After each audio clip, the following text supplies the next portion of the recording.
By degrees, by a process, never yet, to my mind, adequately described, which certainly began in practice in the 1st century of the Christian era and was mainly institutionalized and given explicit legal formulation in the 2nd century and the early 3rd, especially in the Antonine period, AD 138 to 93, the legal rights of the poorer classes were gradually whittled away, and by the Severan period, AD 193 to 235, had been reduced to vanishing point. Possession of local citizenship came to mean nothing, except for those who belonged to the curial order, that is to say, the members of the city councils and their families, CFV.3 above and section 2 of this chapter, who gradually became a hereditary local governing class.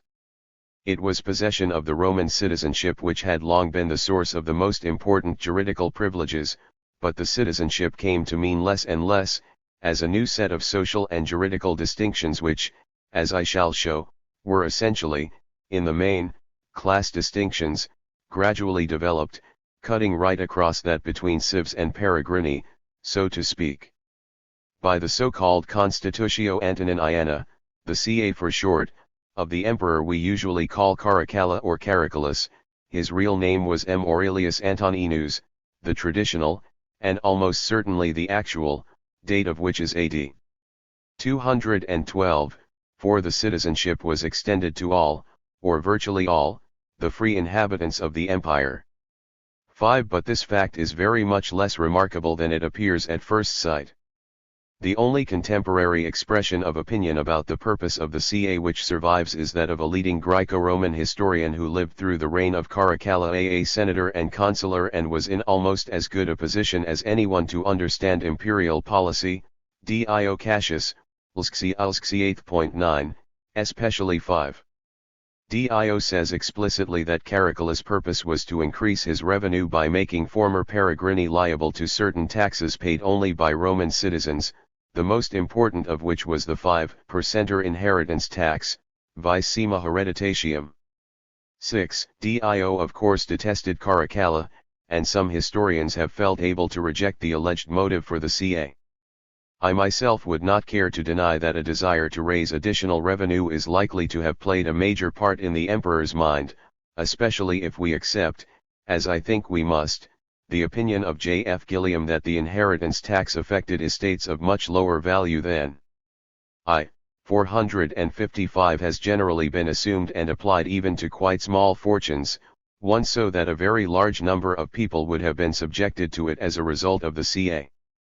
Whatever the unbalanced Caracalla's motives may have been for issuing his edict, I would say that by far the most important fact in the background, which made the CA both possible and unremarkable, was precisely the new set of social and juridical distinctions I am just about to describe, which by now had replaced the distinction between cives and peregrinus for most important purposes and had made its continued existence unnecessary and irrelevant, a point to which I shall return presently. The new set of social and juridical distinctions is not easy to describe in a few sentences, and I know of no satisfactory and comprehensive treatment of it, although there have been very useful studies by Cardassia, H. and Garnsey, Slpri and Lpre. Here I can do no more than give a brief and oversimplified summary, in numbered paragraphs, to make cross-reference easier. 1. A. The value to a Greek of possessing the Roman citizenship in the early Principate is admirably illustrated by the story, in Acts XXI 26 to XXVI.32, cf. 1637-9, of St. Paul, a Jew of good education, XXII.3, who must have belonged to a fairly well-to-do family and could claim, XXI.39, to possess not only the Roman citizenship but also that of Tarsus, the principal Greek city of Cilicia in southern Asia Minor, a privilege not enjoyed, incidentally, by the linen workers, linergoi, of that city, as we know from Dio Chrysostom, Thirsiv.21-3, cf. Appendix 4.3b below. Now the technical legal consequences which should be drawn from the story of Paul's appeal to Caesar are by no means certain in all respects, and Garnsey has recently argued that Festus, the procurator of Judea, was not bound to send Paul to Rome. 8. But it would be a mistake for us to concentrate only on Paul's appeal to be tried by the emperor. More important is the fact that at an earlier stage in the proceedings it was beyond question Paul's insistence upon his Roman citizenship which first rescued him from an inquisitorial flogging in the barracks at Jerusalem and subsequently induced the commander there, the military tribune Claudius Lysias, to take elaborate precautions to send him to Caesarea, the provincial capital, a little over 100 kilometers away, under strong military escort, thereby saving him from being murdered by a band of Jewish conspirators. See XXXII.25-9, XXIII 10, 12-22,2333, especially XXII.26,29, XXII.23-7. Whether or not Festus was legally obliged to allow Paul's appeal to the emperor, the fact is that he did allow it, and even Garnsey is prepared to agree that Paul's citizenship played a part in making up his mind. Slippery 76. If no such appeal had been possible, Paul would doubtless have been tried by Festus at Jerusalem, see Acts XXV.9,20, necessarily with a concilium of leading Jews who would have been strongly prejudiced against him. 9. If indeed he was not murdered on the road from Caesarea to Jerusalem, as we are told the Jews had planned, Acts XXV 1-4.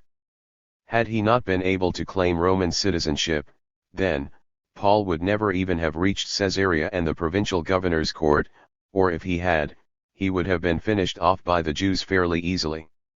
I should perhaps add that I in general accept the story in Acts, even if some of it, which can only come ultimately from Paul himself, is almost too good to be true.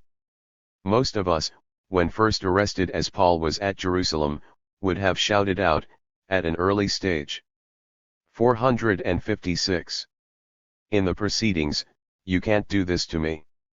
I'm a Roman citizen. Paul waits until the last possible moment, when the centurion in charge of the flogging party is just about to give the order to begin, and he is studiously polite and detached. b.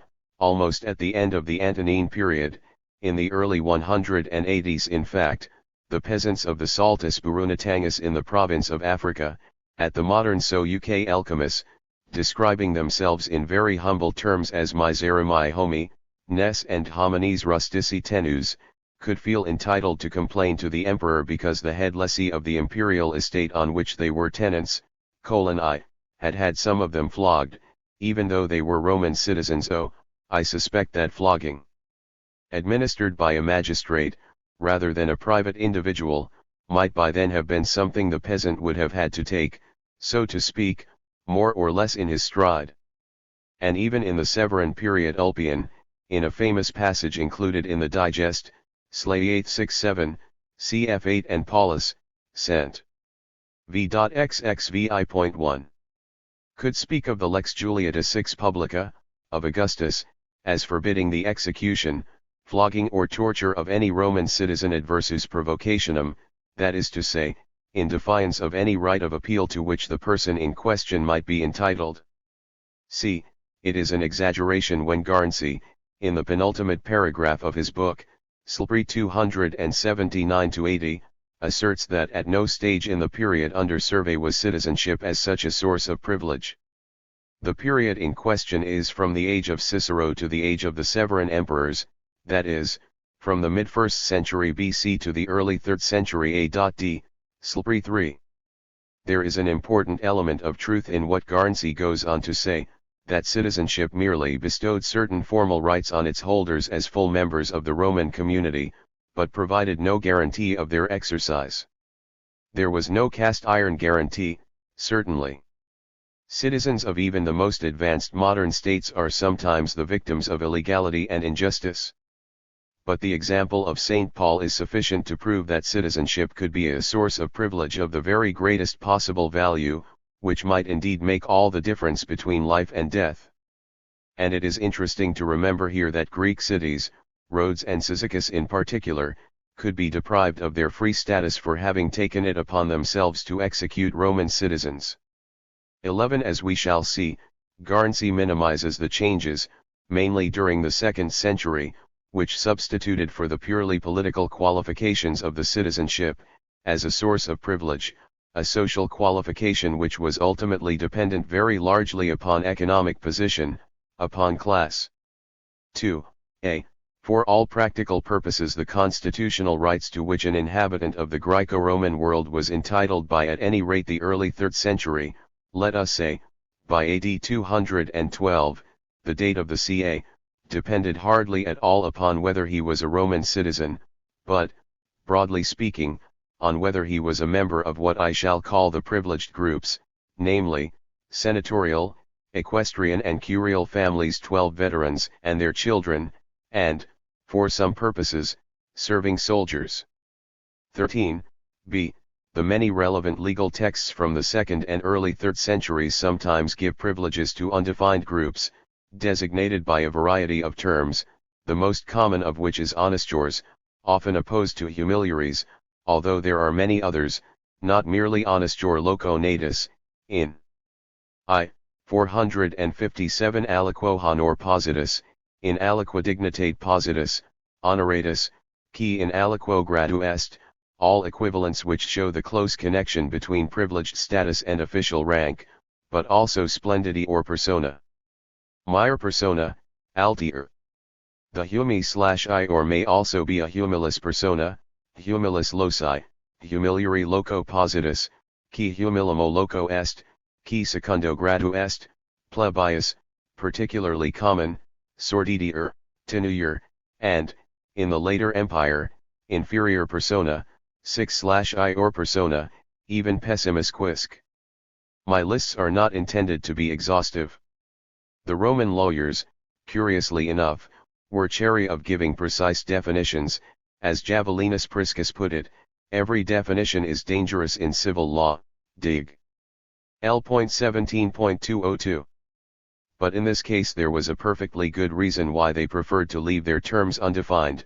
All these texts relate to cases involving judicial procedure, where it was very desirable to leave it to the individual judge to determine who was and who was not included. This has been well brought out by Cardassiah, H. 335.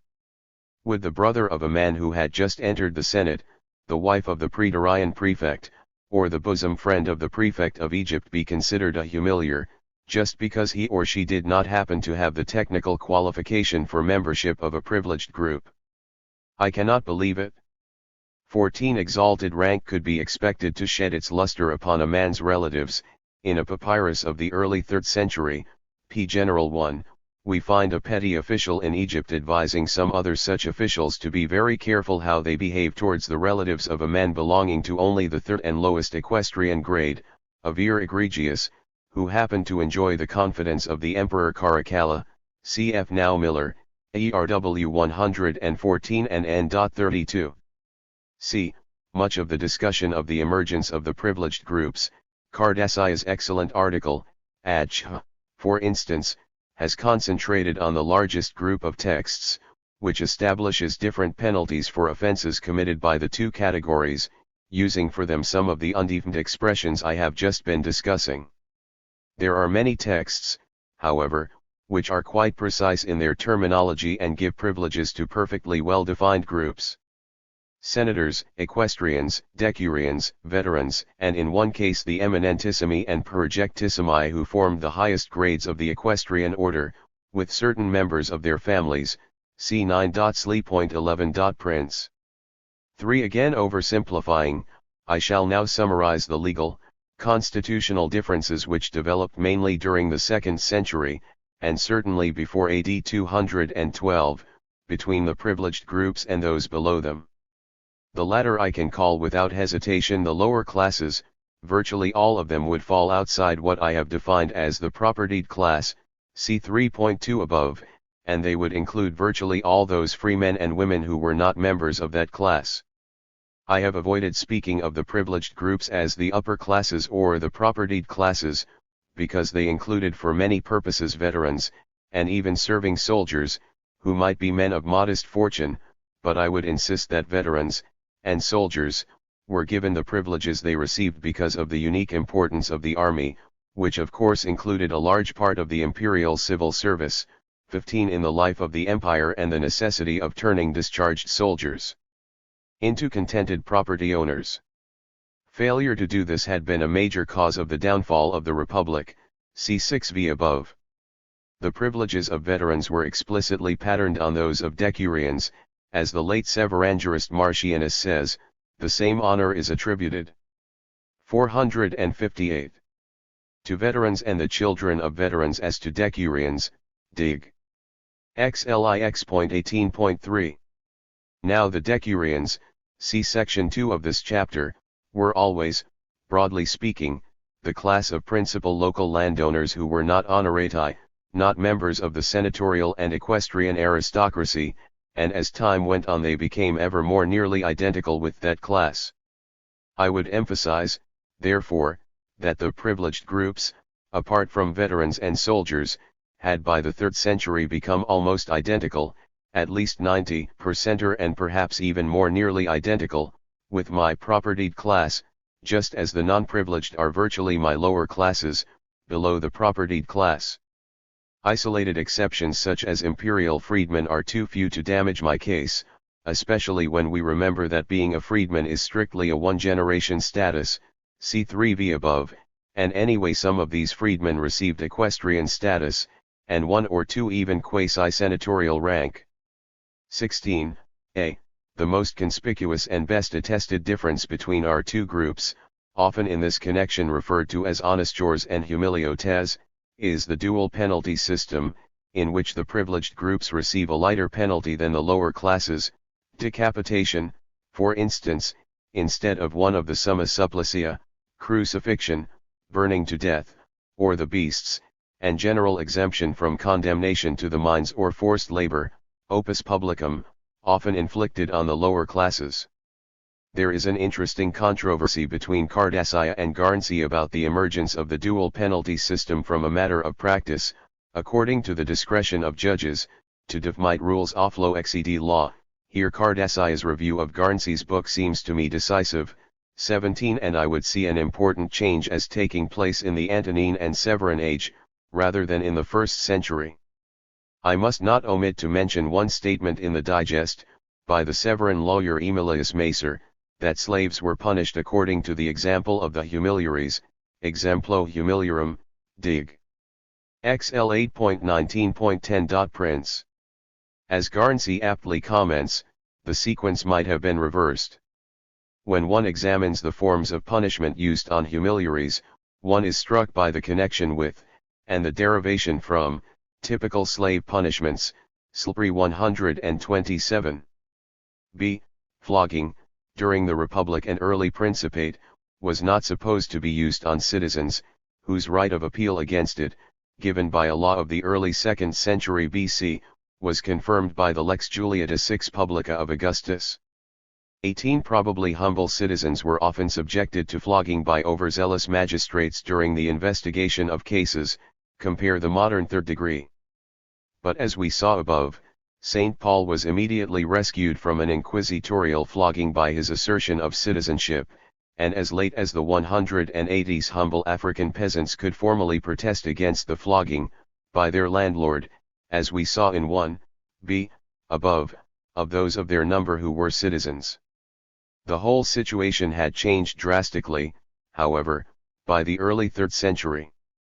The precise chronology is far from clear, but no one can deny that well before the end of the 2nd century, citizens belonging to the lower classes could legally and properly be flogged for a wide variety of reasons, while their superiors were given legal exemption. The most interesting texts are perhaps C2.11.5, of AD 198, and Callistratus in Dig. XL 8.19.28.2,5, the last showing that the exemption of decurions was a central fact. Interest in this process has too often concentrated on the exemptions, to which our evidence mainly relates, and as a result the really important development, which is the 459 introduction of beating for the great mass of humble citizens, has tended not to receive much attention. Unfortunately, I do not think it is possible to decide precisely how long before the end of the 2nd century the flogging of humble citizens became fully institutionalized. As I shall show in section 2 of this chapter, decurions in the 4th century lost their general immunity from flogging. c. Torture traditionally was reserved for slaves, but free men of low rank were not immune in the 2nd and 3rd centuries, and torture of honestors was not permitted in the Antonine and Severan periods. These perfectly correct statements by Garnsey are characteristic of what is to be found in most writings on the subject. 19. They conceal the fact that a striking change took place in the 2nd century, very probably in the Antonine period. A curiously limited constitution of Marcus Aurelius which excused certain descendants of the 2 highest grades of the equestrian order, eminentissimi and perfectissimi, from the punishments of plebeians or from tortures, plebeiarum ponis vel questionibus, c. 9.sli.ll Prince, has more than once been discussed without the really remarkable thing about it being stressed, that it shows that most Roman citizens had now come to be officially regarded as legally liable to torture. Whether it was ever considered necessary to give legal exemption to such exalted creatures as eminentissimi and perfectissimi themselves may well be doubted, but, since the privileges of the equestrian order were more strictly personal than those of senators, Marcus obviously thought it desirable to give specific exemption to members of their families within certain degrees. 2. Compare what I have said above on the luster shed by exalted rank upon a man's relatives. The circle of relatives automatically entitled to such benefit might well need formal legal definition on occasion. No doubt a governor could always extend it. As with flogging, so with torture, the exemption of decurions was the essential thing. It may always have been the practice, and a rescript of Antoninus Pius shows that by the time of that emperor, 138-61, it had become settled law. Dig. L.2.14, cf. XL 8.18.15.1 equals 10. Prince, 16.1, and, for the Severan period, Ulpian's statement quoted in c9.sli.ll. 21. This equally shows that there had been an important change in legal practice in the 2nd century, and that there was now nothing legally objectionable in the torture of lower-class citizens. Pliny, when persecuting the Christians in c. 111, had tortured only slaves, see above, and we can believe that many officials still preferred not to torture free men of any sort if they could avoid it. 22. But the application of torture in court to accused persons was soon extended even to witnesses of humble condition, and by about the end of the 3rd century the lawyer Arcadius Charisus, in his book on witnesses cited in the Digest, XXIIV.21.2, could actually advise that if the nature of the case is such that we are obliged to admit a Herenarius or some such person vel similis persona as a witness, no credence ought to be attached to his testimony without the infliction of torture. Sine tunendis. A Herenarius, strictly a man who took part in combats in the amphitheater, was regarded with special contempt by the Roman upper classes. 23. But the words vel similis persona might, I think, be held to apply to almost any propertyless individual who earned a precarious living at the bottom of the social ladder. There is a tendency to prohibit the torture of slaves in order to procure evidence against their owners, former owners, and even possessors, and the near relatives of such people. See Buckland. 460. RLS 86-91, especially 88-9. This, however, is due to concern for slave owners, not slaves. As Cicero had put it, in his speech for Milo, torturing a slave to get evidence against his master is more ignominious to the master than death itself. Domini mort ipsa tris tius, pro Malone 59. I should perhaps add that in cases of treason, maestas, all rules relating to exemption from torture could go by the board, as indeed did most other rules. d. In various other ways members of the lower classes who were charged with crimes were at a disadvantage compared with the propertied classes. For example, they would find it much harder to escape imprisonment pending trial, to get out on bail, as we might say, see especially Dig. XL 8.3.13. and ancient prison conditions could be very unpleasant for humble people, see section 3 of this chapter, ad fin. More important is the fact that evidence given in court by members of the lower classes, whether in criminal or civil cases, was accorded less weight than that of their social superiors. The key text is a passage from Callistratus in the Digest, XXIIV.3. Explaining the principles on which evidence is to be evaluated. Of the criteria mentioned, the first concerns the witness's social status, conditio, and is whether he is a decurion or a commoner, decurio and plebeius, and the third is whether he is rich or poor, locubles veligens. Callistratus proceeds to quote a series of rescripts of Hadrian, some of which illustrate the kind of discrimination he records, Ibid 3.1-2,6. The satirist Juvenal, writing in the early 2nd century, had complained that at Rome a witness was valued according to his wealth, his census, the number of his slaves, the extent of his land, the size and quality of his dinner service. His character and behavior, his mores, came last. He received credit in proportion to the number of coins in his cash box, Saturday 111.140-4, ending quantum quisque sua numerum servat in arca, tantum habet et fide. This was closer to the reality, even in Juvenal's day, than I fancy most modern readers of Juvenal appreciate, and by the time of Callistratus, c. 0, it was almost the literal truth. In the field of private law, we find that torts committed against a member of the upper classes by a member of the lower classes are regarded as more serious. Such a wrong may become automatically an atrox injuria, to the assessment of damages for which special rules applied. 24. And the actio doli, or de dolo malo, the action for fraud, might be refused to members of the lower classes against at any rate particularly distinguished members of the upper classes. This, however, was of much less importance to a humble plaintiff than one might suppose from reading the recent accounts of Card Sia and Garnsey 25, who failed to quote the continuation of Dig. 4.3.LLL, showing that the injured man could still have a remedy by bringing an action in factum, not involving an accusation of fraud. Such a plaintiff would lose nothing in most cases, but the great man would suffer less if he lost the action, since he would not have the same liability to infamia.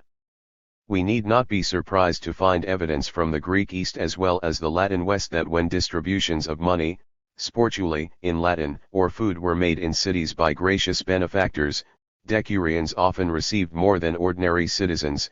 26. But this of course is a social and not a legal fact.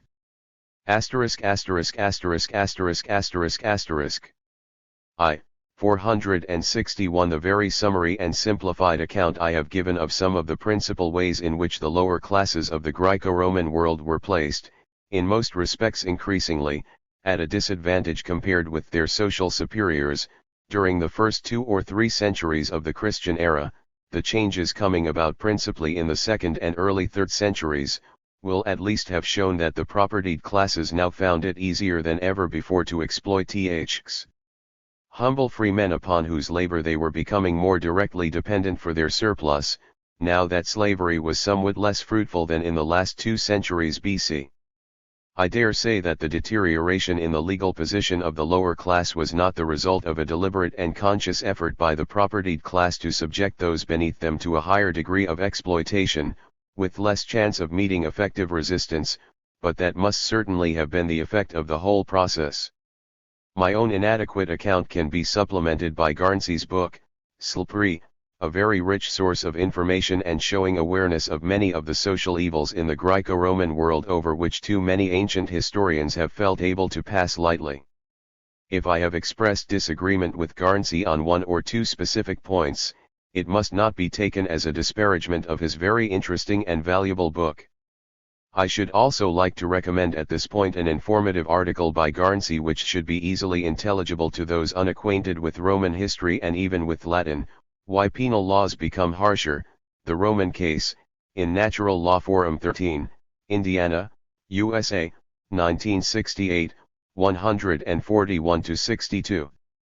Asterisk asterisk asterisk asterisk asterisk asterisk. I hope it is already clear that what I have been describing in this section is essentially the replacement of one set of juridical distinctions, largely unrelated to class, by another set which was directly so related. The earlier set had no direct connection with class in my sense, its categories were purely political, with citizenship as the determining element. But although such things as execution, flogging, torture, criminal punishment in general, the evaluation of evidence, and the treatment of individuals by the authorities might vary greatly in practice according to class position, as Garnsey's book seems to me to have demonstrated, in constitutional theory they differed according to the possession or the lack of citizenship alone. Now from the early Principate onwards, through the grant of the citizenship to Peregrini who had completed their full 25 years' service in the non-citizen auxiliary regiments or the fleet, down to AD 140, with their children, 27, the possession of citizenship came to correspond less and less closely with membership of the upper classes. And from Caesar's time Roman citizenship spread widely through the foundation outside Italy of citizen colonies and Roman municipalities, although much more so in the West than in the Greek world. 28. A recent writer has remarked, with greater shrewdness than perhaps he realized, that in the West wholesale extension of the citizenship must have led to some practical limitation of a right which would have become a nuisance when universalist. 29. The new set of distinctions corresponded very closely with class position, as we have seen, except for soldiers and veterans, who had to be placed collectively among the privileged groups for many purposes because of their great importance in maintaining the whole fabric of the empire, against potential internal rebellion and discontent as well as against 462 external enemies. Eventually, by 212, citizenship was perceived to be an unnecessary category, and we may see its sudden general extension in 212 equally as its disappearance, when it had become superfluous. The propertied classes, with soldiers and ex-soldiers, now had all the constitutional privileges they needed, quite apart from the citizenship, partly by tradition but mainly by specific imperial enactments, only some of which can be identified today. The whole process is indeed an interesting illustration of the way in which class can assert itself against purely juridical categories which do not correspond with its realities. Of course, the important differences that existed at the latest by the Severan period, 193 to 235, between the constitutional rights of the upper and lower classes reflected in part the differences in the practical treatment of the two groups in earlier generations, but they were now the subject of settled law and were much sharper, and they had to be strictly observed by provincial governors and other magistrates. To understand this, we have only to ask ourselves what would have happened to St. Paul had he lived, say, 150 years later than he did, at about the time of the CA. Unless he could have claimed, as I am sure he could not, to be a member of the city council of Tarsus, a decurion, he would have been subjected to an unpleasant inquisitorial flogging, and he would probably have been finished off by the Jews soon afterwards. He might or might not have got as far as the governor's court, but he would certainly not have been able to appeal successfully to be sent for trial by the emperor in Rome, and the odds would have been heavily against him at a trial in Judea, where the governor would have had a concilium of leading Jews at his elbow. Cn 9 again. It is naturally impossible for me to prove that the deterioration in the position of humble citizens, and indeed of poor freemen in general during the first 2 centuries of the Christian era was due to the deliberate desire of the upper classes to reduce their legal rights, with the aim of making them less able to defend themselves against increased exploitation, but that was, I suggest, the direct effect of the changes I have described. Similarly, the exploitation of the humbler citizens of Greek cities must have been similarly facilitated by the process I have described in V3 above, the gradual extinction of the remaining democratic features of the city constitutions. Asterisk asterisk asterisk asterisk asterisk asterisk. I would invite comparison of the picture I have been drawing with that given by Finlay, AE 84FF, who notes the decline of slavery and adds that this requires explanation, cf 43 and 18 above. Accepting the hypothesis that the employers of labor in the later empire were not making the efforts needed to maintain a full complement of slave labor, he produces his explanation for their behavior, which is a structural transformation within the society as a whole.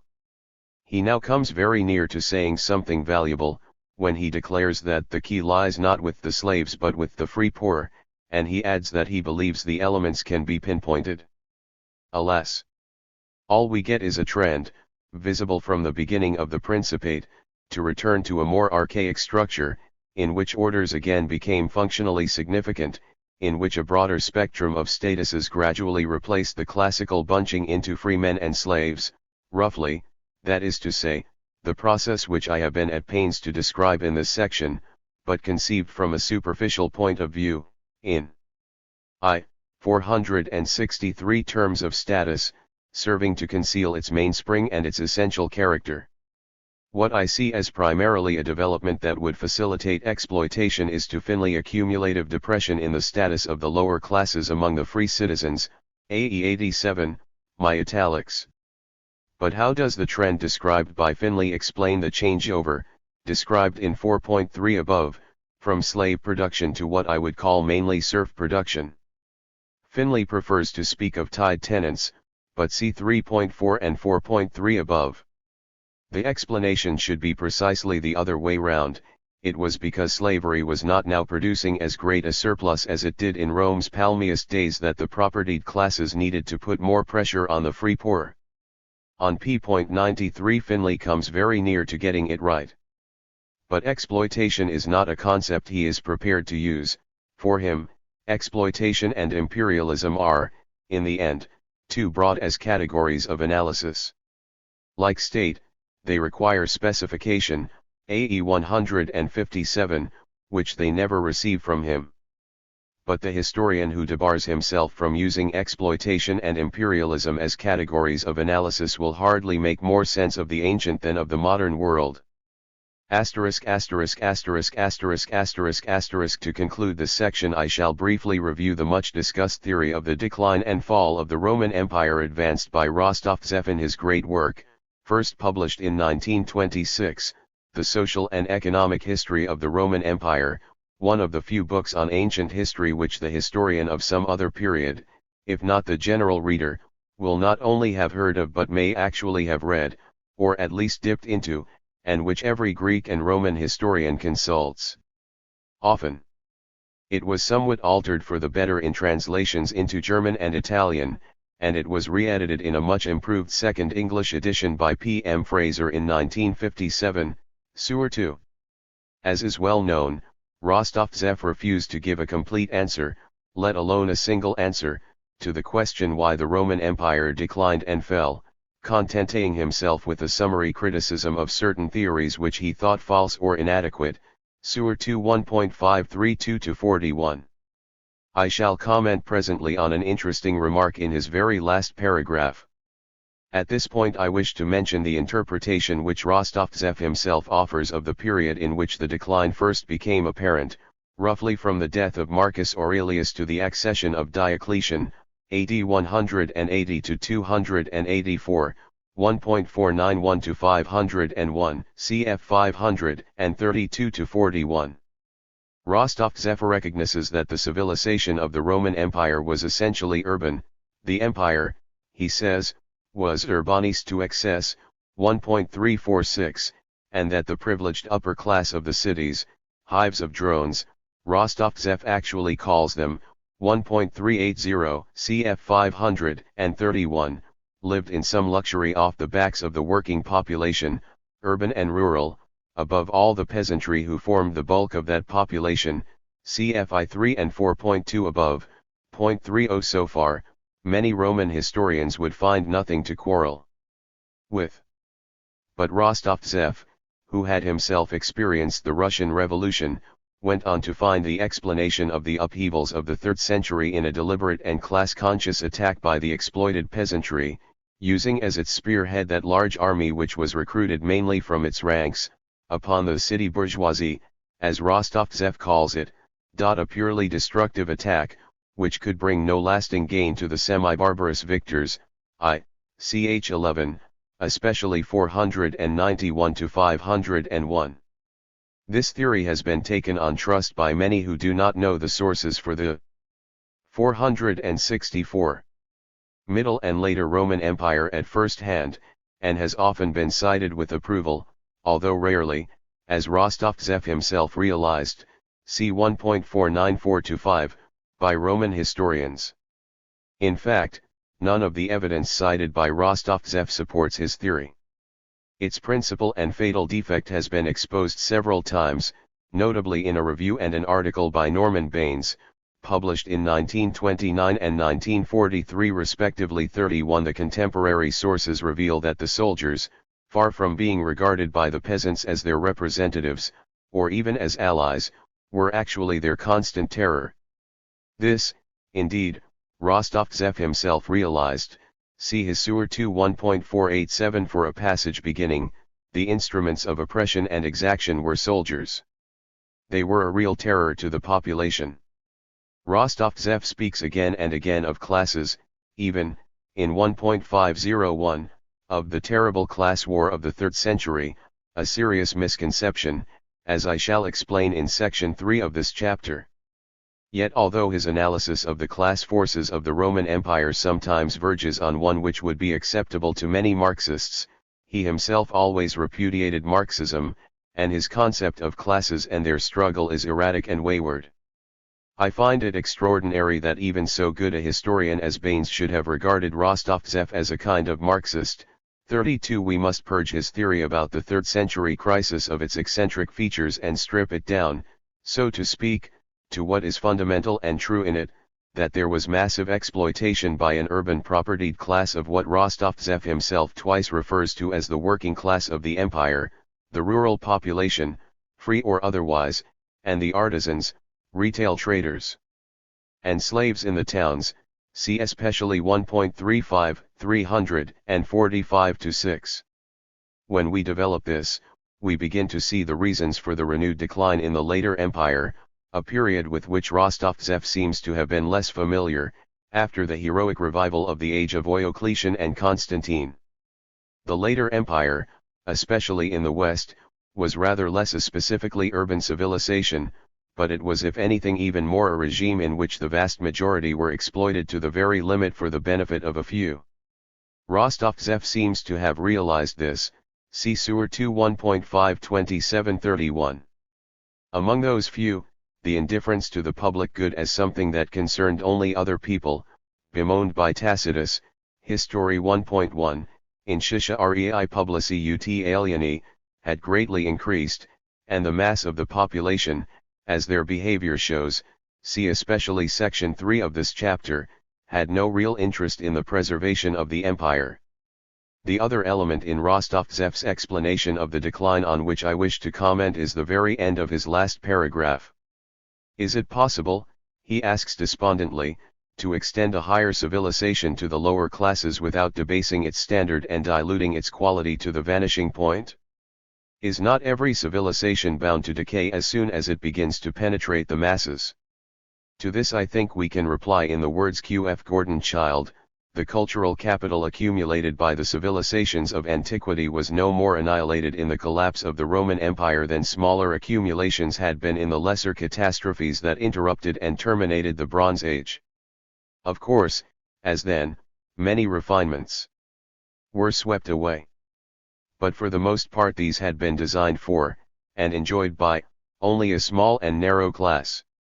Most achievements that had proved themselves biologically to be progressive and had become firmly established on a genuinely popular footing by the participation of wider classes were conserved. So in the Eastern Mediterranean, city life, with all its implications, still continued. Most crafts were still plied with all the technical skill and equipment evolved in classical and Hellenistic times. 33.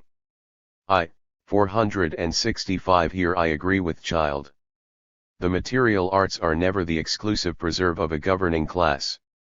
When a civilization collapses, the governing class often disintegrates, and its culture, its literature and art and so forth, often comes to a full stop, and the society which succeeds has to make a fresh start. This is not true of the material arts and crafts. Luxury trades of course may disappear, and particular techniques may die out as the demand for them ceases, but in the main the technological heritage is transmitted more or less intact to succeeding generations. This has been the experience of the last 5,000 years and more in the Far Eastern, Near Eastern, Mediterranean, and Western societies. Each society can normally begin in many material respects where its predecessor left off, and that does matter.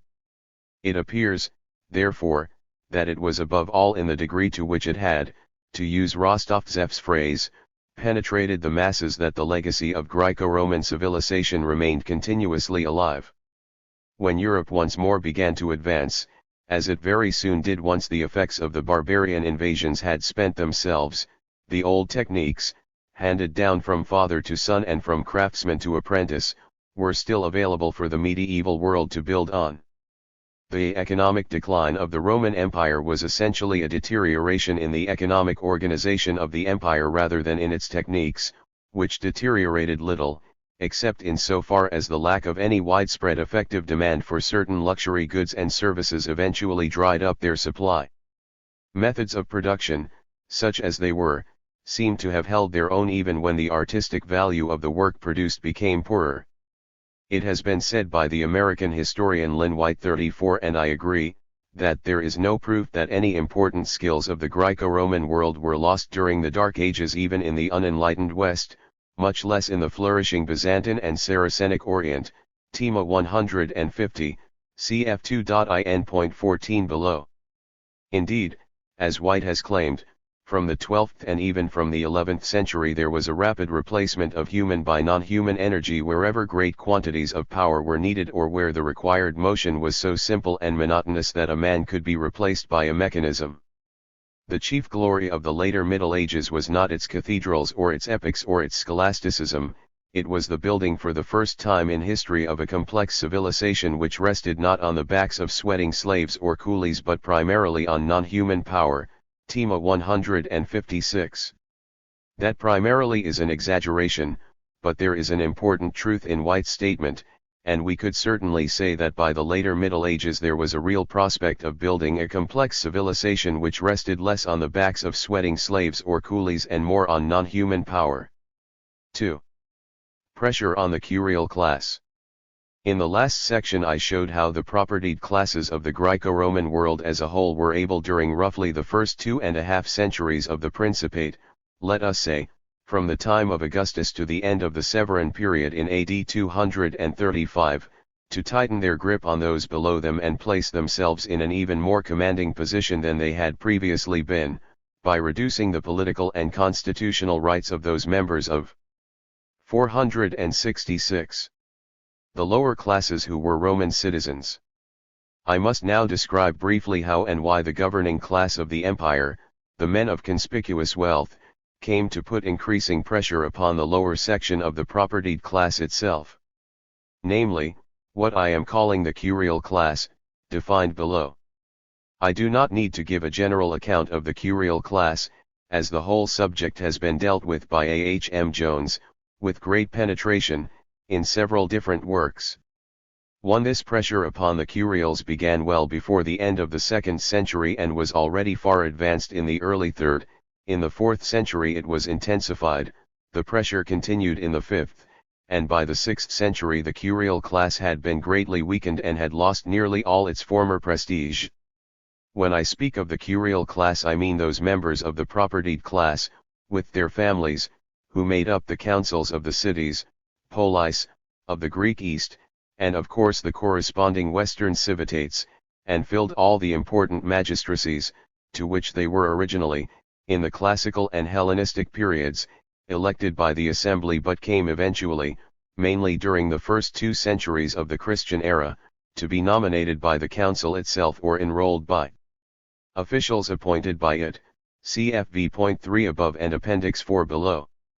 As councillors they were called in Latin decurions, in Greek bolotai, and they are often referred to in English as decurions, but the term curials, curiales, was often used of decurions and members of their families by the early 4th century, 2. And as I wish to speak of a class, I find the adjectival form curial convenient. The word is derived from curia, the Latin word for a senate house, which also came to be used, as did the term ordo decurionum, for the collective councillors of a particular city. In the Latin West, the ordo decurionum of a substantial town could be expected to number about 100 members, in the Greek East it might sometimes be a great deal larger. 3. I may add that in some areas of the Greek world where city life had been slow to develop, we may find occasional exceptions to the general rules I am stating here. See for example the end of 2 of Appendix 4 below for an inscription, I.G. Bulg. 4.2263, relating to a Macedonian community which in AD 158 had citizens, an ecclesia, and an annual magistrate, a poliarch, but apparently no council. Nevertheless, the picture I am presenting here is true in the vast majority of cases. In strictness it might well be preferable to describe the decurions and their families as the curial order rather than curial class, for of course a man became a decurion only when he actually held that position and not merely because he owned property of a sufficient value, census, to qualify him for it. Perhaps, in substantial towns in the Latin West in the early 2nd century, something in the neighborhood of HS 100,000, the figure at commum in the early 2nd century, Pliny, EP. I.19.2, 1/4 of the equestrian census and 1/10 of the senatorial, but the figure might vary very greatly, according to the size and importance of the city conurned. C. Jones, LRE 2738-9, Duncan Jones, IRX 82-8, 147-8.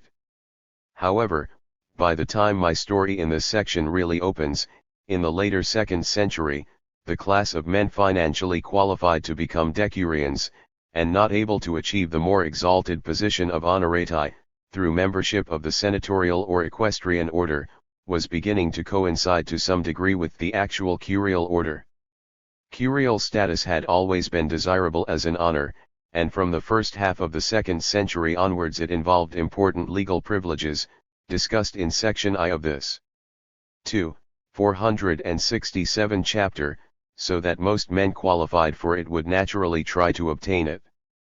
It is true that in the early 2nd century there was already, in Bithynia Pontus and doubtless in most other parts of the Greek world, a general feeling among the upper classes, which Pliny evidently shared, that decurions ought to be chosen from families already of curial status, from honesty homines rather than e plebe, as Pliny puts it, EPX.79.3. But being a decurion, desirable as it was in itself, was beginning by the 2nd half of the century to involve financial burdens which the less affluent found it increasingly difficult to discharge. An inscription from Galatia dated to 145 can refer to a citizen as having been a councillor Ruthes, proika bulut ou, but this need mean no more than that he had been adlected into the ordo, as an honor, without being made to pay the fee normally exacted in such cases. For however, from the later 2nd century pressure was intensified on financially qualified men who were still plebei to become members of their ordo. An interesting papyrus of the early 3rd century, as restored with reasonable probability, speaks of men possessing a curial rating, bolotique axia, who are not yet enrolled on the curial register, bolotikon leucoma, and says that they must not evade both the services imposed on the common people, demotikai hyperige, on the ground that they possess curial means, porawi, bolotikoi, and also curial liturgies, bolotikai liturgiae, on the ground that they are not yet entered on the curial register, SB 327,261.5. Even in the 4th century men who were qualified to become decurions could occasionally be found 6, but it seems likely that by the end of the Severan period, AD 235, they were already fairly rare, and that what I have called curial class and curial order very nearly coincided. What looks at first sight like an order turns out to be essentially a class. It is of great interest that although the post of decurion might involve considerable financial and supervisory responsibilities, Diocletian could actually provide in 293 that even illiteracy was not to be allowed to prevent a man from shouldering the burdens associated with being a decurion, see x.xxxii.6, experts literarum decuriens munera perigere non prohibent ira. 7 illiterate decurions sometimes turn up in the papyri. 8 As we saw in 3.3 above, the vast majority of decurions in all the major cities, except a few, like Ostia and Palmyra, which were particularly commercial in character, were primarily landowners. In smaller and poorer cities, where the least wealthy of the decurions might be men of very moderate property, more of them would be likely to go in for manufacture. In a real one-horse town like Abthugni in Byzacina, 9 in 303, we find that Cecilian, who is actually a duovier, a magistrate, is a working weaver, who takes his dinner with his workmen, whether slaves or wage laborers, cum operarios sic, optatus, append. 2.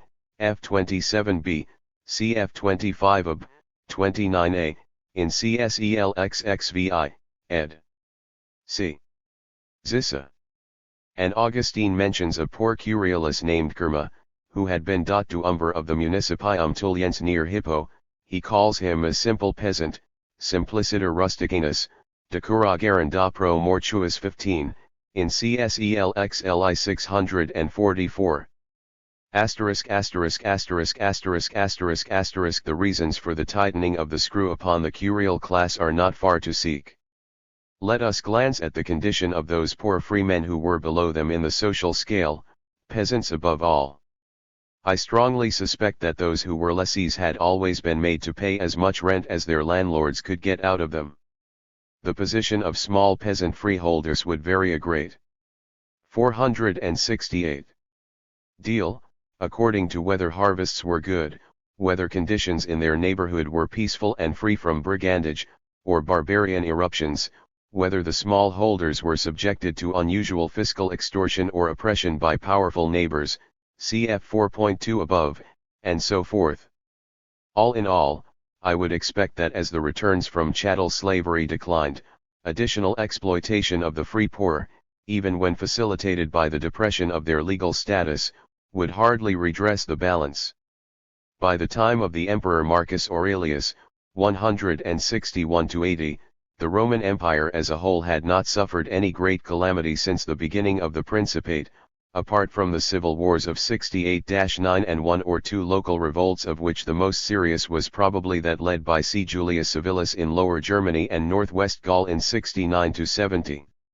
Wars, even in the reigns of Domitian and Trajan, were not ruinously expensive, if we allow for the considerable booty obtained in some of them, especially Trajan's last campaign in Dacia in 106.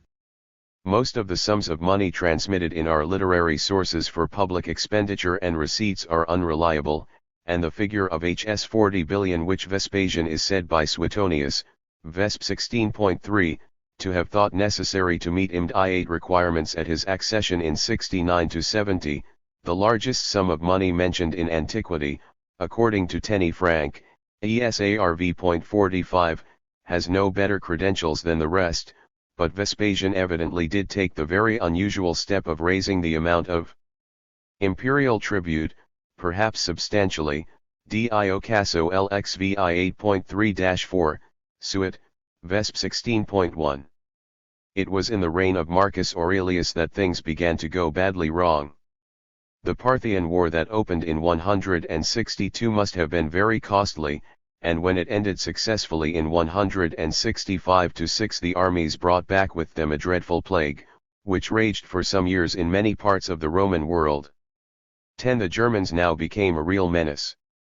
A German eruption across the Danube between 166 and 171, perhaps 170 or 171, which even reached Italy, was followed by a series of bitter wars against the German Marcomanni and Quadi and the Sarmatian Iazyges, which occupied a good many of the later years of Marcus's reign. 11. In 170 or 171 a raid by the Costobosci actually penetrated as far as Attica, and in 171 Baetica, southern Spain, was attacked by Moorish rebels from North Africa, see Burley, Ma 225-9, Irma 222 etc. Among internal revolts, the most serious may have been that of the book Percent I in Egypt, in the early 170s, led by a priest, Isidore, which was crushed with some difficulty by Avidius Cassius. We have no more than a brief mention of it, by Dio Cassius, LXXI.4, and the Historia Augusta, Mark. Oral. 21.2, Avid. Casso 6.7.12. There are stories that Marcus sold the crown jewels and his other treasures by auction, perhaps in 169, to raise money for his wars. 13. And that he once refused his soldiers' demand for a donative with the significant assertion that anything they got beyond the traditional amount would be wrung from the blood of their kith and kin. DIOLXXI.3.3. It is also said that of the surplus in the treasury of Hs 2,700,000,000 left to Marcus by his predecessor Antoninus Pius in 161, a mere Hs 1,000,000 remained in 193, after his reign, and the disastrous one of his unbalanced son Commodus, Oiols C8.8.3, with v.4. Then, from 193 to 197, there was another burst of civil wars, about which we are not well informed but which are said by a contemporary historian to have involved some bloody battles with great loss of life, Coio Cassols Ziv 8.1. LXXV 6.1 and 7.1-2. This is the beginning of the Severan period. 2.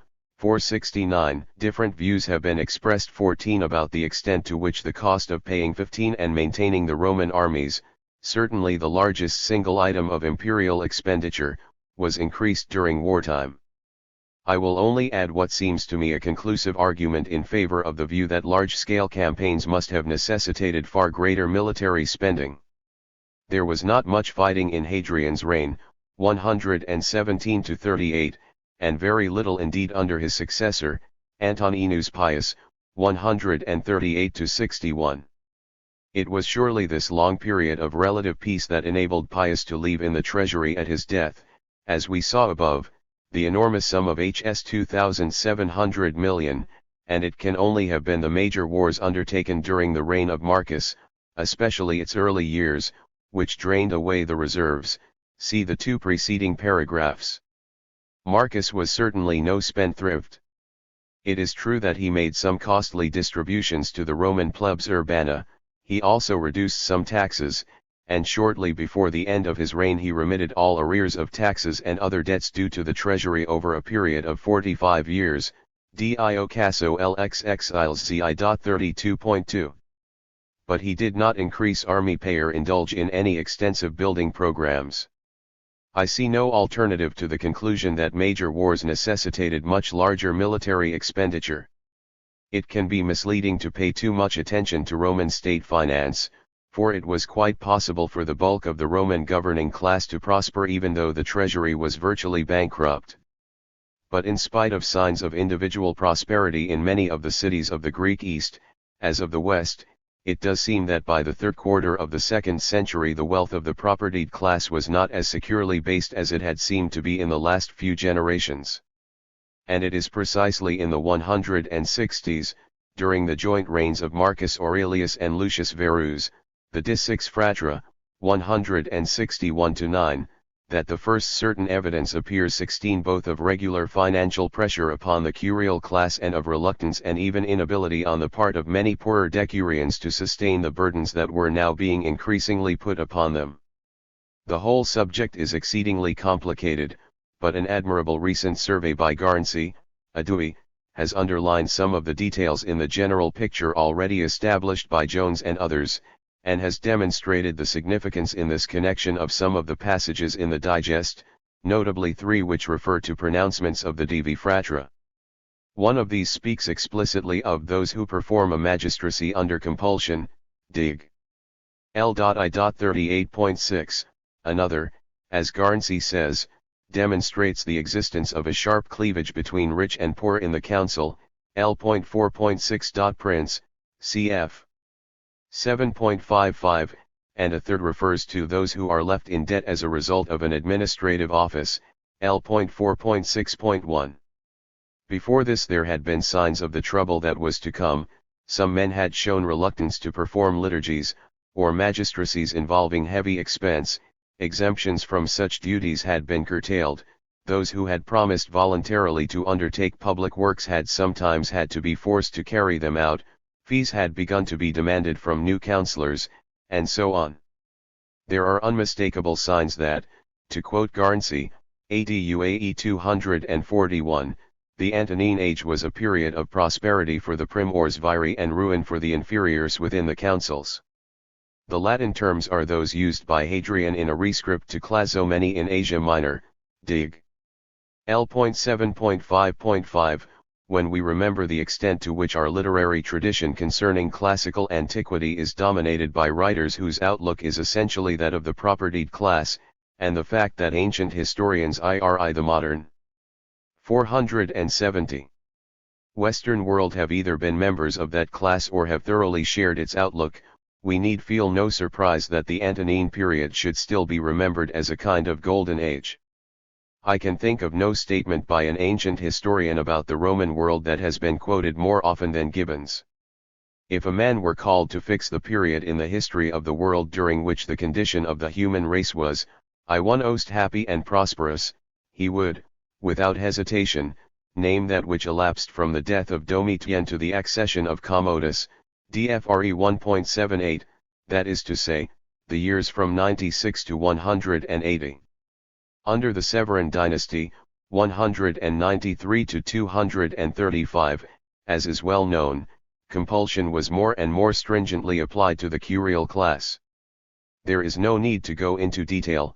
Public services of all kinds were demanded of magistrates and decurions, some of them, which came to be known as munera personalia, imposing primarily personal service, and others, munera patrimonii, the expenditure of money. In time munera mixta were recognized, which involved both personal and pecuniary service. 11 Even munera personalia, however, might involve considerable incidental expense. There was an elaborate series of provisions giving immunity, set out at length in the Digest LV6 and often alluded to elsewhere. These were revised again and again by the emperors, usually in such a way as to restrict or withdraw the immunity and make the service ever more general.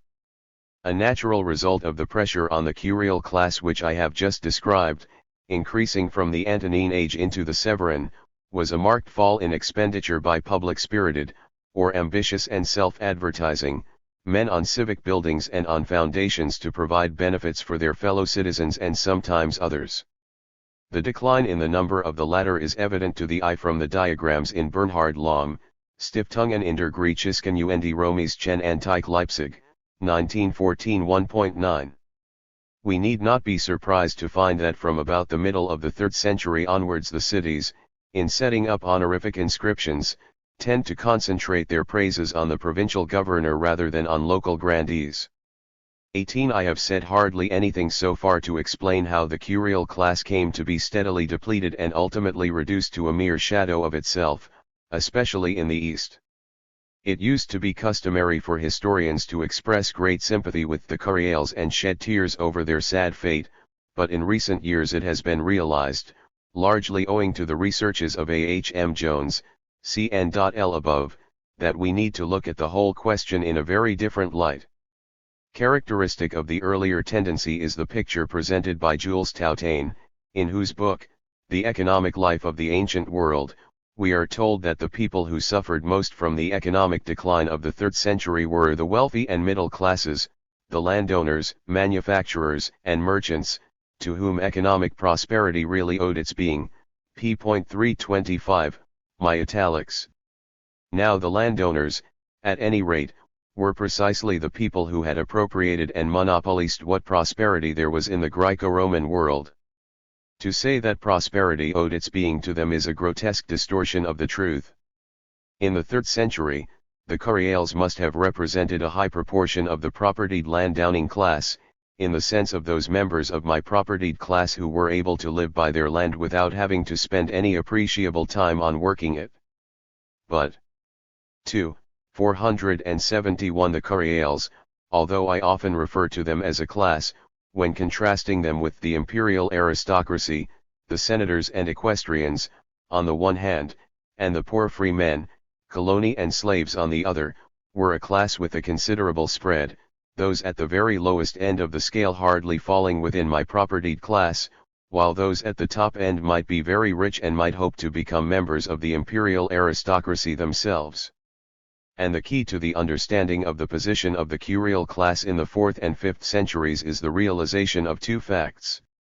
First, the richer the decurion, the more likely he was to be able to escape upwards into the ranks of the imperial honorati, or to obtain by influence or bribery some position, in the imperial civil service in particular, 19 which exempted him from curial duties, thereby increasing the burden on the poorer members of the order who were left, sometimes to the point of actual ruin and loss of property.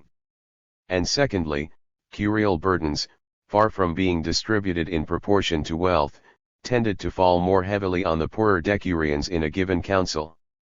In view of the inherently hierarchical tendencies of the Roman world, no one will be surprised to find the curial order developing an inner ring of privilege within itself which in due course receives legal recognition. 20. I have deliberately said nothing of the decemprimi who begin to appear in Italian and Sicilian towns in the late Republic as the leading members of the Ordo Decurionum, or of the Decaprotoi, the first 10 men, sometimes Ecosaprotoi, the first 20, who are known in the Greek world from just after the middle of the 1st century of the Christian era until the beginning of the 4th and are always decurions, responsible for a fiscal liturgy. 21 Although the Decaprotoi/Ecosaprotoi are often mentioned as such in honorific inscriptions, and their function was therefore a dignified one, there is no sign that they, any more than the decemprimi in the West, enjoyed any special privileges or powers as such. Legal privilege does, however, appear in the 4th century onwards in connection with the leading decurions known as principales, a term which first appears in the codes as early as 328, cth 11.16.4.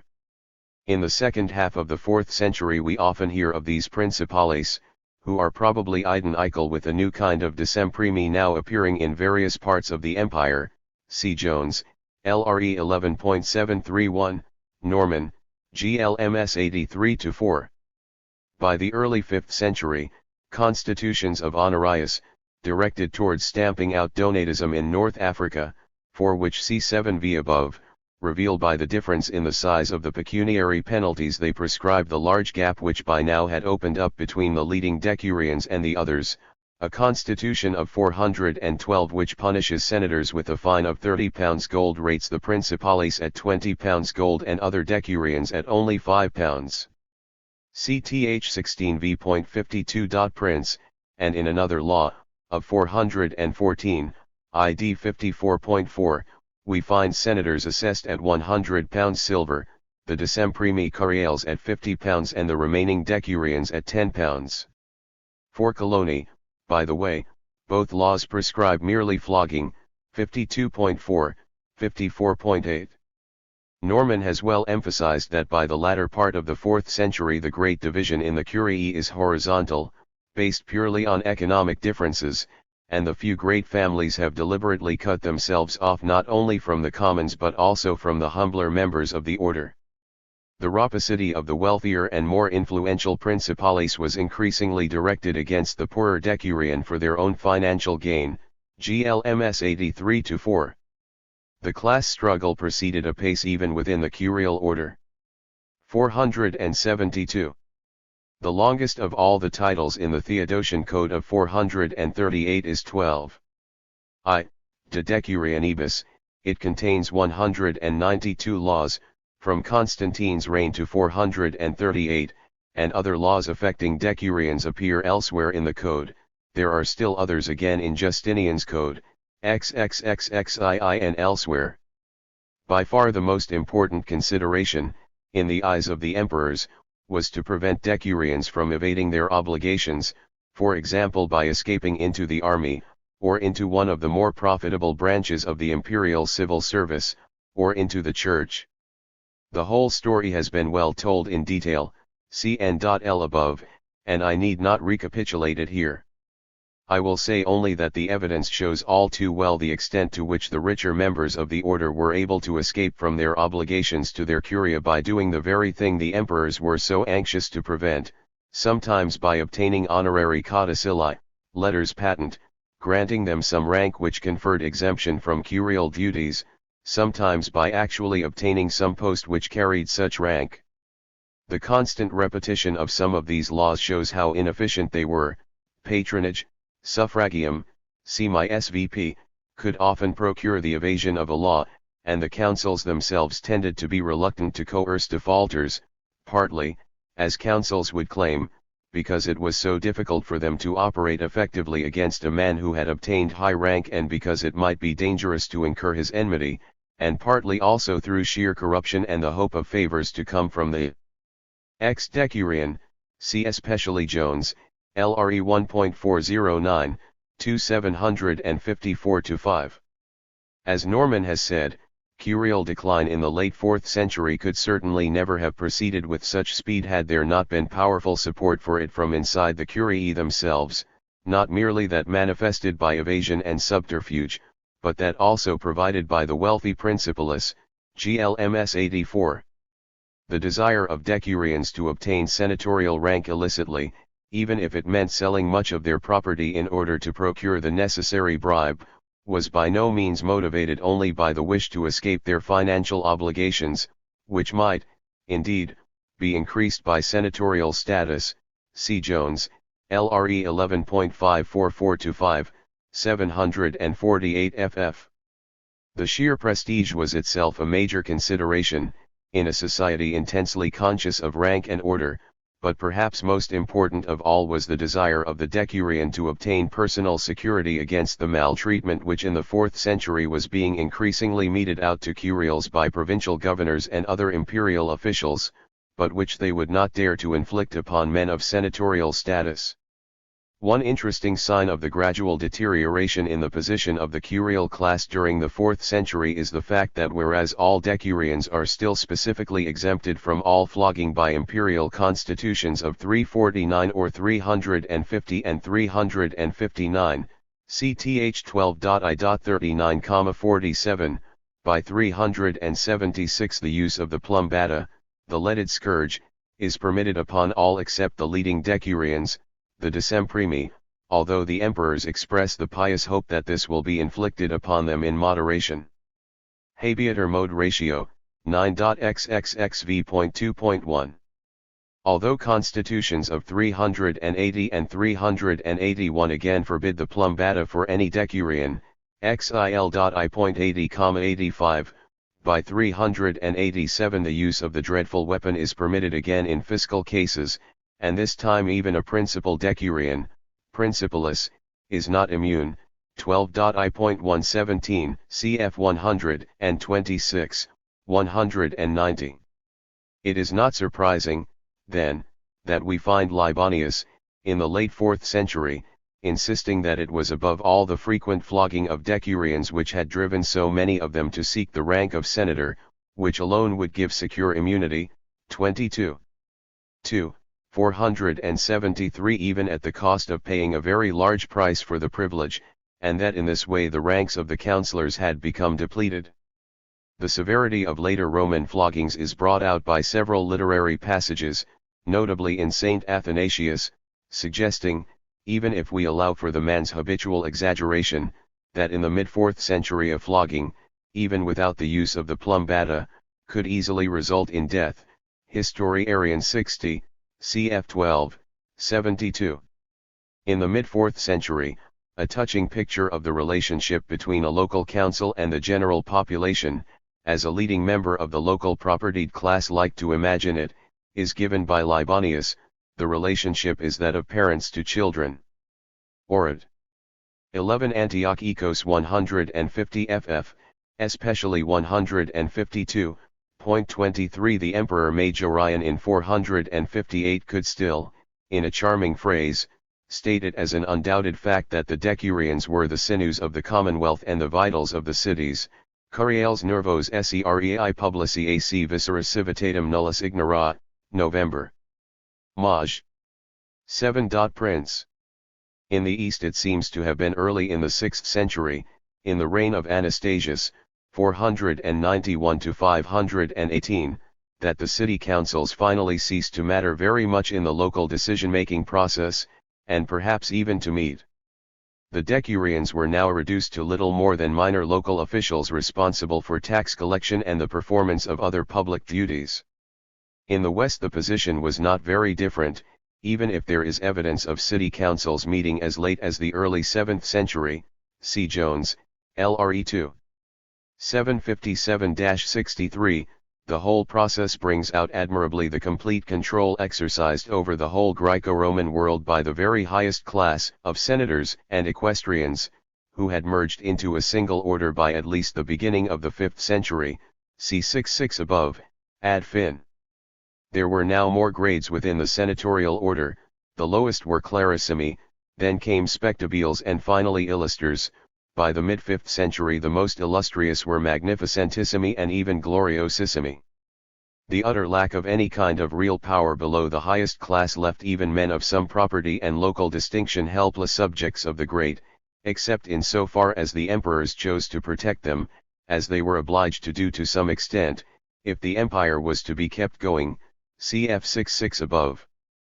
The screw, having already been tightened at the bottom of the social scale by landlords and tax collectors about as far as it would safely go, and indeed further, had from the later 2nd century onwards, as the situation of the empire became less favorable, and regularly during the 3rd, to be put on the curial class, as the only alternative to the increased taxation of the really rich, which they would never have endured. As soon as the curials began to change even to a small extent from the beneficiaries of the system into its victims, as those below them had always been, they made indignant protests, which used to receive unduly sympathetic attention from historians.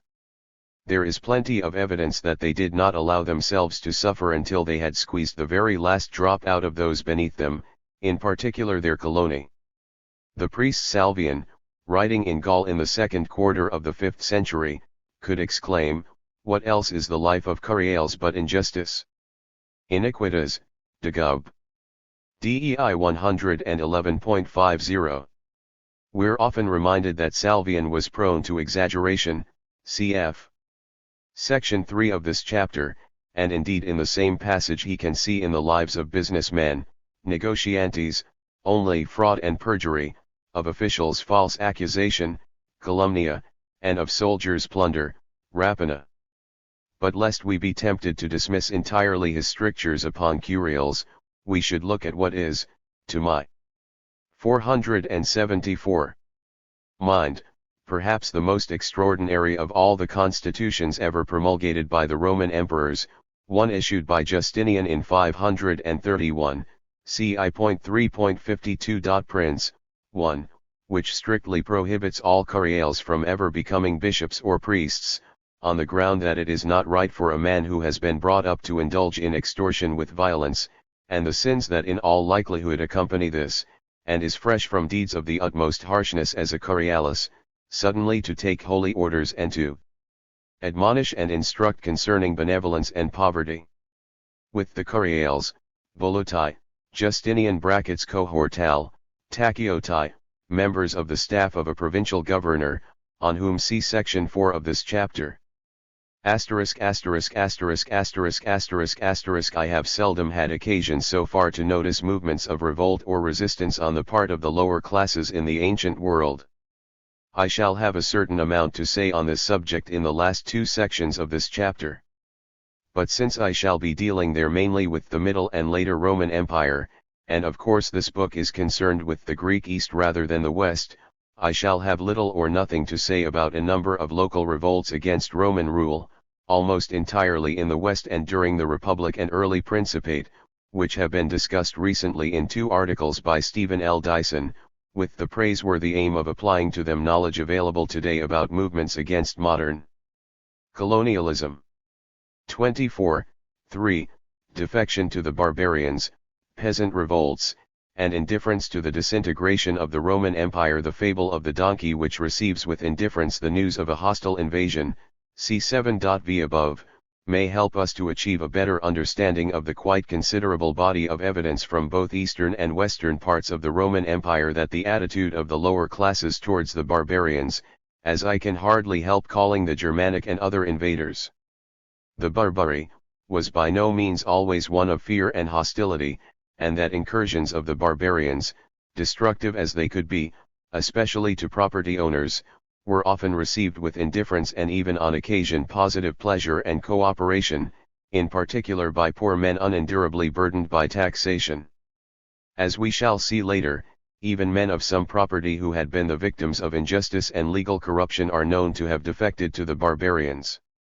There is a considerable body of evidence from the 2nd century to the 7th of flight or desertion to the barbarians, or of appeals to them or even help given to them, which has never, as far as I know, been fully presented, in English at any rate. I cannot claim to have made anything like a complete collection of the material, but I will mention here the main texts I have come across. It is convenient to mention also in this section some evidence for peasant revolts, especially in Gaul and Spain, which has been very well discussed by E. A. Thompson, PRLRGS = SAS, ed. Finlay, 304-20. It is not my intention, however, to try to give anything like a full list of the internal rebellions and dissensions which broke out in various parts of the Greek and Roman world during the Principate and later Empire, for most of these episodes the evidence 475 is bad and it is unclear whether there was any significant element of revolution from below or even of social protest. Sometimes our only source is of such poor quality or so enigmatic that we are not able to rely on it. For example, it is only in a speech of Dio Chrysostom, XXXII.71-2, which has been variously dated, between 71 and the reign of Trajan, that we hear of a serious disturbance, Tarush, in Alexandria, necessitating the use of armed force by the prefect of Egypt to suppress it. There is a mysterious reference in a mid-2nd century Spartan inscription to neoterismoi, disturbances, revolutionary movements, which may conceivably be connected with the rebellio in Greece meant Ione in the Historia Augusta as having been put down by the Emperor Antoninus Pius, AD 138-61. And again, it is only in the Historia Augusta that we have a reference to something resembling a slave revolt, Quaesequadam serval bellum, in Sicily during the sole reign of Gallienus, 260-8, taking the form, it is said, of widespread banditry, latronibus evigantibus. Banditry or brigandage is often, of course, a symptom of social protest, cf.v.3 above, but we also come across certain alleged brigand chiefs who are likely to have begun with a following consisting largely of peasants, herdsmen, runaway slaves, and other humble folk, but who became local despots, for instance, the adventurer and alleged B.N. did, Cleon of Gordiocum, in the last century BC 3 sometimes, as in the movement in the area of Carthage, early in 238, which led to the proclamation as emperor, and the exceedingly brief reign, of the aged Gordian I, a rich landowner who was then proconsul of Africa. It is evident that there was no popular or peasant uprising but that the whole impetus came from the upper classes, in the African example I have just mentioned, from a group of well-born and rich young men, who resented recent increases in taxation and the severity with which they were applied by the procurator of the Emperor Maximin, and were able to mobilize their dependents in the countryside and bring them into Carthage, Herodian 7.4.3-4, with 3.5 ff. For in some case 7 events of real importance, almost everything is uncertain, for instance, the role of Mariades, or Merades, and of the lower classes of Antioch in the taking of that city by Shapur I of Persia, in 256 or thereabouts. 5. Sometimes the respective roles played in a rebellion by the upper and lower classes are not made clear by our sources and are very variously interpreted by different historians. The rebellion of Firmus in North Africa in 372-3 to 374-5 is a case in point. Of other African revolts hardly any details are known, they appear to me to have been essentially tribal movements. 6. I wish to say with all possible emphasis that in all cases known to me in which there were contests for the imperial throne there is no sign that class STRO 5G1E ever played any significant part.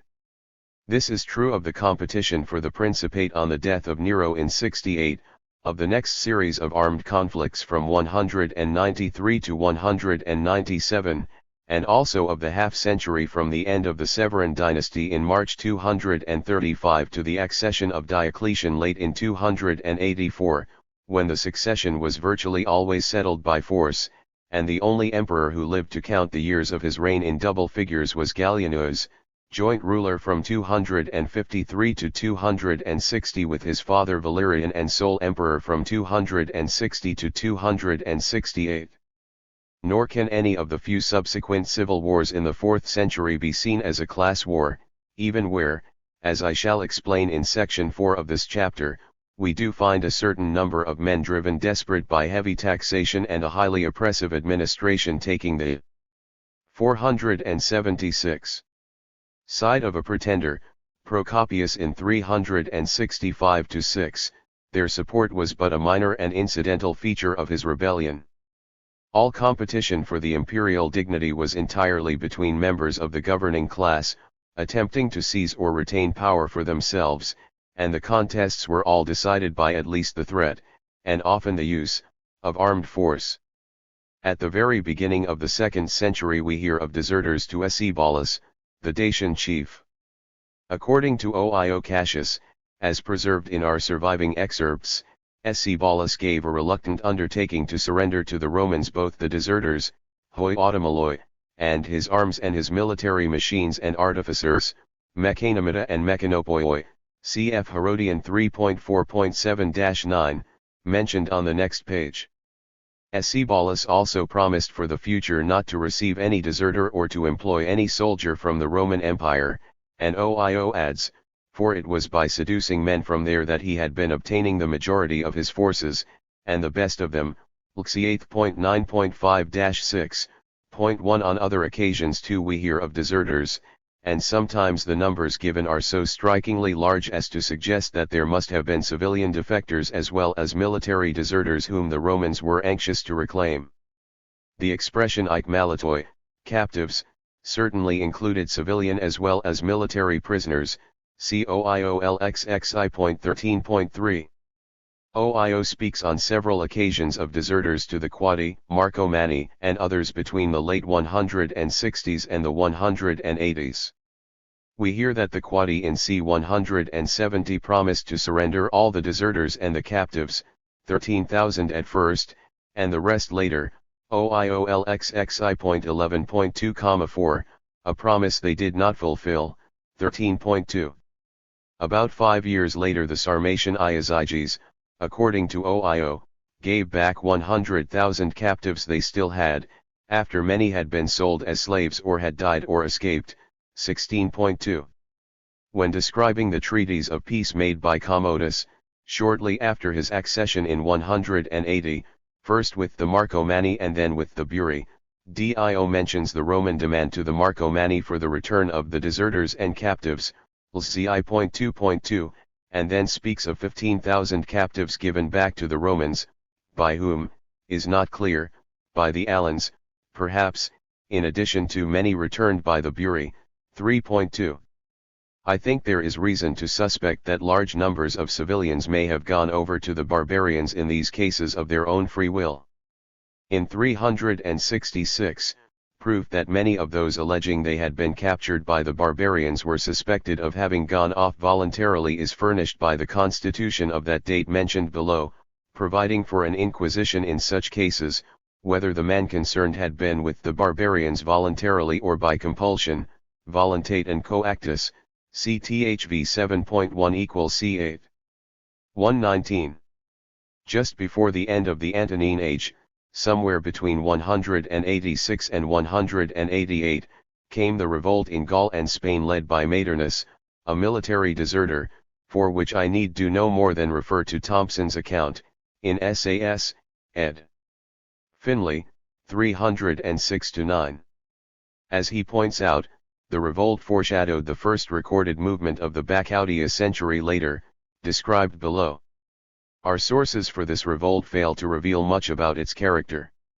It is referred to in the Historia Augusta as a war of deserters, bellum desertorum, Commod 16.2, countless numbers of whom were then plaguing Gaul, Pesque. Nigeria 3.4. Although discontented soldiers may have formed its nucleus, it may well have involved many members of the submerged classes of Gaul and Spain, as Thompson suggests. Maternus was soon betrayed, captured and beheaded, and his forces broke up. 3.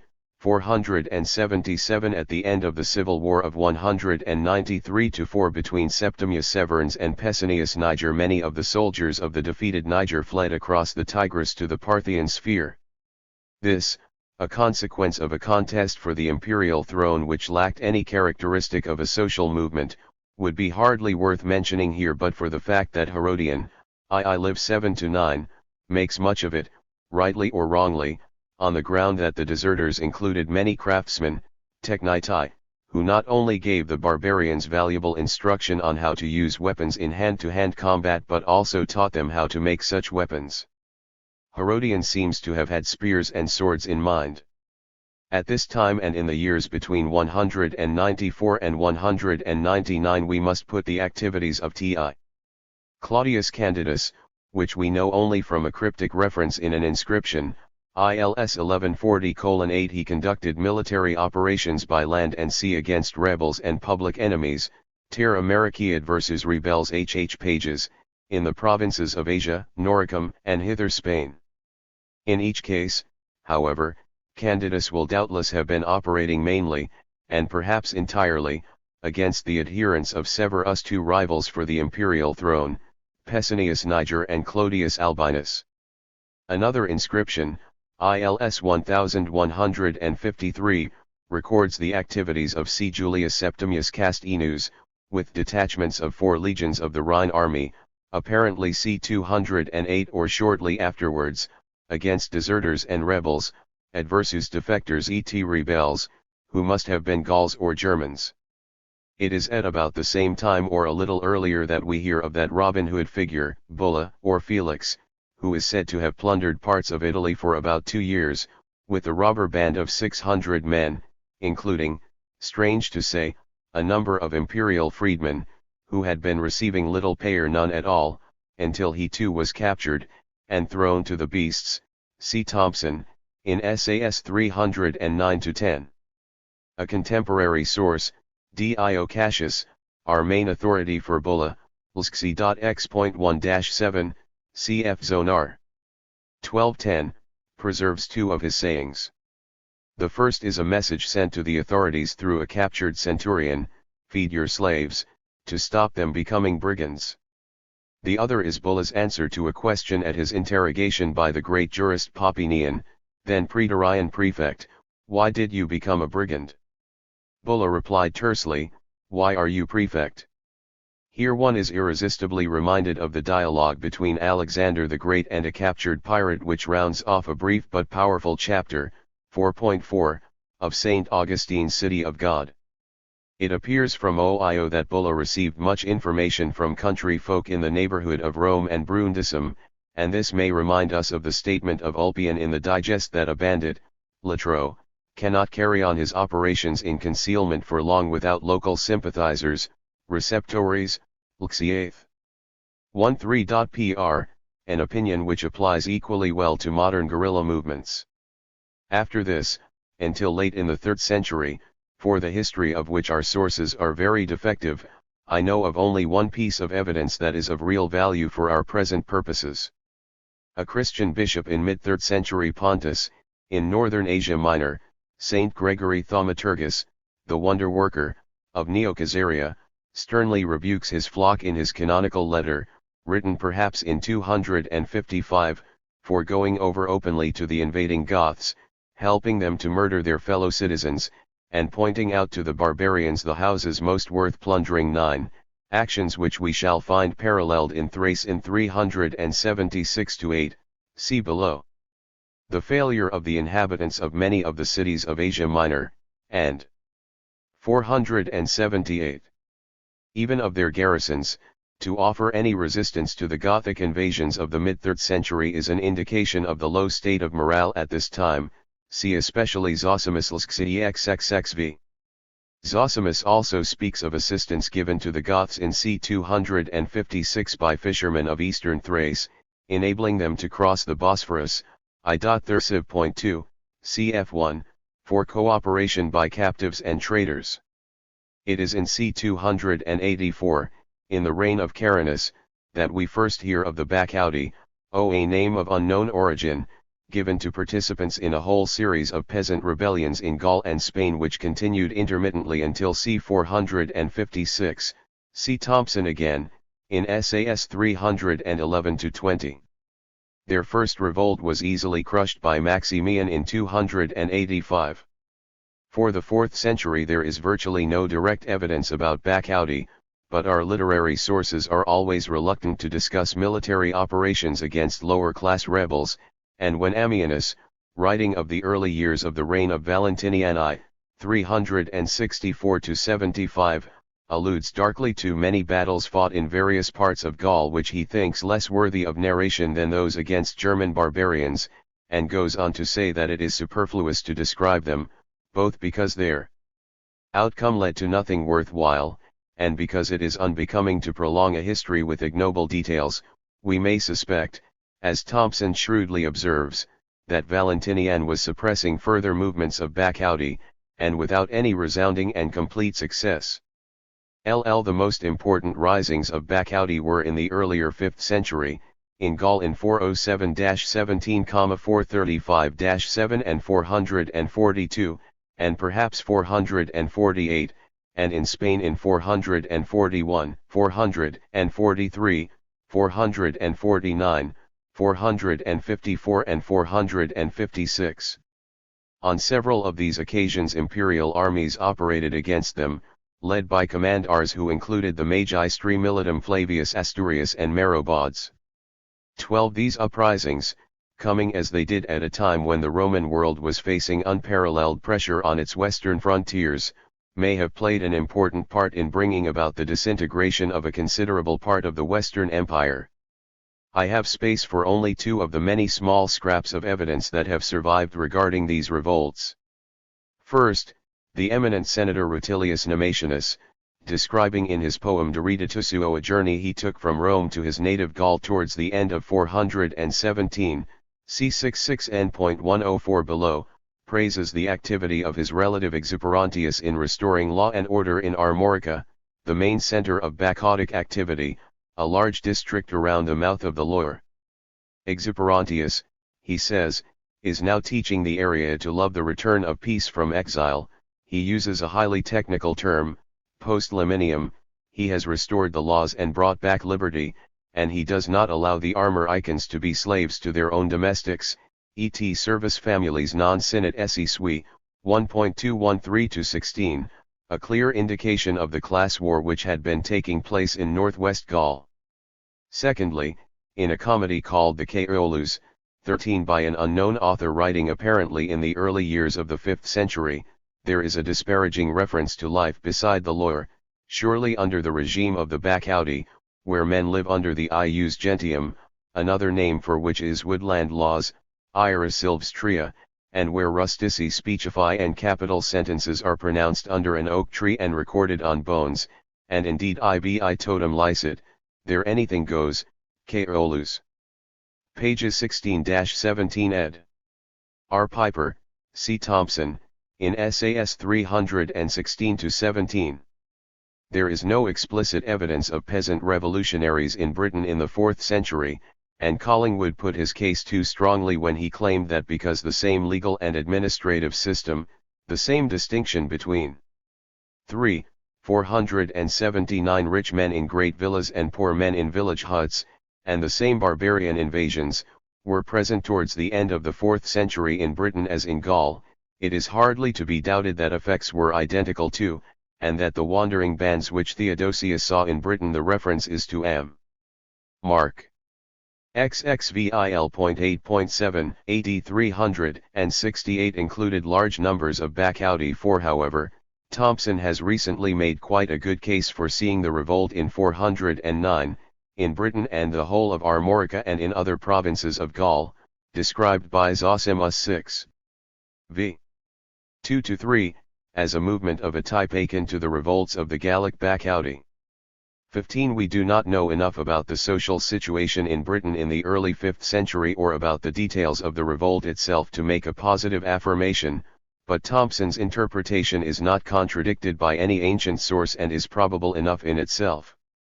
Apart from the material I have been discussing, there are for the time of Constantine onwards many small scraps of evidence and one or two particularly striking passages. References to the flight of slaves to the barbarians are only to be expected, and I will mention but two examples.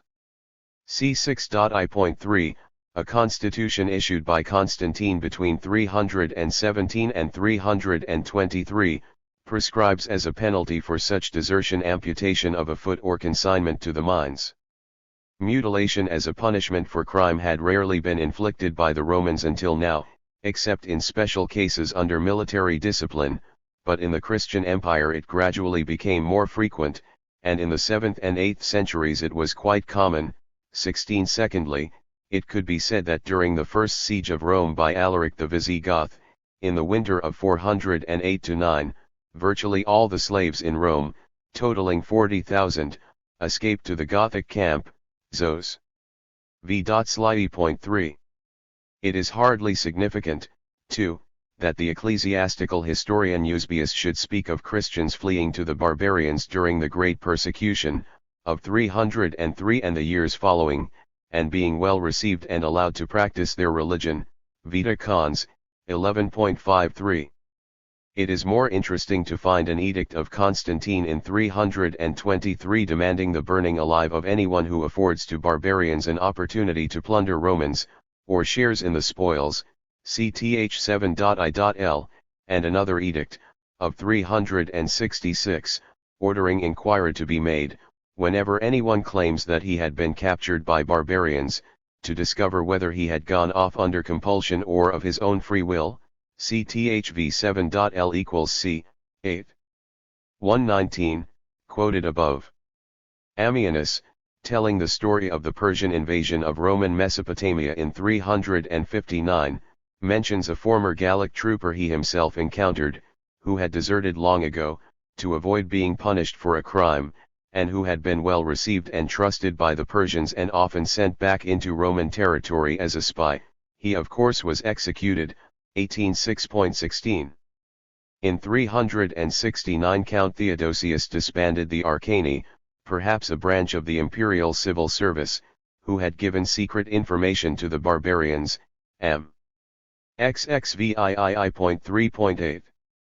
From the years 376 to 8 we have some extraordinarily interesting evidence from Ammianus about the behavior of many members of the lower classes in the Balkan area, which we may compare with the tirade of Saint Gregory Thaumaturgus in the 250s, mentioned above. Under Fritigern and other chiefs the Visigoths, who had been allowed by the Emperor Valens to cross the Danube into Thrace in 376, see Appendix 319b below, but had been very badly treated by the Roman commanders, began to ravage Thrace. Fritigern advised his men to leave the cities alone.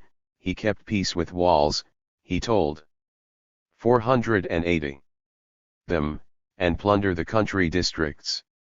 Those who surrendered to the barbarians or were captured by them, says Ammianus, pointed out the rich villages, especially those where ample supplies of food were said to be available. In particular, certain gold miners, unable to bear the heavy burden of taxation, did the barbarians great service by revealing to them hidden reserves of food and the secret hiding places and storehouses of the local inhabitants, m. XXXI 6.4-7. Roman soldiers who deserted to the Goths also gave them much valuable information, ID 7.7, cf 15.2. Even after the disastrous Battle of Adrianople in 378, we hear of 300 Roman infantry going over to the Goths, only to be massacred, XXXI 15.4, some guardsmen, candidati, who tried to help the Goths to capture the city of Adrianople soon afterwards were detected and beheaded, ID 8-9. Yet information was still given to the Goths by deserters. According to Ammianus it was so detailed, concerning Perinthus, the modern Aragli, and neighboring cities, that the Goths knew about the interior of the very houses, not to mention the cities, IDE 16.L. Dealing with the year 380, Zosimus speaks of every city and every field in Macedonia and Thessaly being filled with lamentation and appeals from everyone to the barbarians to come to their help. It is just after he has mentioned that instructions had been given for the rigorous exaction of taxes from these areas, in spite of the serious damage recently inflicted upon them by marauding Goths, 4.xxxii.2-3. Nicopolis in Thrace seems to have gone over to the Goths about this time. Unipius Fr 50.17 A constitution of 397 threatens with death any entering into a criminal conspiracy with soldiers, private citizens, or barbarians, to kill some great man or a member of the imperial civil service, cth 9.14.3. Prince. A large number of men described by Zosimus as slaves, oiktai, and outcasts joined the army of Tribigild the Ostrogoth in 399 and participated in the plundering of Phrygia and Lydia, Zos. v.13.3-4, and a year or two later we hear of runaway slaves oiktai and military deserters plundering the countryside of Thrace, until they were crushed by the Gothic Magi Militum, and consul in 401, Flavius Fravida, Zos. v.xxii.3, who is also credited with having earlier freed the whole east from Cilicia to Phoenicia and Palestine from the scourge of bandits, or pirates, Listi, xx.l. In the first decade of the 5th century Saint Jerome complains that Pannonians have joined the barbarians invading Gaul, 0 Legenda Residential Publica he exclaims, EP 123.15.2. There is a fascinating passage in the Eucharisticos of Paulinus of Pella, written in 459, referring to his presence in the city of Vasates, the modern Bazas, southeast of Bordeaux, during its unsuccessful siege by the Goths under Adolf in 415-16. Paulinus speaks of an ineffectual armed revolt by a body of slaves, actio serviles, combined with the senseless fury of a few young men, who were actually of free birth, and he says it was aimed deliberately at the slaughter of the leading citizens, the nobilitas, including Paulinus himself, whose innocent blood, with that of his fellows, was saved only by divine intervention. 2 or 3 years later, in 418, we hear of a rebellio in Palestine, put down by the Goth Plinta, comes. And Magister Militum of Theodosius II, and in 431 of a revolt in the west, by the Nori, suppressed with armed force by Aetius, but we know nothing of the details in either case. 19 soldiers in the army sent by Justinian for the conquest of Italy in the 5405 seem to have deserted wholesale. Procopius can even make Belisarius complain to the emperor that the majority have deserted. Bell. 7 equals 8. The decline and fall, an explanation. 3, 481 Goth. 3.12.8, cf. 8 equals Goth. 4.xxxii.20, and see the next paragraph below. Other sources too, both Greek and Latin, speak of the inhabitants of the Roman Empire as actually desiring the coming of the barbarians. The fact that the panegyric delivered to the Emperor Julian by Claudius Mamertinus on January 1, 362 includes a phrase to this effect may be of little or no significance. Paneg. Lat 11.4.2, ed. Egaletier, utiam barbari desiderarentur. And I would ignore the conceit in Libanius, Orid. XL 7. 20, of c. 391, imagining that a city which is in some way disadvantaged, or put to the worse, Elatumene, by another might call in neighboring Barbaroi as its allies. But I would be inclined to take more seriously the statement of Themistius to the Emperor Valens in 368 that many of the nobles who have held office for 3 generations made their subjects long for the barbarians, Orid. 8:115 See, the orator had just been speaking of the tremendous burden of taxation, which he represents as having been doubled in the 40 years before the accession of Valens in 364, but now halved by Valens, 113 ABC. Similarly, Orosius, writing of the eruption of Germans into Gaul and Spain early in the 5th century, could say that some Romans preferred to live among the barbarians, poor but in liberty, rather than endure the anxiety of paying taxes in the Roman Empire. 7.417, Inter barbaros pauperum libertatem quam inter Romanos tributarium solicitudinem sustinere. Here again, as so often, it is the burden of taxation which outweighs all other considerations. Procopius too, after describing the vicious behavior of the army of Justinian in Italy in the early 540s, could admit that the soldiers made the Italians prefer the Ostrogoths. Bell. 7 equals Goth 3.9.L4, cf 4.15-16, and in this case also we hear of unjust extortion practiced by Alexander the Logothete, whom Justinian sent to Ravenna in 540, and a little later by Bessus at Rome in 545-6. 20. A particularly eloquent complaint is that of Salvian, a Christian priest in southern Gaul, who probably wrote in the early 440s. Making some very severe strictures on the wealthy class of Gaul in his day, whom he compares to a pack of brigands, he says that the oppressed poor, and not only they, used to flee for refuge to the barbarians, Dagub. DEIV.21-3, 27-8, 36-8, or to the Bacchaudi, v.22, 24-6, cf section 4 of this chapter. Salvian stresses above all the oppressiveness of Roman taxation, which allows the wealthy to get off lightly but burdens the poor beyond endurance, 4.20-1, 30-1, v.17-18, 25-6, 28-32, 34-44. I decline to follow Jones in discounting almost entirely the evidence of Orosius, 7.41.7, see the preceding paragraph, as suspect, and that of Salvian as biased and unreliable. 21. Although of course I recognize that Salvian is prone to rhetorical exaggeration, like the great majority of later Latin and Greek writers, I agree with Ernst Stein that his De Gubernatione Dei is la source la plus revelatrice sur la situation intérieure de Empire d'Occident, la seule qui nous laisse voir directement tout la misère du temps dans sa réalité, HBE 12.I.344. Stein devotes more than 3 pages to describing some of Salvian's strictures on the oppressiveness of Roman rule in the West in his day, and he points out that some of these are reflected in an exactly contemporary edict, of Valentinian 3, November. Valx.Prince, and 3, AD 441, see Stein, Ibid 347. To this I would add another edict, issued 17 years later by the Emperor Majorian, which I have some, J1 arised in section 4 of this chapter, November. Major 2, AD 458.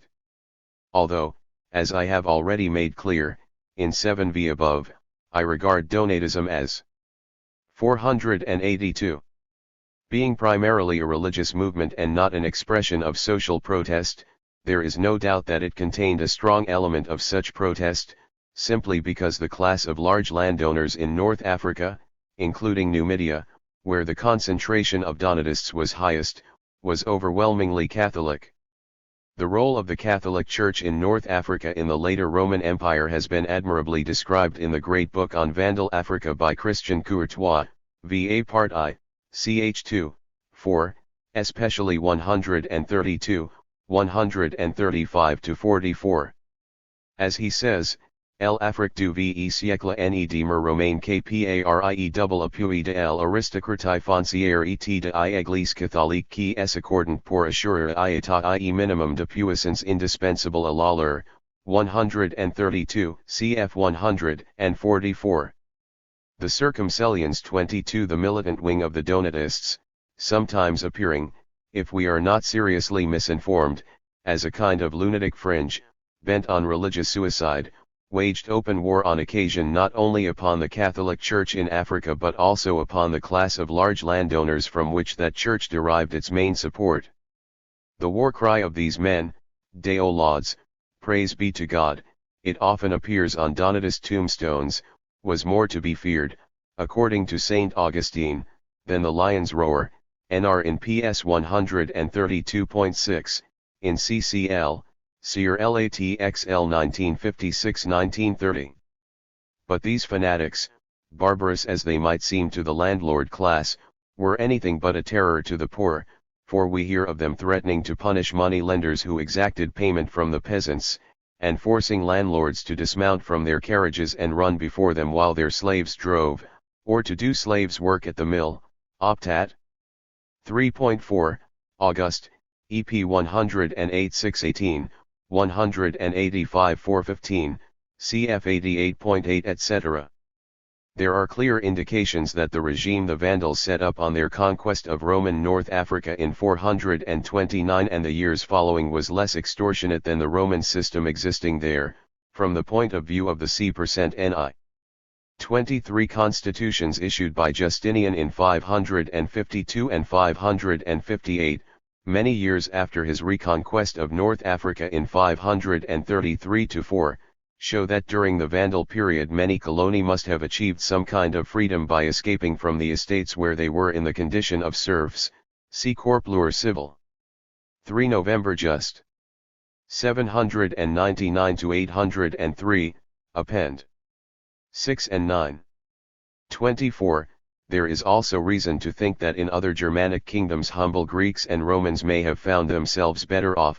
25. Although the Ostrogoths, for example, could sometimes, like other barbarians, behave with great savagery to the inhabitants of captured towns, even indulging in general massacre and enslavement. 26. Their rule might sometimes seem at least no worse than that of the Roman landowners, as it evidently did in Italy in the 540s during the reign of Totila the Ostrogoth. 541-52, who in the areas under his control treated the peasants particularly well, Procop, Bell. 7 equals Goth 3.13.L, cf 6.5, in strong contrast with those, apart perhaps from Belisarius, who commanded the Roman army sent by Justinian. 27 Totila made the peasants pay their rents as well as their taxes to himself. 28 He also accepted into his army a considerable number of slaves who had belonged to Roman masters, and he firmly refused to hand them over. 29 He is also credited with representing most successfully to the peasants of Lucania, who had been organized into a military force against him by the great landowner Tullianus, see 4.4 n.7 below, that if they returned to the cultivation of their fields the property of their landlords would become theirs. Bell. 7 equals Goth 3.xxii.20-1. All this material comes from Procopius, who was personally present as a member of the staff of Belisarius. In the light of this information, it is easy to 483 understand the particularly venomous way in which Totila is referred to by Justinian in his so-called pragmatic sanction of 554-30 which, among other things, ordered everything done by Totila, including his donations, to be abrogated, 2. Confiscated property to be restored, 13-14, marriages between free persons and slaves to be dissolved at the wish of the free party, 15, and slaves and coloni who had passed into the possession of others to be returned to their original masters, 16. The statement by Jones that the mass of the Africans and Italians welcomed the armies of Justinian is far from being justified even by the few passages he is able to quote from Procopius, a witness who would naturally have been glad to find evidence of friendliness towards the armies of which he himself was a member. 31 At the very end of the 6th century we find Pope Gregory the Great writing of Corsicans and Campanians defecting to the Lombards, EPV.38 and X.S, ed. L. M. Hartman, I.2.324-6 and 2.2.240-1. In the 7th century we hear from the chronicle of Bishop John of Nikiu of Egyptians deserting to the Arabs. 32 The conquest by the Arabs, first of Palestine, Syria, Mesopotamia, and part of Armenia, not to mention the Persian Empire, and then of Egypt, was accomplished with astonishing speed within a decade, Syria etc. between 634 and 640, and Egypt by 642. This startling process was no doubt facilitated by the previous large-scale Persian attacks, under their king Chosroes II, on the eastern provinces of the Roman Empire in the quarter century beginning in 604-33. They overran Mesopotamia, Syria, and Palestine. Between 611 and 626 they devastated many parts of Asia Minor, and in 617-18 they conquered Egypt and held it for some 10 years. These lands were not entirely freed from the Persian danger until 629, the year after Chosroes was murdered in a coup.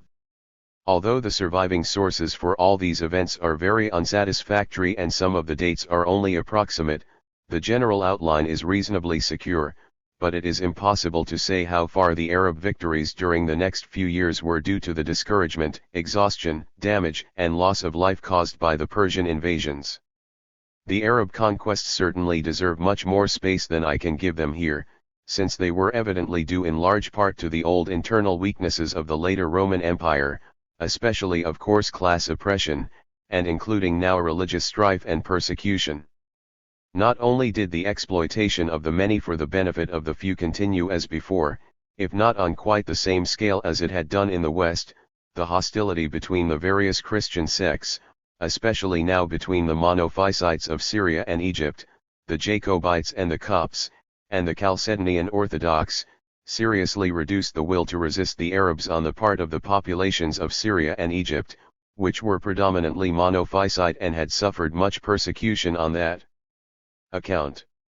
Michael the Syrian, the Patriarch of Antioch at the end of the 12th century, speaking on behalf of his Jacobite brethren about the Arab conquest, says, "It was no small advantage to us to be delivered from the cruelty of the Romans the Byzantines, their wickedness, their fury, their implacable zeal against us, and to find ourselves at peace."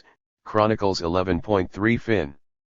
34. The same statement was made in the 13th century by Bar Hebraeus, Gregory Abli el-Faraj, or Abulpharagius, another Syrian Jacobite historian, who used Michael as one of his principal sources. Chronicles Ecclesiastes, Sectio 1.50.35. I feel I should emphasize here that for the 7th, 484 century in particular, Syriac sources are often essential for the Roman historian. For those who, like myself, do not read Syriac, translations are often available, into Latin or a modern language. There is fortunately an excellent account of all the main editions and translations by S. P. Brock, Syriac Sources for 7th Century History, in Byzantine and Modern Greek Studies 2, 1976, 17-36. I know of no good evidence that the Syrian Christians actually helped the Arab invaders, whom they naturally feared and hated as infidels until they discovered that the Muslims were prepared in general to allow them to practice their own particular form of Christianity, as the Byzantines were not, provided they paid a poll tax for the privilege. As for the Egyptian Copts, most of them seem also to have regarded their conquerors at first with aversion and horror. Duchesne was clearly right to say that their sentiments were hostile to the empire persecutor rather than favorable to the infidel invader.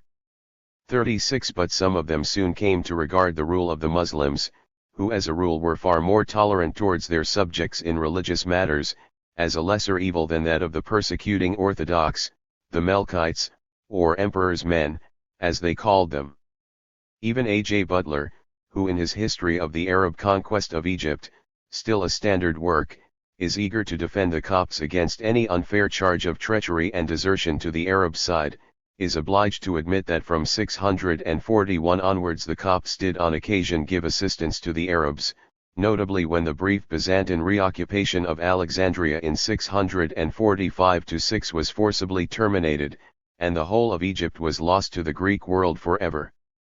37. Butler also records the comments of Bar Hebraeus, Chronicles Ecclesiastes, Sectio 1.50, 38 On the temporary restoration to the Mesopotamian and Syrian monophysites in the early 7th century, by the Persian king Chosroes II, of the churches which had been taken from them and handed over to the Orthodox by the persecuting Chalcedonian bishop Domitianus of Melitene, for whom cn. 34 Again, Bar Hebraeus was here reproducing Michael the Syrian, Chronicles X.25. Michael and Bar Hebraeus regarded the Persian conquest of Mesopotamia, 605, maintained until 627-8, as a divine punishment on the Chalcedonians for their persecution of the Jacobites, in their eyes, of course, the Orthodox. And Butler adds, it is the old story of Christians sacrificing country, race, and religion in order to triumph over a rival sect of Christians, cn. 37 Again. It was not only towards rival sects within Christianity that the Christians gave vent to their religious animosity. The restitution to Jerusalem in 630 of what was believed to be the true cross, carried off by the victorious Persians in 614 and now taken back from them by the Emperor Heraclius, was followed by a severe persecution of the Jews, who were accused of participating in the massacre of Christians at Jerusalem which had followed its capture by the Persians in 614. The consequences were soon to be unfortunate for the Roman Empire, for when the Arabs attacked Syria and Palestine in the 630s the Jews evidently received them favorably and in some places gave them significant support. 39 A large number of barbarians, mainly Germans, achieved high positions in the Roman world through service in the army in the 4th century and later. As early as the mid-4th century Arbitio, who had enlisted as a common soldier, Gregorius Miles, reached the most exalted of all military ranks, that of Magister. 3. 485 Equitum, and in 355 even became consul, an honor rarely conferred on upstarts, CPLRE 1.9425. The vast majority of these barbarian military commanders were completely loyal to Rome, and it is rare indeed to hear of them being guilty of treachery, like the Alemannic chief Horder, appointed by Valentinian I to a Roman army command but tortured and burned to death about 372 for treasonable correspondence with his former compatriots. 40 With hardly an exception, these men came to regard themselves as Romans and thoroughly accepted the outlook of the Roman ruling class, of which they had become members, however much they might be despised by some for their barbarian origin. Their situation is admirably illustrated by the story of Silvanus, especially as it is told by Ammianus Marcellinus 15.v.23341. Silvanus was apparently a second-generation immigrant, since Ammianus speaks of his father Benitus as a Frank, it is true, but one who had fought loyally for Constantine, Ibid 33. After rising to very high military office, as Magister Petitum, in 352/3, Silvanus became in 355 the subject of an entirely unjustified accusation of treason, which he knew Constantius II was only too likely to accept, and in the circumstances he was virtually obliged to have himself proclaimed emperor, at Cologne, in which capacity he survived only 28 days before being put to death. Silvanus had thought at first of deserting to his kinsmen the Franks, but he was persuaded by another Frankish officer, Laeniagisus, that the tribesmen would simply murder him or sell him to the Romans, Ibid 15-16, an interesting indication that many Germans had no use for those of their own number who had gone over to Rome. During a debate on the Silvanus affair in the consistory, the State Council, of Constantius II at Milan, another officer of Frankish origin, Malarich, the commander of the Gentiles, made an indignant protest that men devoted to the empire ought not to be victimized by cliques and wiles, Ibid 6. Before turning back to the behavior of ordinary Greeks and Romans, I must emphasize once more that the prominent military men I have been discussing in this paragraph, although of barbarian origin, had become above all members of the Roman ruling class and were no more likely than other Romans to prove disloyal to the empire that was now coming to be called Romania, an expression the earliest surviving use of which dates from c. 358, Athen, Historiarian ad Monach 35, cf. Pagani all, ec 2. 458 N.3. ********* Against all the evidence set out above for discontent, rebellion, and defection to the barbarians on the part of humble Greeks and Romans, I have come across very little sign of spontaneous resistance to barbarian incursions on the part of either peasants or townsmen. References to such activities in the countryside, which I have listed in 4.4, and its N.6, above, almost always attribute the initiative to prominent local landowners, who organize forces ad hoc, the nucleus of which is provided by their own colony and slaves, see 4.4 and N.6-7.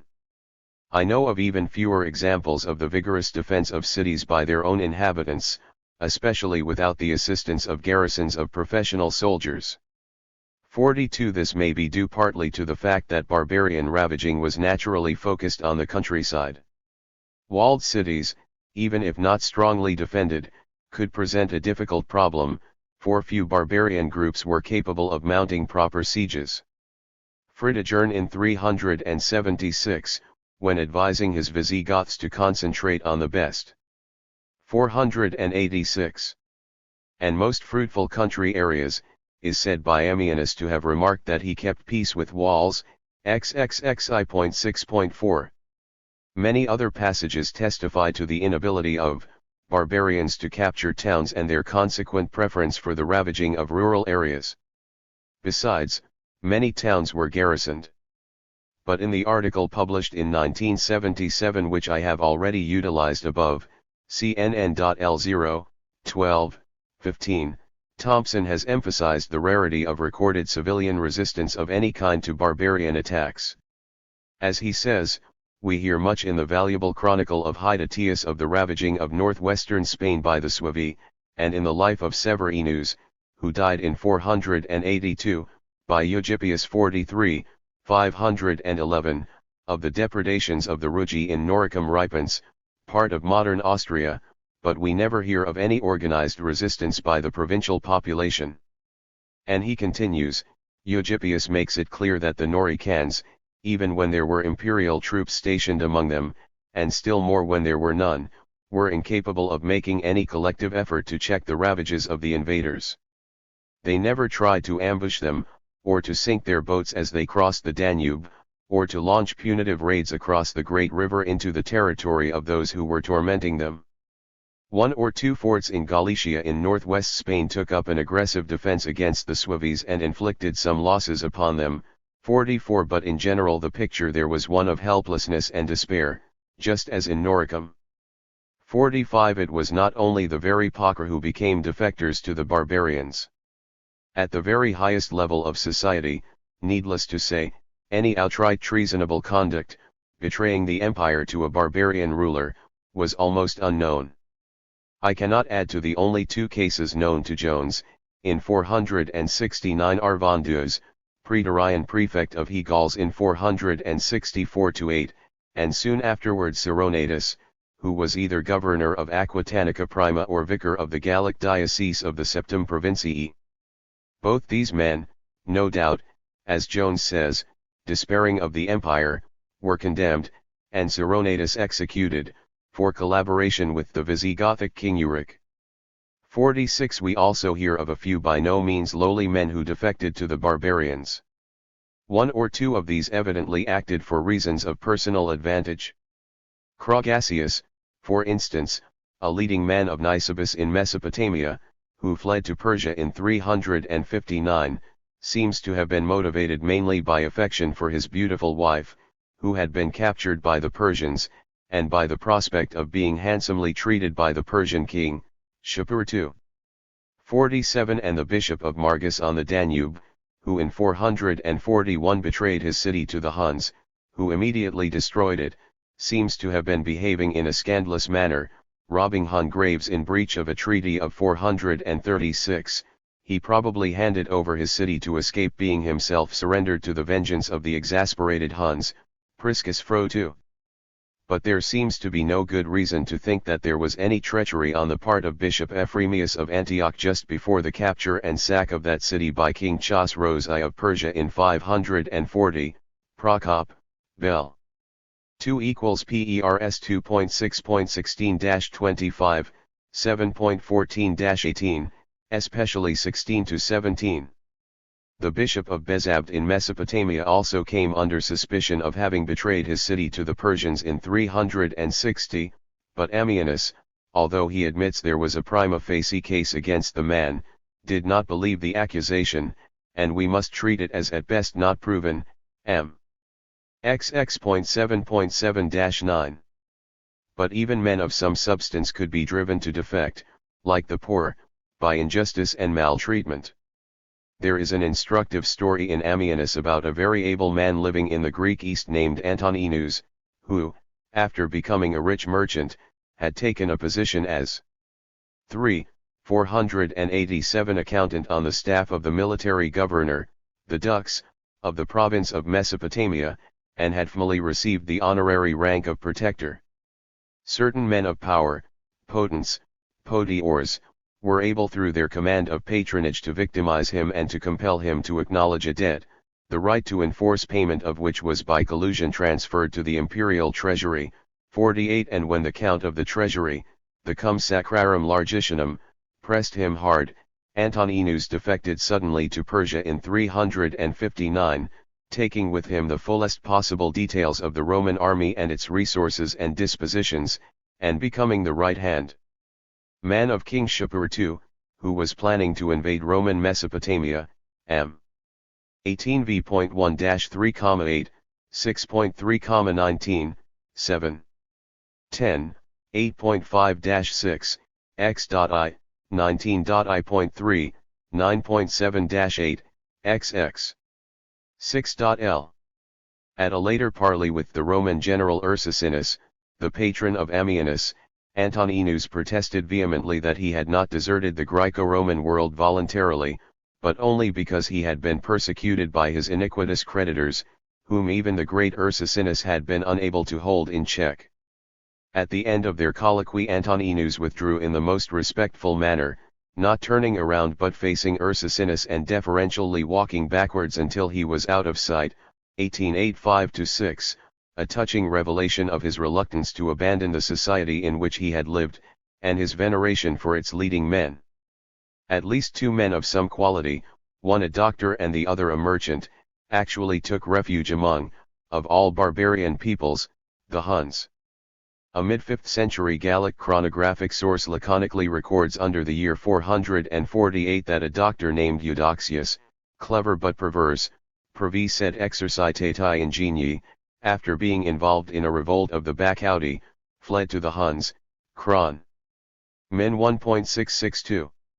The other man is the subject of the fascinating story told by the historian and diplomat Priscus, Fr. 8, 49 of his meeting, during his embassy to the camp of Attila in 448 or 449, with an unnamed man from Greece who had once prospered as a merchant at Viminisium on the Danube, the modern Castalax, and married a very rich wife there, but had been captured by the Huns when they took the city in 441 and had then fought for the Huns, even against the Romans. Although freed by his captors, he had by preference stayed to live among the Huns.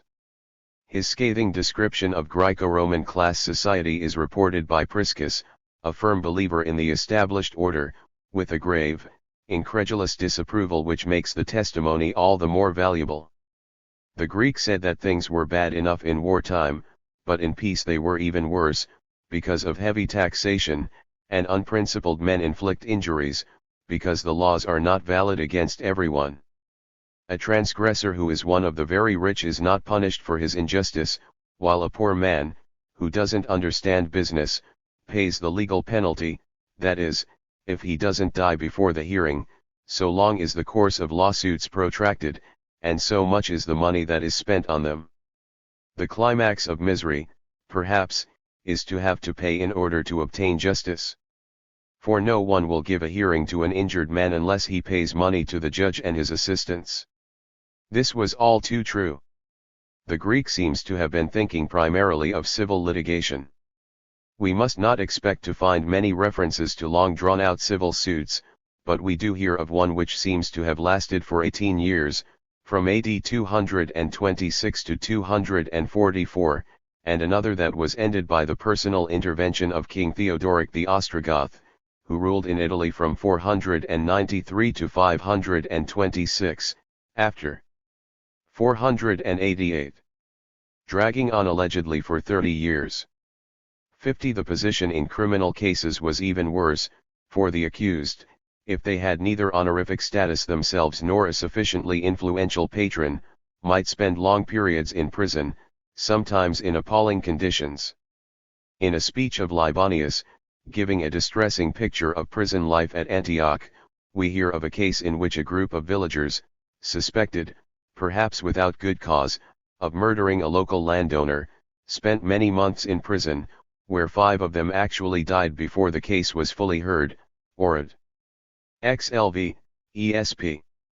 8-13,25-6, C. Jones, LRE 1.52122. Indeed, Roman criminal justice was in general not only brutal but inefficient, ID 520 to 1.51. The Greek was justified, too, in what he said about the venality of officials. All officials in the later Roman Empire expected to be handsomely tipped, even and perhaps especially, tax collectors. In a typically emotional edict, Constantine says, "Let the grasping hands of the officials refrain, let them refrain, I say, for unless after this warning they do refrain, they shall be cut off by the sword." CTHI 16:7 of 331. And he goes on to forbid their illicit tips, sportuli as they were called, a term which extended to many other types of payment, both forced and voluntary, including those made by patrons to their clients, or by benefactors to their fellow townsmen or others, cfv.3 above. It was an empty threat, however, as the officials must have known only too well. Only about 25 years after Constantine's death, in the reign of Julian, an inscription found at Timgad, recording the order of precedence at official functions in the province of Numidia, roughly the modern Algeria, actually lays down an official tariff of the tips which could be legally demanded by the officials of that province. They are expressed in terms of modii of wheat, from 2 to 100 modii, say from a quarter of a bushel to about 12 bushels.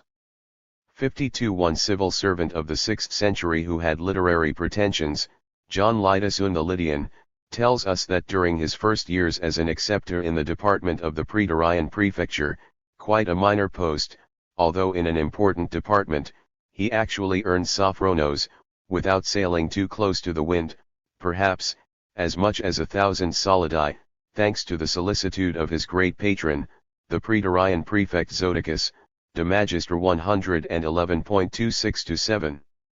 As an ordinary acceptor, his nominal initial salary would probably have been only around 9 solidi, 53, and although various additional fees and perquisites would have been available, he would not, without powerful backing, have come near earning 1,000 solidi, unless he was prepared to indulge in corrupt practices to which the word sophronos would have been most inappropriate. John also mentions in the same passage that when he wrote a panegyric in verse in honor of his illustrious patron, the great man generously rewarded him with a gold solidus for every line of the poem, although perhaps generously is not quite the right word, for the money was paid out of public funds. 4. The collapse of much of the Roman Empire in the 5th, 6th, and 7th centuries after the murder of Alexander Severus in 235. There ensued 50 years of unparalleled disaster for the empire, with a series of feudal civil wars between rival claimants to the imperial position, barbarian invasions, and a plague which 489 broke out in 251 and raged for some 15 to 20 years, with even more disastrous consequences than the pestilence of the 160s. One only in 284-5, with the accession of the very able Emperor Diocletian, late 284, was the situation temporarily stabilized.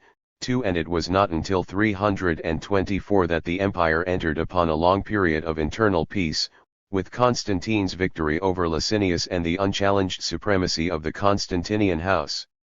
Even after this there were occasional short periods of internecine warfare, due again in every case to contention for the imperial throne. As I insisted in section 3 of this chapter, the civil wars of the 3rd and 4th centuries, like those of the 1st and 2nd, were all fought out between the respective claimants and their armies. Not once is there any clear sign of an alignment of class forces corresponding to the opposition between the armies, and we must regard all these struggles, ferocious as they sometimes were, primarily as attempts by individuals and factions within the governing class to acquire or retain control of the supreme power in the empire. No doubt men driven desperate by oppression could sometimes be led to hope that a change of emperor might result in some improvement in their situation, and it need not surprise us, therefore, if we occasionally come across statements about the support given by humble men to some pretender to the imperial throne.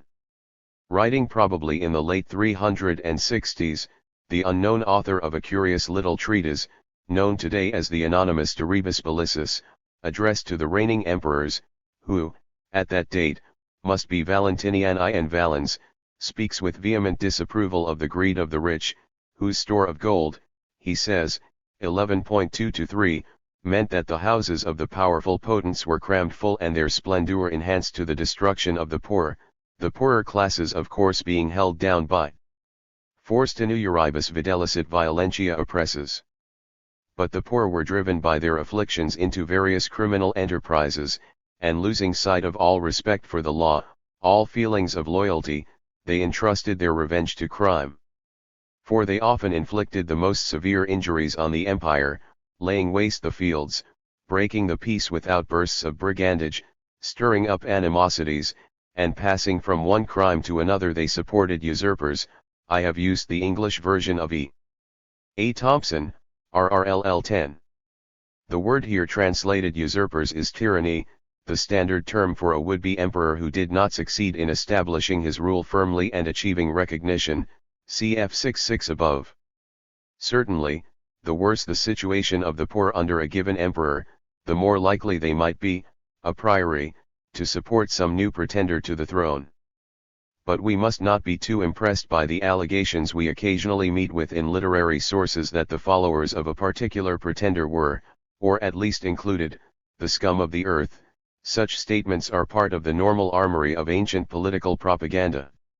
However, on one occasion in particular I would be prepared to take such statements seriously.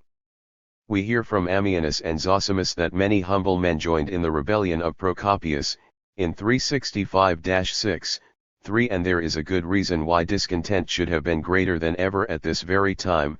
Taxation was especially severe. Taxation had always been recognized by the Roman government as the prime necessity for the maintenance of peace itself, as the Romans understood that term. In the words Tacitus puts into the mouth of the Roman general. 490. Pedalius Cerealis in 70, without arms there can be no peace among peoples quis gentium, nor can there be arms without pay, or pay without taxation, tributa. History 4. 74. And in the ludicrously optimistic picture of a coming golden age, put into the mouth of the Emperor Probus, 276-82, the cessation of any need for soldiers leads directly to a world in which taxation can disappear. History August, Probe 20.3-6 and 22.4-23.3, especially 20.6, 23.2. Taxation, under the new system inaugurated by Diocletian, had steadily increased during the 4th century, and even Julian, who in Gaul is said to have reduced the tax on each caput from 25 solidi to 7 m. Mark 16v.14-15, evidently made no reduction in the East during the short time he ruled there in 361-2. According to Themistius, addressing the Emperor Valens in March 368, imperial taxation had doubled during the 40 years before the accession of Valens in 364, and although Valens proceeded to have it, he did so only in his 4th year, 367-8, the year after the revolt of Procopius, keeping it unchanged until then. Orid 8:113 of c. Furthermore, Valens' father-in-law Petronius IV, in what office, we are not told, had made himself widely hated by his ruthless exaction of arrears of taxes, accompanied by torture, and going back, according to Ammianus, to the reign of the Emperor Aurelian, 270-5, nearly 100 years earlier. XXVI 6-7-9. Ammianus attributes partly to detestation of Petronius the adhesion to Procopius of many of the common people, populace, vulgus, Ibid 17. Similarly, Zosimus ascribes the widespread support in Africa for Firmus, who rebelled in 372 or 373, to the exact Ions of Romanus, the Comes Afrasi, in Mauritania, 4.16.3. 5. I shall return shortly to the subject of taxation. One of the many feudal civil wars, between Constantius II and the usurper Magnentius, led to a major battle in 351 at Mursa, near to the confluence of the Orave with the Danube, which may well have been the bloodiest battle of the century, as Stein has called it, with a total loss of life said, no doubt with much exaggeration, as usual to have been 54,000. 6. And there were innumerable wars on and over the frontiers, not only against barbarians like the Germans and Sarmatians in the north, and in the 5th century the Huns, as well as against the nomads of the desert who often attacked Egypt, Cyrenaica, and the other North African provinces. 7. But also against the Persians, who could be considered a civilized state comparable with the Roman Empire itself, and who became much more menacing in the Sassanid period from 224 onwards, see 4.4 above. Julian's disastrous expedition against Persia in 363 involved perhaps the largest army ever assembled by a Roman emperor for a campaign across the frontiers. 8. And the resulting losses in manpower and equipment, although they cannot be even approximately estimated, must have been catastrophic. Ordinary campaigns on the frontiers may not have resulted in a greater drain on the resources of the empire than occurred during peacetime, for no doubt the prisoners and booty captured will have roughly balanced out the losses. Even war with Persia may have yielded a good profit on occasion, as for example in 298, but in general the long series of conflicts in the east must have greatly strained the economy of the empire. And of course when Roman territory from which recruits were customarily obtained was lost to barbarian invaders, as happened above all in the west in the early years of the 5th century, permanent damage was inflicted on the military strength of the empire, see especially Jones, LRE 1.198. It is indeed hard to estimate how much waste of resources occurred during 491 wars. The army itself was a very great burden on those resources, if less in time of peace than during wars, cf. section 2 of this chapter, with its NN.14-15. One thing we can say with confidence, the army was now considerably enlarged beyond what it had been in the early Principate. The total paper strength of the army may have been about 400,000 or more, even in the Antonine period. 9. When Septimius Severus raised 3 new legions for his campaign against the Parthians in 197, he was increasing the legionary army by about 10%. Estimating the numbers of the armed forces is a very difficult task, especially as regards the auxiliary regiments, auxilia, which evidently outnumbered the legions, and all I feel able to say is that Diocletian and Constantine must have greatly increased the size of the army, to perhaps well over 500,000 men. It is no wonder that Diocletian also began a thoroughgoing reform of the whole system of taxation, which was apparently far more effective in extracting from the working population, the peasantry above all, of course, the much greater resources needed to enable the government to sustain its military and administrative machine. Further expansion of the army may have brought it up to more than 600,000 before the end of the 4th century. We happen to possess 2 sets of figures for total army strength, the nature of which may inspire more confidence than we can usually feel in such cases, because they are not in the usual very round numbers and therefore look as if they may go back ultimately to genuine army lists, whether they represent them accurately or not. Very detailed, and not at all implausible, figures which add up to 435,266 are given in the mid-6th century by John Litus, de Mens 1.27, for the reign of Diocletian. I would guess that they are from the earlier rather than the later part of that reign, during which I think the army grew considerably. Agathias, writing perhaps c. 580, speaks of the army as numbering 645,000 under the emperors of former times, hypoton Basilion, History v.13-17, a phrase which must refer back to the time before the division of the empire in 395.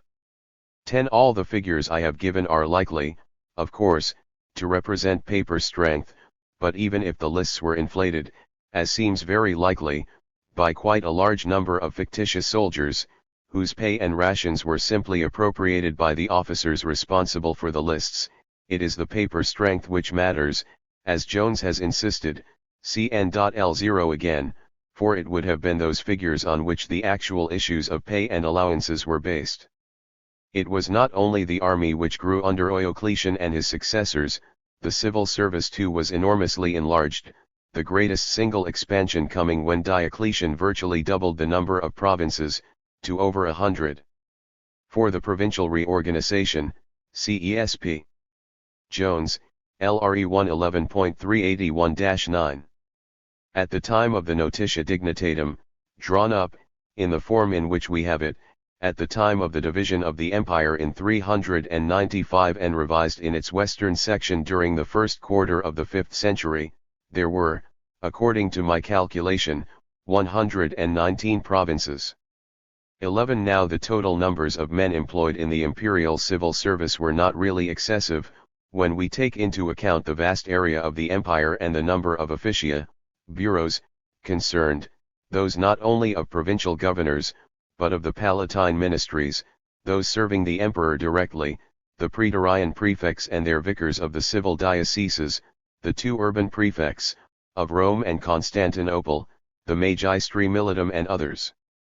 I would agree with Jones, whose knowledge of the evidence has never been 492 equaled, that the grand total of regular officials was not much in excess of 30,000, not an extravagant number for an empire which stretched from Hadrian's Wall to beyond the Euphrates too, but, as we shall see, the burden of the civil service upon the economy of the Roman world was out of all proportion to its numbers. Even before the great growth in the numbers of the Christian clergy, which I deal with below, the army and the civil service represented a tremendous drain upon the resources of the Greco-Roman world. In a sense, many of the men concerned were performing essential functions in defense or administration. But they were all withdrawn from the productive process, and they had to be maintained by those who remained within the process, above all of course the peasants and slaves.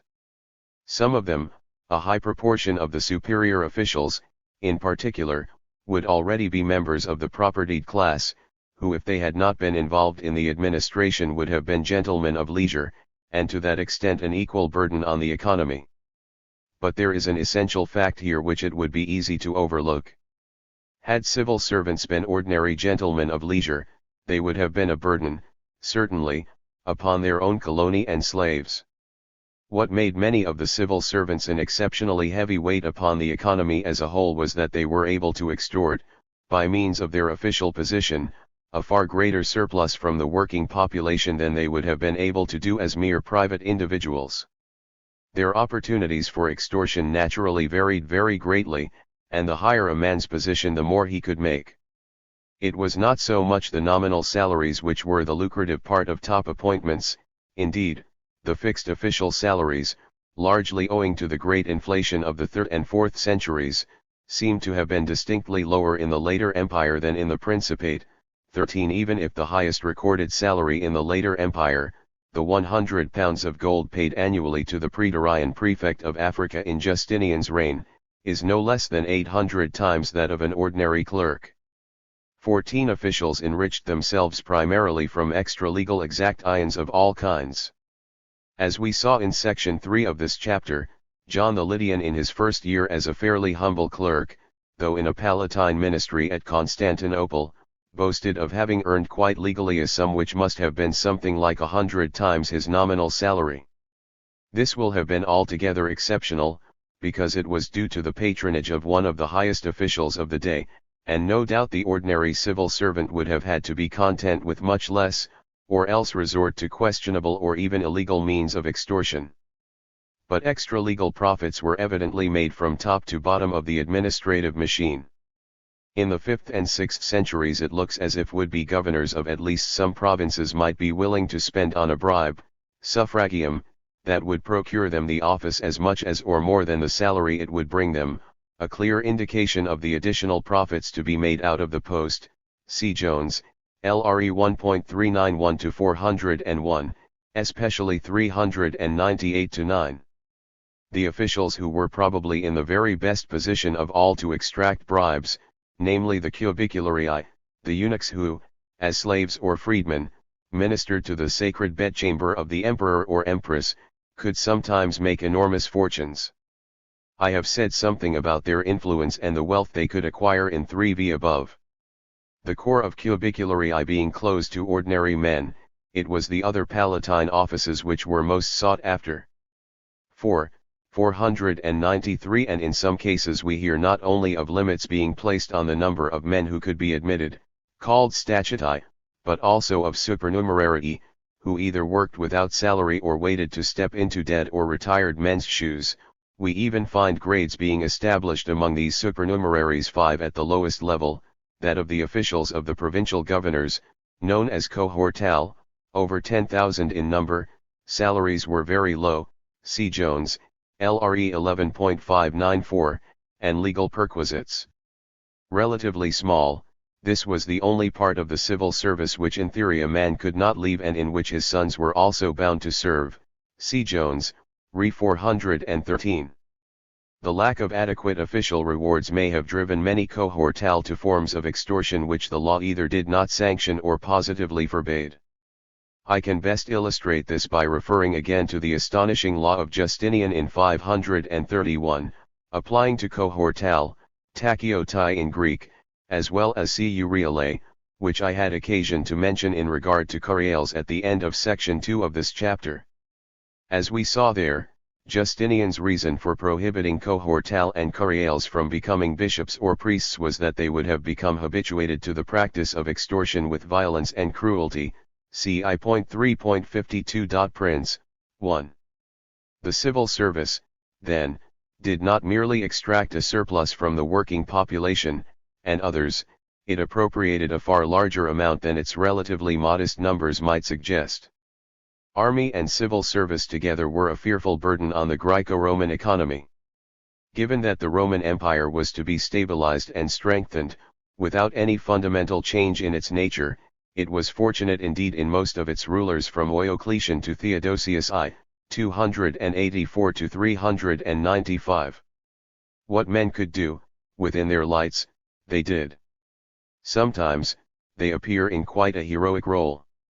But, ironically enough, the very measures they took, necessary as they were if the system was to be maintained, helped to break up the empire, for the increases in army and civil service involved the extraction of an increased surplus from the already overburdened peasantry.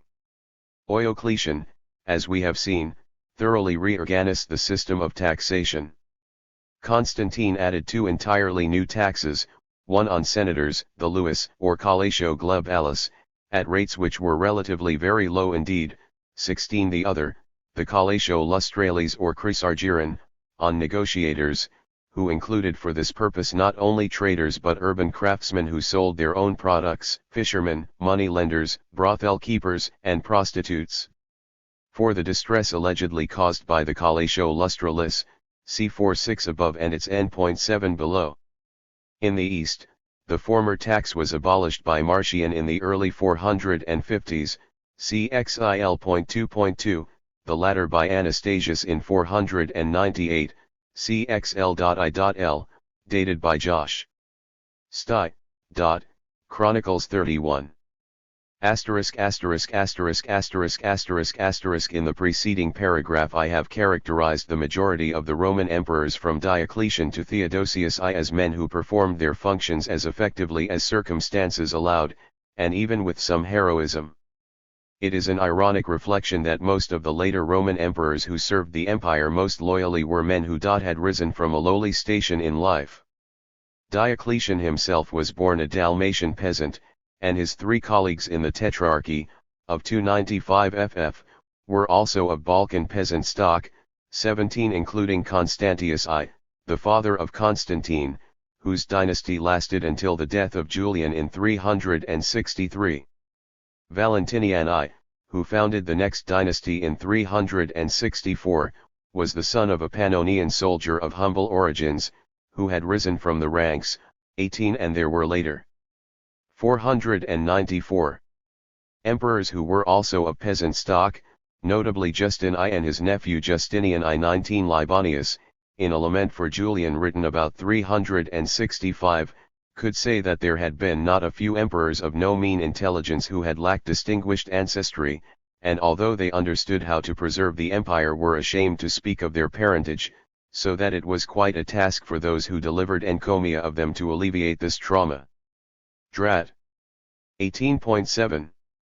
Members of the Roman upper class would apply to such men, and to leading generals and officials who could boast of no illustrious ancestors, contemptuous terms deriding their rustic origin, such as agrestes, semi-agrestes, sub-agrestis, sub-rusticus.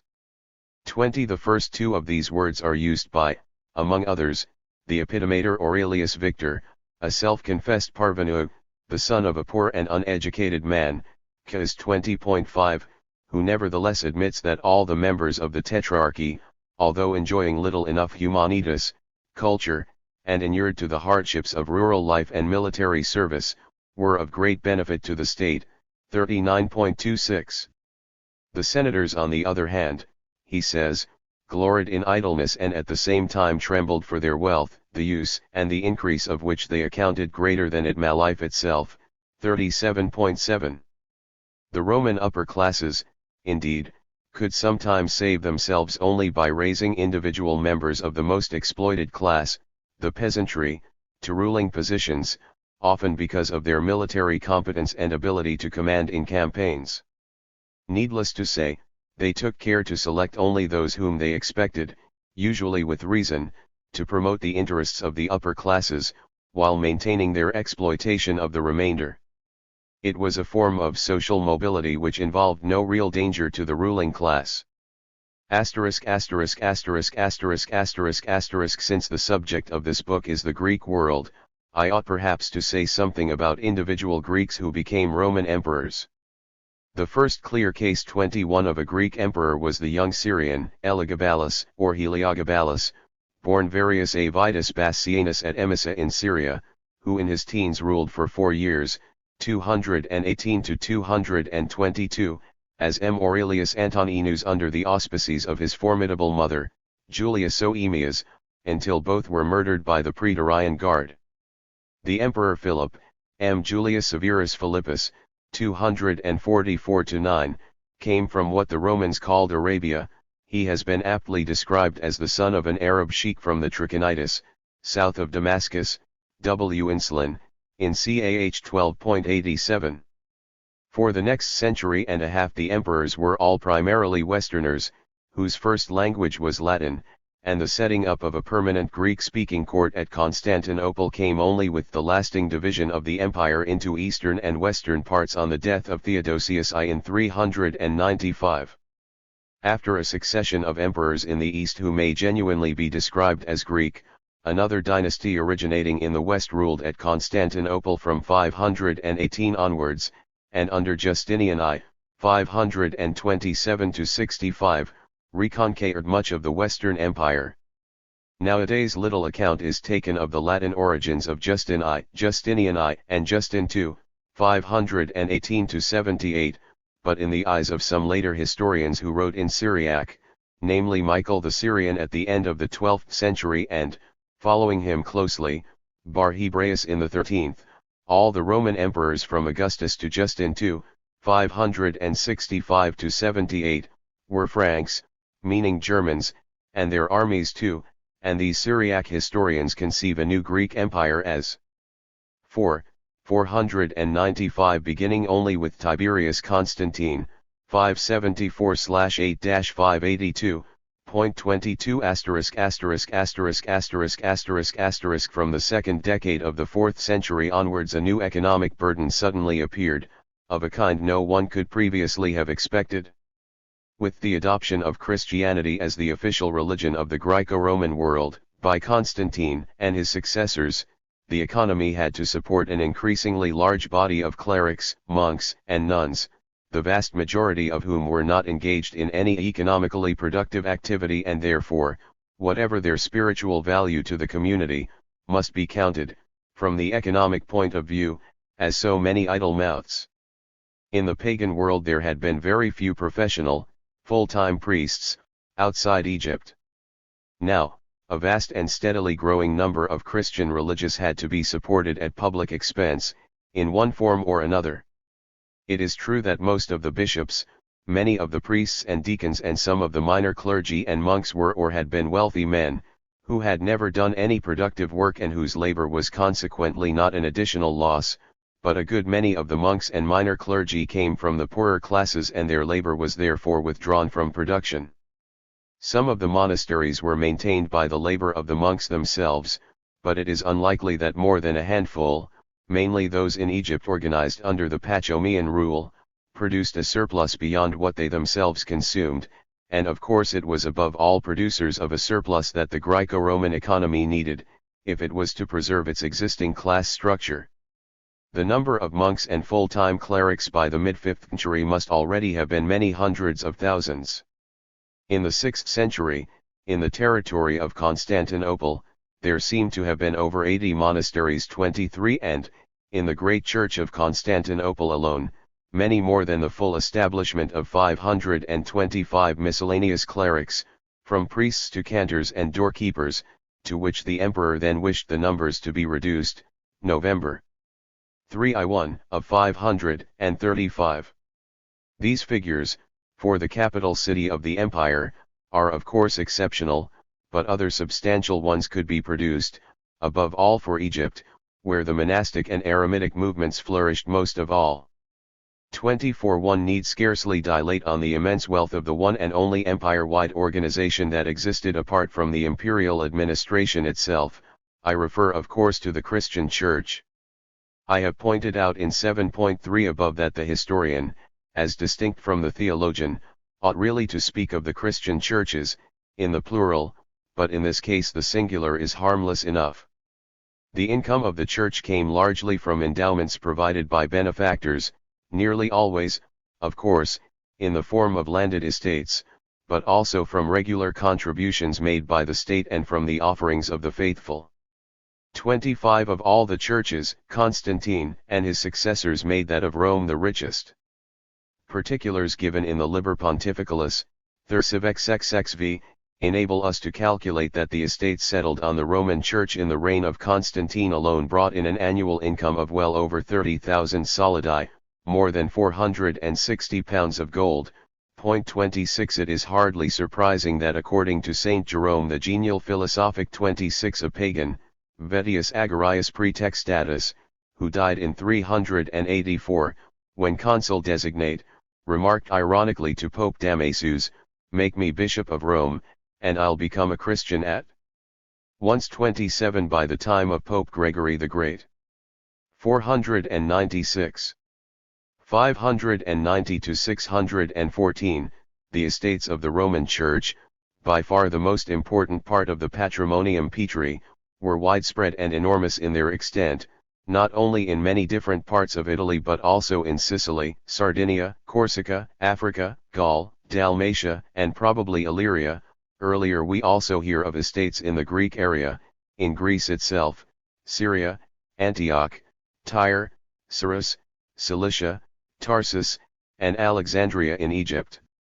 28 The incomes of the bishops, of whom there were by the 5th century well over 1,000, were sometimes larger than that of any provincial governor.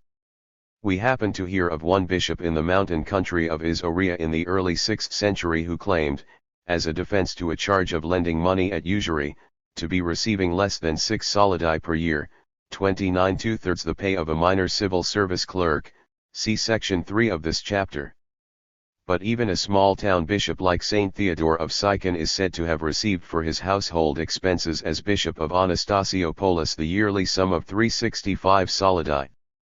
30 And a great prelate like the metropolitan bishop of Ravenna, at about the beginning of Justinian's reign, received 3,000 solidi 31, a little more than the highest paid provincial governor under the scale of salaries laid down by Justinian a little later, 32. This was the Augustal prefect and dux of Egypt, who received 40 pounds of gold, or 2,880 solidi Augustan, edict.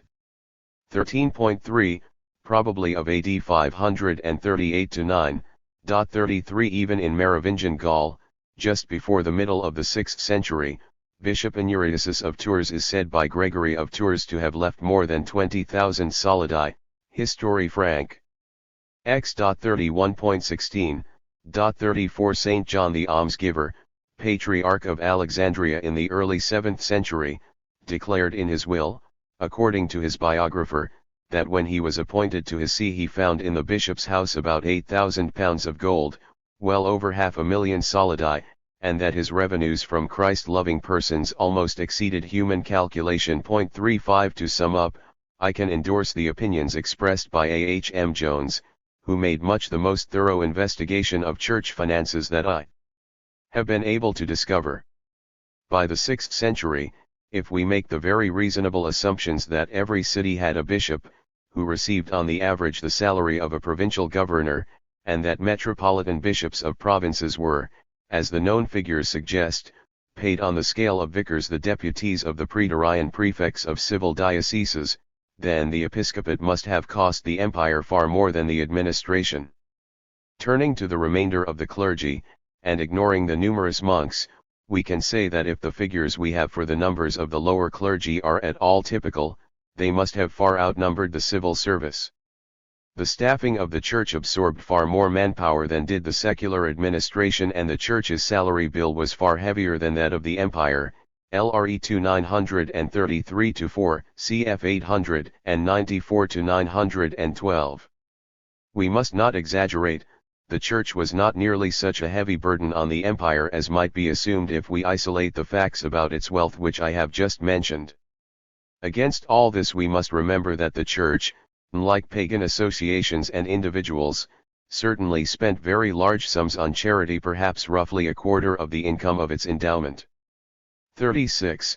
From the time of Constantine it was used by the emperors as the vehicle of charitable distributions to the clergy and the poor. 37. It is also true that the vast agricultural areas of which the church was landlord would have paid roughly the same amounts in rent had the lands been owned by secular landlords. But this cannot alter the fact that the church did create a large number of economically idle mouths. 497 which had to be supported by the overloaded Greco-Roman agricultural economy. Whether the church gave a good return for what it exacted is a question I shall not enter into. It must be obvious that I believe it did not. I have referred near the end of 7.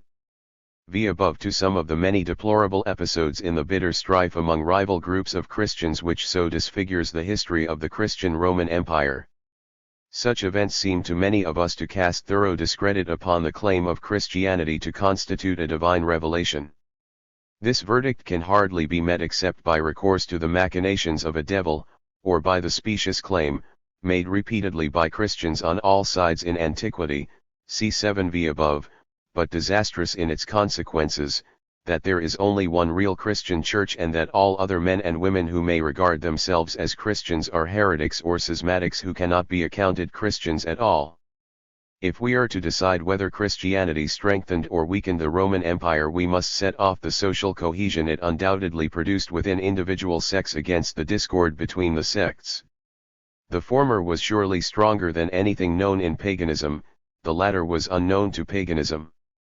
I find it hard to make a comparative evaluation of the two countervailing tendencies of Christianity that I have just mentioned, but I believe that the latter, the production of discord, was far more powerful than most historians have realized, or at least have been willing to admit, and that over the centuries it was probably the stronger of the two. Religious strife continued sporadically, not only within the Byzantine Empire, most noticeably during the iconoclast controversy in the 8th and 9th centuries, but between Rome and Constantinople. In 1054 the intermittent schism between Pope and Patriarch became effectively final. An attempt to heal it was made by the Byzantine Emperor John VIII and his leading bishops, who submitted to Rome at the Council of Florence in 1439, in the vain hope of obtaining Western help against the now serious threat from the Ottoman Turks. But even the emperor and his bishops were unable on their return to overcome the deep hatred of Rome in the Byzantine world, and the reunion collapsed. The last Byzantine emperor, Constantine XI, made a desperate but fruitless attempt to heal the breach at the end of 1452, a few months before Constantinople finally fell to the Turks. The historian Ducas records with disapproval the opinion expressed in Constantinople in 1453 by a most distinguished man, who shared the later views of Gennadius, that it would be better to have the Sultan's turban in Constantinople than the Pope's mitre, XXXVII 10.38**************. It was, I suggest, the combination of unlimited economic power and political power in the hands of the propertied class, their emperor and his administration, which ultimately brought about the disintegration of the Roman Empire.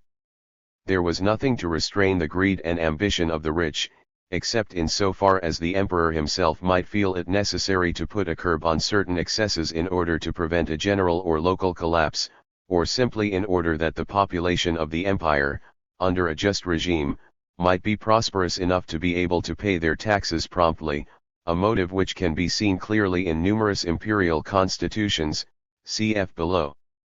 For the peasant, it was the tax collector who was the cause of the greatest dread. 498. What a terrifying individual he could be is nicely illustrated in one of those lives of saints from which so much of our information about the lives and outlook of the poor in the later Roman Empire is derived, the life of Saint John the Almsgiver, from which I have quoted above. If we want to characterize a cruel and merciless person, we sometimes say, he's like a wild beast. Well, the saint is represented as thinking about the dreadful monsters he may meet after death, and the only way he can adequately express the appalling ferocity of these wild beasts is to say that they will be like tax collectors. 39 Certainly, tax collection from the poor in Roman times was not a matter of polite letters and, as a last resort, a legal action. Beating up defaulters was a matter of routine, if they were humble people. A casual remark of the 5th century ecclesiastical writer Theodoret shows us what the procedure of tax collection was likely to be in a Syrian village. At this time, he says, collectors, praetors, arrived, who compelled them to pay their taxes and began to imprison some and maltreat others. History Religion 17, CT Unipius, Fr 87. In Egypt the same brutal procedure can be seen at work. Local officials would seize taxpayers whom they alleged, rightly or wrongly, to be in default, imprison and ill-treat them, and, with the aid of soldiers and local levies, burn down their houses. After quoting a particular example of such a procedure, from the reign of Justinian, Sir Harold Bell, a leading papyrologist and historian of Greco-Roman Egypt, remarked, such, to judge by other evidence, were regular accompaniments to the process of collecting arrears of taxes from an Egyptian village in the 6th century, Avj 34. According to Ammianus, an Egyptian in the late 4th century would blush for shame if he could not show on his back scars inflicted by the tax collector's whip, Arabescit apodios, sicis non inficiando tributa plurimis in corpore vibices ostendat, XXIL.16.23. And it is worth repeating here the statement of Ammianus which I quoted near the end of v.3 above, that the Emperor Julian realized it was no good granting remissions of tax arrears in Gaul in the 350s, because this would only benefit the rich. The poor would have been made to pay immediately and in full. 16 v.15. There must have been many occasions, too, on which hapless peasants were forced to pay their taxes twice over, whether because the tax had first been extracted from them by the agents of a usurper, cf 6.6 above, or because their landlord, after collecting the tax, became insolvent before paying it over to the authorities, or the persons to whom he was responsible. There is an example of the latter situation in a letter of Pope Gregory the Great, written in 591, from which we learn that the rustici on an estate of the Roman Church in Sicily had been compelled to pay their burdatio twice to the head lessee, Theodosius, now almost insolvent. Gregory, an exceptionally conscientious landlord, orders that the 57 solidi concerned are to be repaid to the peasants as a prior claim against Theodosius' estate, EP 1.42. It will be objected that the appalling situation I have been describing is characteristic only of the later empire, and that things were surely very different under the Principate, especially in the first 2 centuries of the Christian era. Certainly, taxation became much heavier in the 4th century onwards, cf. above, and section 3 of this chapter. But there is no reason to think that defaulting taxpayers who were poor men, especially peasants, would be much better treated in the 1st century than in the 4th, although, until certain of the privileges of the Roman citizenship became in practice limited to the upper 499 classes, during the 2nd century, see section I of this chapter, the Roman citizen who was a person of no consequence might occasionally be able to assert his legal rights. St. Paul did so, as we have seen, but of course he was far from being an uneducated peasant. The native villager, especially if he was not a Roman citizen, as very few villagers were in the Greek-speaking part of the empire before 212, would have had little chance of escaping any brutal treatment which soldiers or officials cared to inflict upon him. There is a certain amount of evidence pointing in this direction, of which I will single out one text, quoted by several modern writers.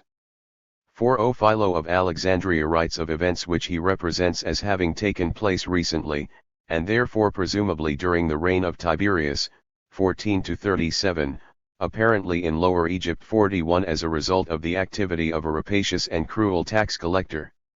When some who appeared to be defaulting merely through sheer poverty took to flight, in dread of severe punishment, he forcibly carried off their women and children and parents and other relatives, beat them, and subjected them to every kind of outrage. Although they were unable either to reveal the fugitives' whereabouts or, because of their own destitution, to pay what was due from him, he persisted, torturing them and putting them to death in a cruel manner. Others committed suicide to avoid such a fate. When there were no relatives left, he extended his outrages to neighbors and sometimes even to villages and towns, which were rapidly deserted by the flight of their inhabitants to places where they hoped to escape detection. Despec. Leg. 3.15.3. Even if we make the necessary allowance for Philo's characteristic exaggeration, a grim picture emerges, and, as Bell has said, records found in Egypt have brought us proof that there is substantial truth in Philo's statements, EGAC 77-8. We must admit, with Philo, that such outrages, not only against the property but against the bodies and even the lives of those unfortunates who are seized in substitution for the actual debtors are only too likely when the annual collection of taxes is in the hands of men of barbarous nature, who have never tasted of human culture and are obeying tyrannical orders. Ibid. Some of the numerous complaints about taxation in the literary sources for the later Roman Empire are of course overcolored, their exaggerations are often traceable to political or religious spite, or to a desire to flatter the current emperor by damning his predecessors. However, anyone who is inclined to discount the admittedly very rhetorical evidence of the literary sources should read some of the imperial legislation. A particularly interesting specimen is the second novel, issued on March 11, 458, of the last great Western emperor, the young Majorian, of whom Stein said that we could admire in him without reserve the last figure possessing a real grandeur in the history of the Roman West, HBE 12.I.375. Although this novel was issued only in the West, the situation it depicts, mutatis mutandis, prevailed also in the Greek East, where the oppression of the vast majority was effected in ways that were basically similar, even if it did not reach quite the same degree of intensity. The novel is well worth reading as a whole, but it is long, and I can do no more than summarize parts of it. There is a full translation in Far, TC 551-3. The novel is entitled On the Remission of Arrears of Tax, De Indulgentias Reliquarum. It begins by stressing the woes of the provincials, whose fortunes are said to have been enfeebled and worn down, not only by the exaction of the various forms of 500 regular tribute but also by extraordinary fiscal burdens, extraordinaria onera, superindictati titually, and the necessity of purchasing deferments, by bribing officials. A nice abstract phrase, sub impossibili devotion, characterizes the plight of the landowner, possessor, drained of resources, exhaustus, and unable to discharge his arrears of tax, when confronted with yet another demand that, dutiful as he is, he cannot fulfill. With the exception of one minor tax in kind, a general remission of arrears is granted, 1. Explicitly for the benefit of the landowners, possessors, who are conceived as responsible for all taxes. Even if payment has been undertaken by someone else, no doubt at a high rate of interest, perhaps on the faith of a solemn promise by stipulatio by the taxpayer, the latter is still to have relief, cf. November. Mark 11.2. The novel goes on to boast, too, that the emperor has put an end to the harshness of the ferocious tax collectors. There is a bitter complaint that the staffs of the highest officials of the state, those of the praetorian prefects, are singled out, range around the provinces, and by enormous exactions terrorize the landowner and the decurion, accounting for only a small proportion of the taxes they collect and, greedy and swollen with power as they are, extorting twice as much or more by way of commission, sportuli, for themselves, cf. Jones, LRE 1.468. In the good old days, Major Ryan adds, tax collection had been carried out, through the local councils, by the office staff of the provincial governor, who were fairly humble men and whom the governor could keep in order. But now the collection was in the hands of emissaries of the central Palatine administration, described by the emperor as terrible with the prestige of their exalted official rank, raging against the vitals of the provincials, to their ruin, and able to snap their fingers at a mere provincial governor. Major Ryan was not by any means the first emperor, or the last, to complain about the intervention of central government officials in provincial taxation procedures. Because of the oppression of these high officials, the emperor goes on, the cities have been despoiled of their councillors and can provide no qualified decurion, and the landowners, terrified by the atrocious behavior of the financial officials, are deserting their country estates, as they are faced not merely with the loss of their fortunes but with severe imprisonment and cruel tortures inflicted upon them by the merciless officials for their own profit, with military aid. The collection of taxes must be entrusted once more to the provincial governors, and there must be no more interventions by Palatine officials and the military, except to encourage governors to do their duty. The emperor stresses again, 3, that he is making this ordinance as a remedy for the landowner, pro remedio possis saurais. He proceeds to complain also, 4, of the men of power, potens personae, whose agents throughout the provinces neglect to pay their taxes, and who remain contumaciously on their estates, secure against any summons in the fear inspired by their arrogance. The agents and overseers of those families which are senatorial or powerful must submit themselves to the jurisdiction of the provincial governors, as they had not been doing, and so must the local agents in charge of estates belonging to the imperial household. Moreover, 5. Provincial governors must not be subjected to molestation by false accusations from the staffs of the great officers of state, who will be furious at having enormously profitable spoils wrested from their own fraudulent grasp. Some other laws of the 5th and 6th centuries unloose similar streams of 4.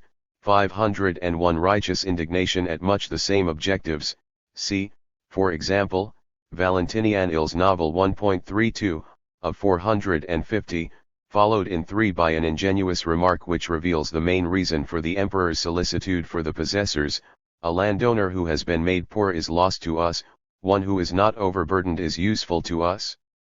There are several similarly revealing laws, notably, for the East, the long 8th novel of Justinian, of AD 535, on which I have remarked elsewhere, SVP 47-8. Justinian too is concerned lest excessive exploitation by the great men, and their imposition of extraordinary burdens, should impair the ability of his subjects to pay their regular taxation, which he calls not only accustomed and legal but also pious, Eusebis Feroi, November. 8 Pref, Prince. Similarly, the anxiety shown by Justinian in a series of 3 novels in 535 to protect the free peasants of the Praetorian prefecture of Illyricum and the provinces of Thracian Haemomontus and Moesia Secunda against money lenders, November XXXII, is very likely to have been due in large part to anxiety to preserve them as an important source of recruitment for the army, as we know they were in his reign. 42 The laws I have been describing nicely illustrate the most fundamental reason why it was necessary to have an emperor in the first place, a subject I have briefly discussed in 6. v6 above. The Principate was accepted, if at first with some grumbling, by the Roman, and Greek, propertied classes because on the whole they realized that their own privileged position might be imperiled if too many individuals among their number were allowed, as in the late Republic, to plunder the empire too freely. If that happened, civil wars, accompanied, as they could well be, by proscriptions and confiscations, and even perhaps revolutions from below might destroy many of them. The situation could hardly be put better than in Machiavelli's statement, which I have quoted, about the necessity for having, where the material is so corrupt, besides laws, a superior force, such as appertains to a monarch, who has such absolute and overwhelming power that he can restrain excesses due to ambition and the corrupt practices of the powerful, see 6.6 above, referring to the discourses on the first decade of Livy 1.55, and cf. Machiavelli's diatribe against landed gentileomany, quoted in Il 3 above, add in it. In the later empire, the potents, potentiores, or dinatoi, the men of power, became harder to control and often defied or circumvented the emperors with impunity. 43 senators, at once the richest and the most influential group in the empire, were more easily able than anyone to delay or avoid payment of their taxes and the fulfillment of their other liabilities. This was true even in the eastern part of the empire. In 397, for example, an edict of the Emperor Arcadius, addressed to the Praetorian prefect of the East, complained that in some provinces half of the taxes due from senators were in arrear, CTHVL 3.4. In the West, where the senators were even richer and more powerful, this situation was worse. In the very same year, 397, when the revolt of Gildo in Africa had imperiled the corn supply of Rome itself, 3 very significant laws were issued in the West, where the young Emperor Honorius was dominated by his able Magister Militum Stilicho. The first, in June, ordered that not even imperial estates should be exempted from the obligation to supply recruits in person, CTH 7-13-12. The second and third, in September and November, weakly conceded, in response to senatorial objections, that senators alone, even if head lessees of imperial estates, should have the right to commute their liability to supply recruits and pay in gold instead, Ibid 13-14.44. And as late as the early 6th century we find an edict drafted by Cassiodorus for Theodoric the Ostrogoth, then king of Italy, deploring the fact that Roman senators, who ought to be setting an example, had paid virtually none of the taxes due from them, thus leaving the poor, the tenus, to bear an intolerable burden, Cassiod, Various 11.24-25. The texts I have been quoting illustrate very well how the government was continually frustrated in such attempts as it did make, for whatever reasons, to protect the peasantry by the fact that the more important of the officials on whom it was obliged to rely to carry out its orders were themselves members of the upper class, and of course felt an instinctive sympathy with its other members and often connived at their malpractices, and indeed were guilty of much extortion themselves. The rulers of the empire rarely if ever had any real concern for the poor and unprivileged as such, but they sometimes realized the necessity to give some of them some protection, as we have just seen, either to prevent them from being utterly ruined and thus become useless as taxpayers, or to preserve them as potential recruits for the army. Try as they would, however, the emperors had no choice but to act through the officials I have just characterized as members of the exploiting class. No text that I know speaks more eloquently of the defects of this system than a novel of the Emperor Romanus II issued between 959 and 963. We must beware lest we send upon the unfortunate poor the calamity of law officers, more merciless than famine itself. 45 overall, N.01 I think will doubt that the position of humble folk in the Greco-Roman world became distinctly worse after the early Principate. I have described in section I of this chapter how their Reichsstellung deteriorated during the first 2 centuries, and in section 2 I have shown how even the lower ranges of the curial order, falling only just inside, and sometimes perhaps even a little below, my propertied class, were subjected to increasing fiscal oppression from the second half of the 2nd century onwards, and during the latter part of the 4th century lost at least one of their most valuable privileges, exemption from flogging. It need not surprise us when we are told that in the numerous papyri of the later Roman Empire from the Oxyrhynchus area the use of the Greek word doulos, once the standard technical term for slave, is almost confined to occasions on which humble members of the free population are referring to themselves when addressing people of higher standing, see 4.2 n.41 below. I hope it is now clear how I would explain, through a class analysis, the ultimate disintegration of a large part of the Roman Empire, although of course a Greek core, centered above all in Asia Minor, did survive for centuries. I would keep firmly in view the process of exploitation, which is what I mean primarily when I speak of a class struggle.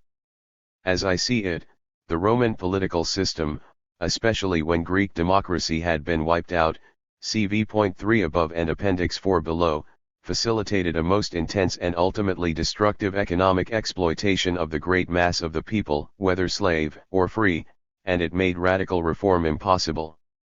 The result was that the propertied class, the men of real wealth, who had deliberately created the system for their own benefit, drained the lifeblood from their world and thus destroyed Greco-Roman civilization over a large part of the empire, Britain, Gaul, Spain, and North Africa in the 5th century, much of Italy and the Balkans in the 6th, and 503 in the 7th, Egypt, Syria and Mesopotamia, and again North Africa, which had been reconquered by Justinian's generals in the 6th century. 46 That, I believe, was the principal reason for the decline of classical civilization. I would suggest that the causes of the decline were above all economic and social. The very hierarchical political structure of the Roman Empire, of course, played an important part, but it was precisely the propertied class as such which in the long run monopolized political power, with the definite purpose of maintaining and increasing its share of the comparatively small surplus which could be extracted from the primary producers. By non-Marxist historians this process has normally been described as if it were a more or less automatic one, something that just happened. If one wants to find a terse, vivid, epigrammatic characterization of something that happened in the Roman world, one naturally turns first to Gibbon. And indeed, in the excursus at the end of his 38th chapter, entitled General Observations on the Fall of the Roman Empire in the West, there occurs the expressive sentence, "The stupendous fabric yielded to the pressure of its own weight." In Peter Brown's sometimes brilliant little book, The World of Late Antiquity, 1971, there is a metaphor of a rather different kind, which equally expresses the basic idea of something that was essentially either inevitable or else fortuitous. Altogether, the prosperity of the Mediterranean world seems to have drained to the top. 34, my italics. Brown is speaking of the 4th century, and he has just mentioned that in the western part of the empire, in that century, the senatorial aristocracy was 5 times richer, on the average, than the senators of the 1st century. In the Greek East, things were not so very different, although the senatorial class was not quite so extravagantly opulent as in the West. If I were in search of a metaphor to describe the great and growing concentration of wealth in the hands of the upper classes, I would not incline towards anything so innocent and so automatic as drainage. I should want to think in terms of something much more purposive and deliberate, perhaps the vampire bat.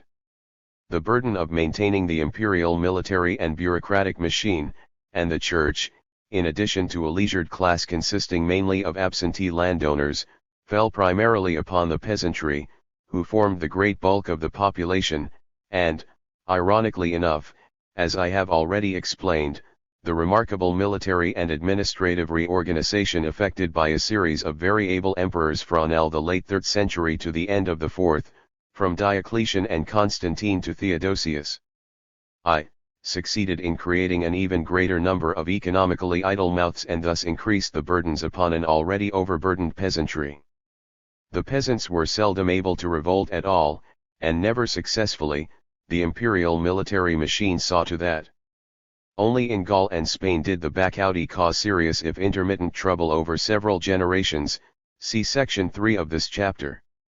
But the merciless exploitation of the peasants made many of them receive, if not with enthusiasm at least with indifference, the barbarian invaders who might at least be expected, vainly, as it usually turned out 47, to shatter the oppressive imperial financial machine. Those who have been chastised with scorpions may hope for something better if they think they will be chastised only with whips. 48. Appendix 1. The contrast between slave and wage laborer in Marx's theory of capital, see 2.3 above.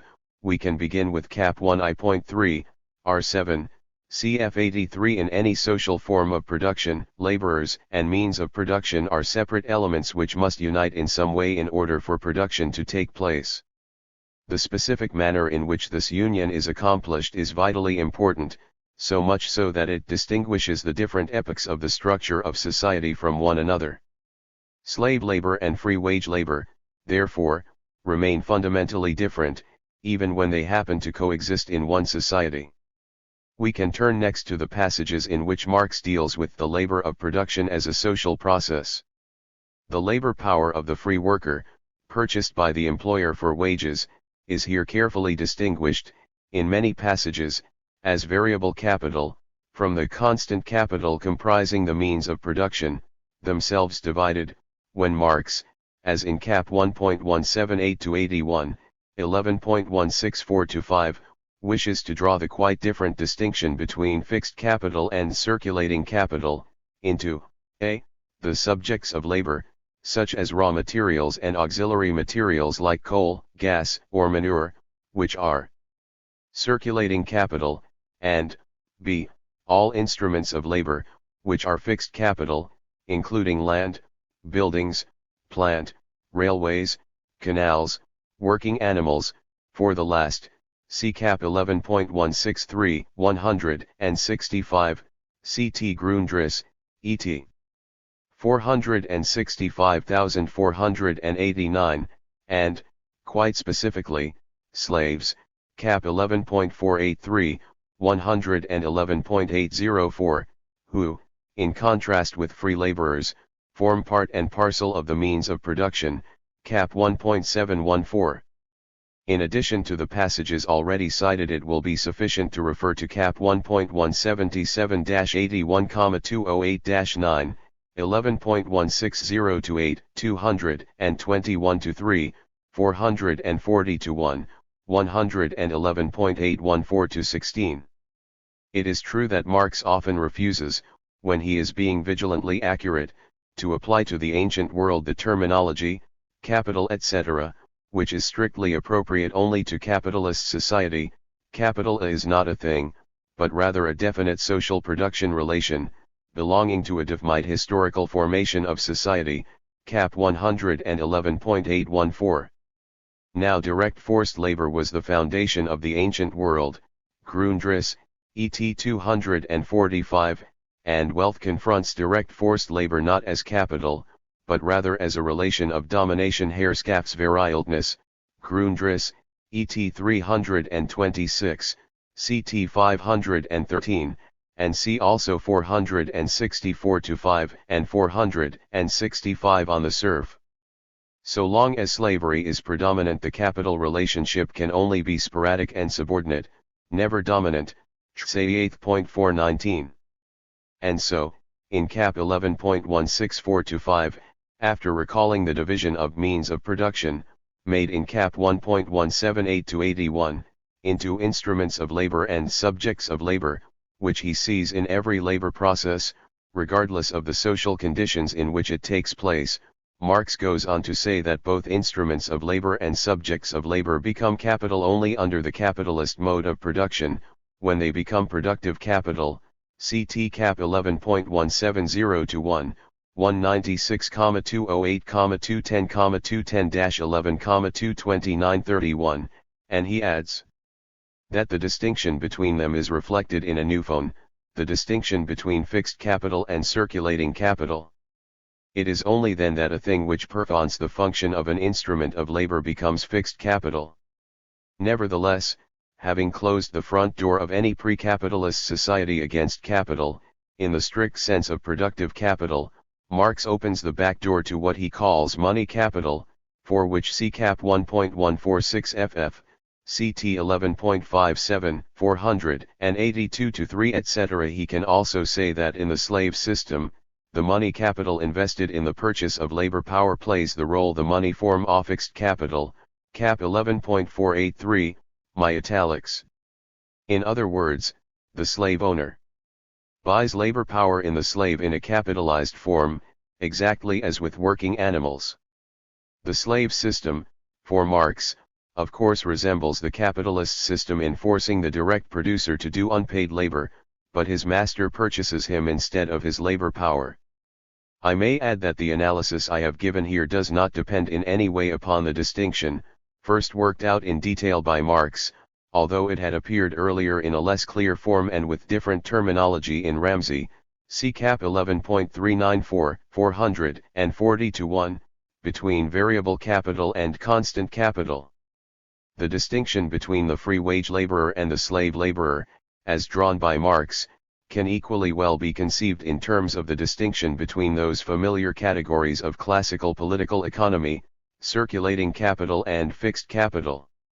This is so, whether or not we include in our definition of circulating capital the raw materials and auxiliary materials used in the productive process, as Marx and Adam Smith did, see Cap 11.168, 204, and especially 297-9, where Marx distinguished between the variable and the constant part of circulating capital, as against fixed capital, although others did not, in particular George Ramsey, see Cap 11.231, 394, 440-1. What is used in purchasing the labor power of the free wage laborer is certainly circulating capital, CEG Cap 11.168, but, as we have seen, the slave, as an instrument of labor used like a working animal, is purchased with fixed capital and himself becomes fixed capital. Appendix 2 Some evidence for slavery, especially agricultural, in the classical and Hellenistic periods, see 3.4 above. There is more than enough evidence to show that in Attica agricultural slave labor was widespread in the classical period. For large slave households see Zen, Econ. 7.35, 9.5, and 12.2 to 15.5 on slave bailiffs, especially 12.2-3, 19, 13.6-10, 14.6,9, 15.3-5, showing that these men were indeed slaves and were intended primarily for supervising agricultural operations. These passages refer, it is true, to an exceptionally rich man, Ischomachus, but elsewhere too we find agricultural slavery taken for granted, e.g. in Aristophanes. In the Plutus, Cremulus the farmer, who is specifically described as a 1TeV7J, line 29, and is one of the 2 Tavel VPA Utai of line 254, owns several slaves, lines 26, 1105, not only the Carian who is one of the main characters in the play. Jones, AD 12 and 138 N.54, treats Carian as just a stock comic figure, but the other slaves are certainly not that, they are not necessary figures and indeed would have spoilt the dramatic picture, in which Cremulus' poverty is an essential element, had they not been characteristic. See also AR, Pluto 510-21 and Ecclesiastes 651, Piece 1138-9,1146-8, PS Dem. Slay.52-3, LII.6, OEM. LV.31-2, cf 35, and other texts. I cannot accept the general assumptions of Ehrenberg, PA 2165-91, ch 7, about the unimportance of slaves in Athenian economic life. They seem to me to be in direct conflict with the evidence he himself has produced.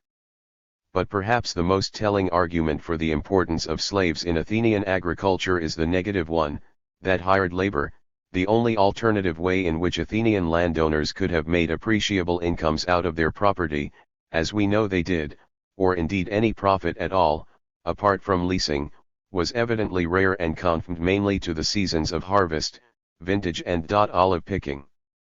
I have listed in 3.6n.16 below the only passages I have been able to discover on the use of hired labor in Athenian agriculture. Even the overseer or manager, Eritpo 1t, occasionally Rw-tar, OLL, OV.d, OLL, OVOILLI, of an estate in Attica, or elsewhere, would nominally be a slave or a freedman, Czen, MEM. 2.8, especially 3-4, noticed in 3.6 above, Econ. 12.15, ESP. The passages singled out in the second sentence of this appendix. Slaves and freedmen predominated also in other managerial capacities, CEG Zen, MEM. 2v.2, Skin. 1.97, OEM. XXVII 19, 22 and XXIX.5, 25-6, 29-32 etc., PS Dem. 30.28-30 and 43-4, with XLV.33, PS Arist, Econ. 1.5, 1344 325-6, cf. Citus in Isocr. 17.11-16, 21, 27,49, contrast 14, 51, and the foreigners in IG 11 2.16 73.57-9. In Icaeus 6, Phi/October. 20-1 the woman Ali, who managed Euctemon's house in the Ceramicus, whether in theory as leasehold tenant or not, was a slave or freed woman, and her unnamed former owner who had similarly run a brothel in Euctemon's house in Piraeus, 19, apparently as his tenant, was also a freed woman. When Zen, Devect. 4.22, contemplates Athenians as well as foreigners taking managerial posts supervising slaves working in the mines, he is again not describing an existing situation, and anyway the managers would be working for the state, not private employers. I have dealt with Zen, Econ 1.4 in 3.6 above. See also Gert Audreying, Ober den Gutsverwalter, Epitropus, in der Attiskan Landwirtschaft 5. UND de 4.jhv.u.z, in Clio 55, 1973, 109-16. A text that is often misquoted is Tuke. 7.27.5, more than 20,000 slaves escaped from Attica during the Spartan occupation of Decelia. This is far too often represented as 20,000 slaves, as recently by Finlay, AE 72, contrast 24, and even Dover. The latter, Ingham, HCT 4.401-2, first gets it right on p.401, and then twice speaks merely of 20,000 slaves. On p.402 he flatly contradicts Thucydides by saying 20,000 was the total number of deserters, and on p.401 he actually speaks of a precise number, which implies that Thucydides has a certain point of time in mind. If I have labored this point, it is because I wish to emphasize that Thucydides was obviously giving a rough estimate. He could not possibly have known, even within wide limits, how many slaves had escaped, and his more than 20,000 slaves, more precisely, more than 2 myriads, 1 toft, 8 voilvpl 6:8e, indicates that he believed 20,000 to be a minimum, which may conceivably have been greatly exceeded. The maximum in his mind can hardly be put at very much less than 30,000, for the next step in the natural progression after more than 2 myriads is either 3 myriads or at least nearly 3 myriads. And, as I have said in my review of Westermann, SCRA, in CR 71 equals NS7, 1957, 54 FF, at 56, the statement that follows, and of these the greater part were XELPOTXL, makes it unlikely that, as so many scholars have supposed, Thucydides is referring mainly to mine slaves. The only other time Thucydides uses the word, 672.3, it means experts, in war, as it happens. And that the artisans were indeed skilled men best suits Thucydides' meaning here, as the emphatic Ka-el to Urav indicates, the loss was all the more keenly felt because the deserters were mainly skilled workmen, no doubt including agricultural specialists such as vine dressers, who would have better opportunities for running away than e.g. mine slaves. The argument here is not affected if, with some scholars, we read 1 to AVILEPO in 7.27.5, with most MSS, instead of to 7 to AVILEPO, with B, we then merely translate a great part instead of the greater part. I must add here that I know of only one recent treatment of Athenian agriculture in the classical period which gives slavery its proper role and presents the essential evidence concisely and accurately.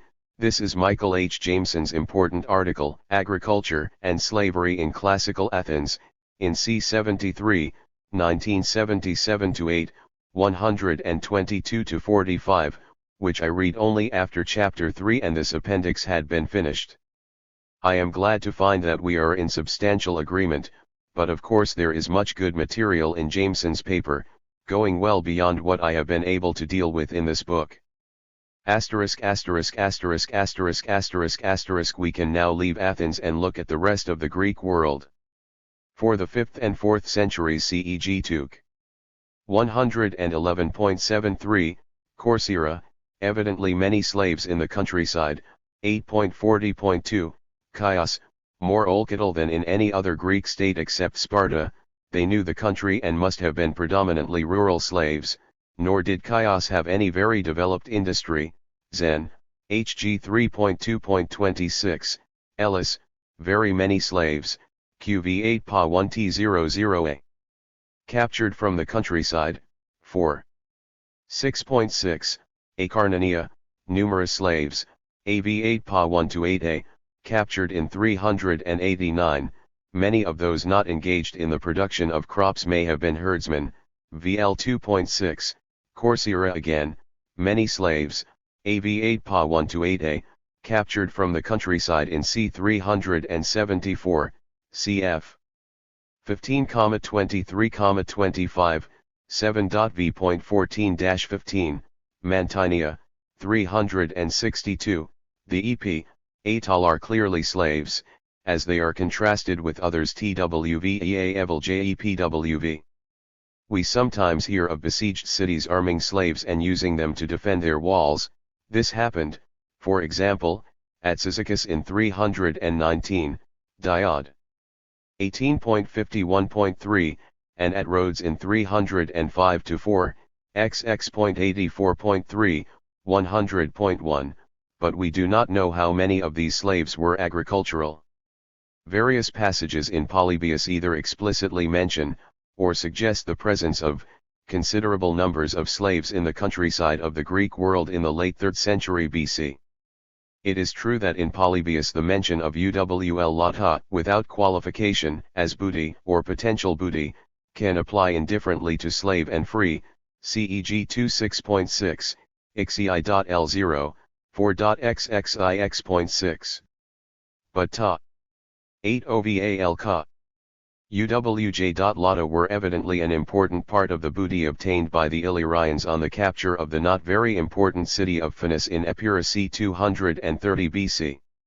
26.6, in at least one other case, Megalopolis, we hear of UWL Lata, some of which are specifically described as ADVAL Ka and others as EA Evil JEPA, Li.Zi.L0, and, when we are told of a raid by brigands on the fortified farmhouse known as Chirons in Messenia we find slaves, this time unmistakable as Olcatal, forming a significant part of the booty.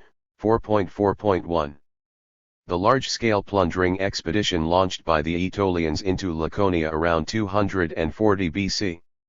See Walbank, HCP 1.483, cf.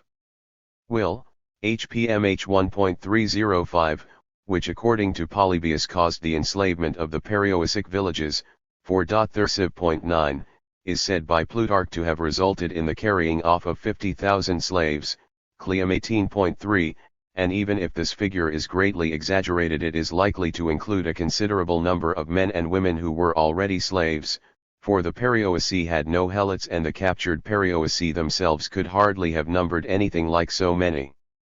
We also hear of cities in Asia Minor under siege promising freedom to their slaves, to induce them to join in their resistance, Abydos at the Hellespont, Polyb. XVL.XXXI.2, Selj in Pisidia, v.1xxvi.5. In the light of these texts, and of Xenophon's statement quoted above about the many slaves in the countryside of Elis, at the very end of the 5th century, it seems very likely that when Polybius speaks of Elis in the late 3rd century as being thickly populated and abounding in UWL Lata, 4.8.6, CFIS.1-2, 7, he must have slaves as well as free in mind. Python of Abdera had a very large slave household in 170 BC, if he is rightly credited with arming and using in defense of his city, until he decided to betray it, 200 slaves and freedmen of his own, Diod. XXX.6. In 146 BC there is a mention in Polybius of an order sent to the cities of the Achaean League by the general Diaius to free and arm no fewer than 12,000 slaves of military age, among those who had been born and bred at home, OLKVEIKAL1 Topatipok, de Polyb. 38.15.3, cf. my discussion in 4.34 above. For the Hellenistic period in general, see, on agricultural and sometimes other slaves, Rostov Zeph, SEA 1.178,203,207, with 111.1366 to 7n.32, 243, 517, 537 to 8, 11.778 to 85, with 111.1514 to 16 nn.47-51, 806, with 111.1521 to 2 n.76, and Rostov Zephyr's article, Nepke, especially 377 to 9, 382 to 3, 942, 1106, 1111, 1116, 1158-9, but cf 1.523 to 4, 1182-96, 1258-63, 111.1435 n.260, 1500 and 2 n.4. For Egypt, CIDE 1.321 to 2 with 111.1393 to 4 n.119, and 11.1099, also various works by IB Zunskama August, ESP. EEGRI, CFLLI.4 n.32 below. Such a large proportion of the texts illustrating the employment of rural slaves relate to their capture during an enemy invasion that we need not be surprised at finding so little evidence either way for most places. As early as 400 BC we find a wealthy Persian, Asidates, who was possessed of an estate on the plain near Pergamum, in northwest Asia Minor, employing slaves in quite large numbers, Zen, Anab. 7, 8. 12, 16, 19. Xenophon, in the plundering expedition which he describes, without the least sense of shame, at the very end of his Anabasis, refers to these men as andropoda even before their capture, and they must surely have been slaves. 508. In the Greek sense, rather than dependent peasants. Some 200 were captured and carried off, 19. Again, we happen to know of this set of slaves only because they became the object of a military expedition and are mentioned in one of our narrative sources. Except where special circumstances obtained, for instance at Heraclea Pontica, where the Mariandinoi formed a sort of quasi-serf population which could be profitably used by the Greek settlers, see Lea.4 and its N.3, I see no reason to doubt that Greeks who settled in new areas of Asia or Syria and became landowners would immediately buy slaves to work their farms, as in their homelands. Nothing prevented them from doing this, and since many slaves had been brought to Greece itself from districts in Asia Minor, especially perhaps Caria, Lydia, and Phrygia, and Syria, slaves would probably not be exceptionally dear there. When Romans began to move into the East in considerable numbers, C.E.G. Broughton, RLAM, and in ESAR4, they too would certainly want to use agricultural slaves, except perhaps where a local peasant population could be severely exploited, to almost the same degree as slaves. I have not tried to collect the material, and I will mention just 3 interesting pieces of evidence, the only ones I happen to have come across in which prices are given for the initial purchase of slaves on capture in bulk in the classical and Hellenistic periods, far below the price at which they would eventually be sold, of course, in order to allow the dealers a profit. The first is Tuque.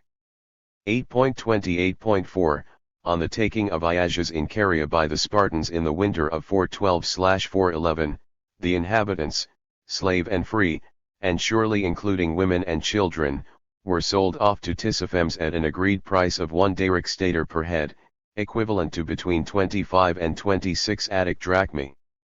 The second piece of evidence is provided by 2 Master of Accountancy 8.11, cf.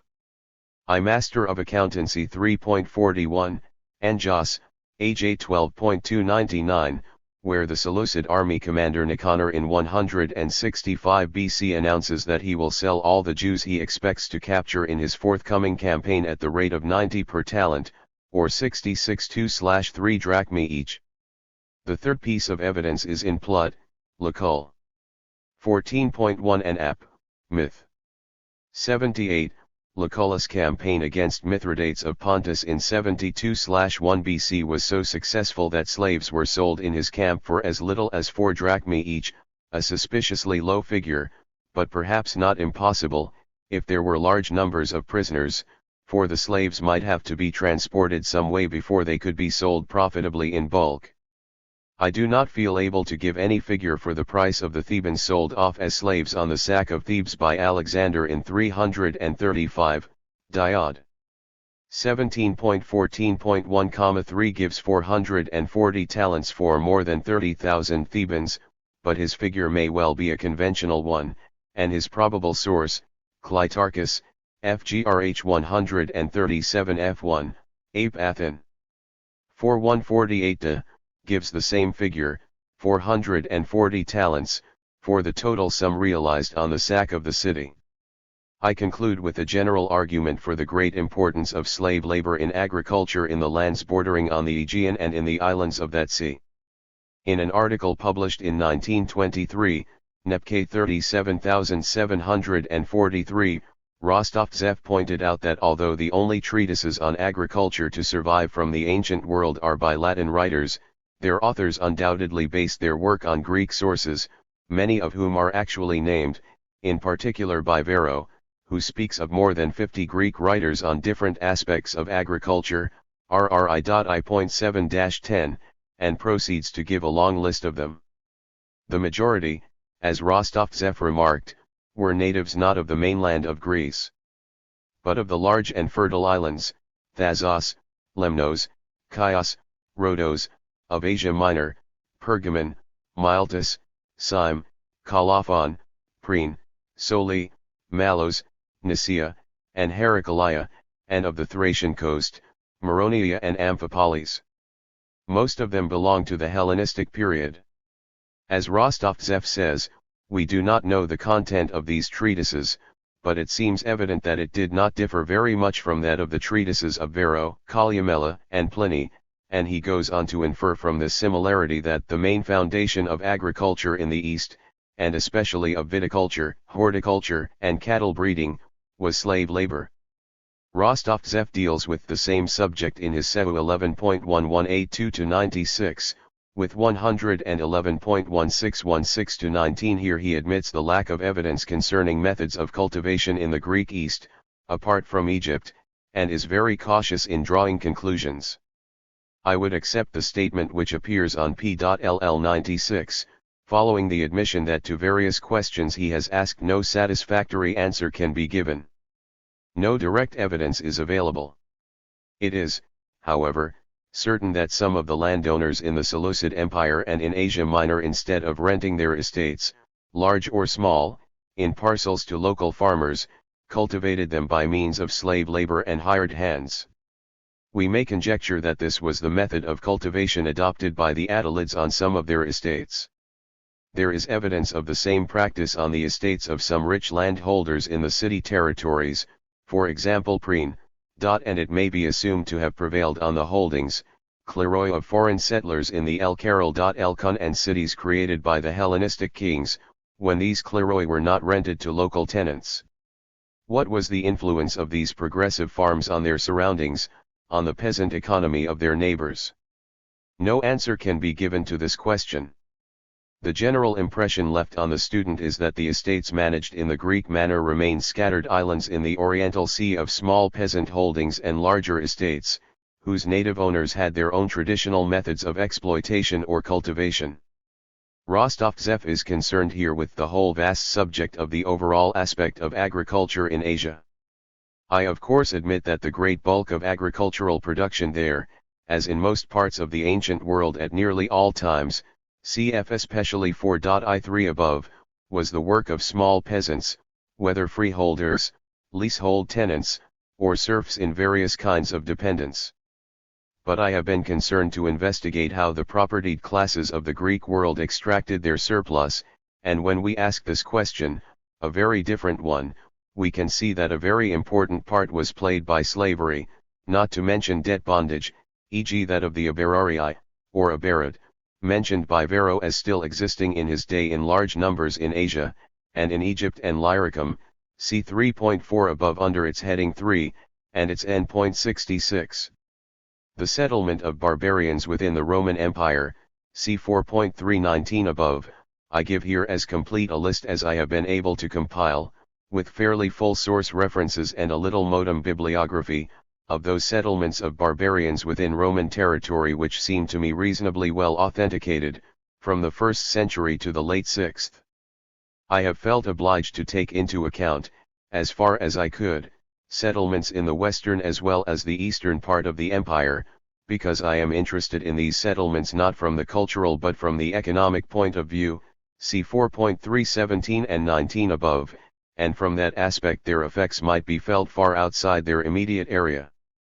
I have to admit, however, a very inadequate treatment of Africa, where the literary sources are nothing like as abundant as for Europe and Asia, above all the provinces on or near the Rhine and Danube frontiers, and the epigraphic and archaeological evidence is often very hard to interpret and may sometimes refer to the control of nomads or semi-nomads or transhumans rather than to permanent new settlements inside the frontiers. Apart from 22 and 32 below, all I can do here is to refer to an impressive article which I saw only after this appendix had been written, Pda Garnsey, Rome's African Empire under the Principate, in Imperialism in the Ancient World, edited by Garnsey and C.R. Whitaker, 1978, 223-54 at 231-3, with 346-7 NN.39-49. I have begun at c38 BC and have disregarded some earlier settlements, for example the removal of no fewer than 40,000 Ligurians and their installation on public land in Samnium in 180 BC, a transplantation which, unlike the vast majority of the settlements I am going to mention, was against the will of the Ligurians, Livy XL.38.3-7. I have ignored a few texts which seem to me irrelevant or of no value. This applies particularly to the later period, after number 23 below, for which the evidence is often unclear.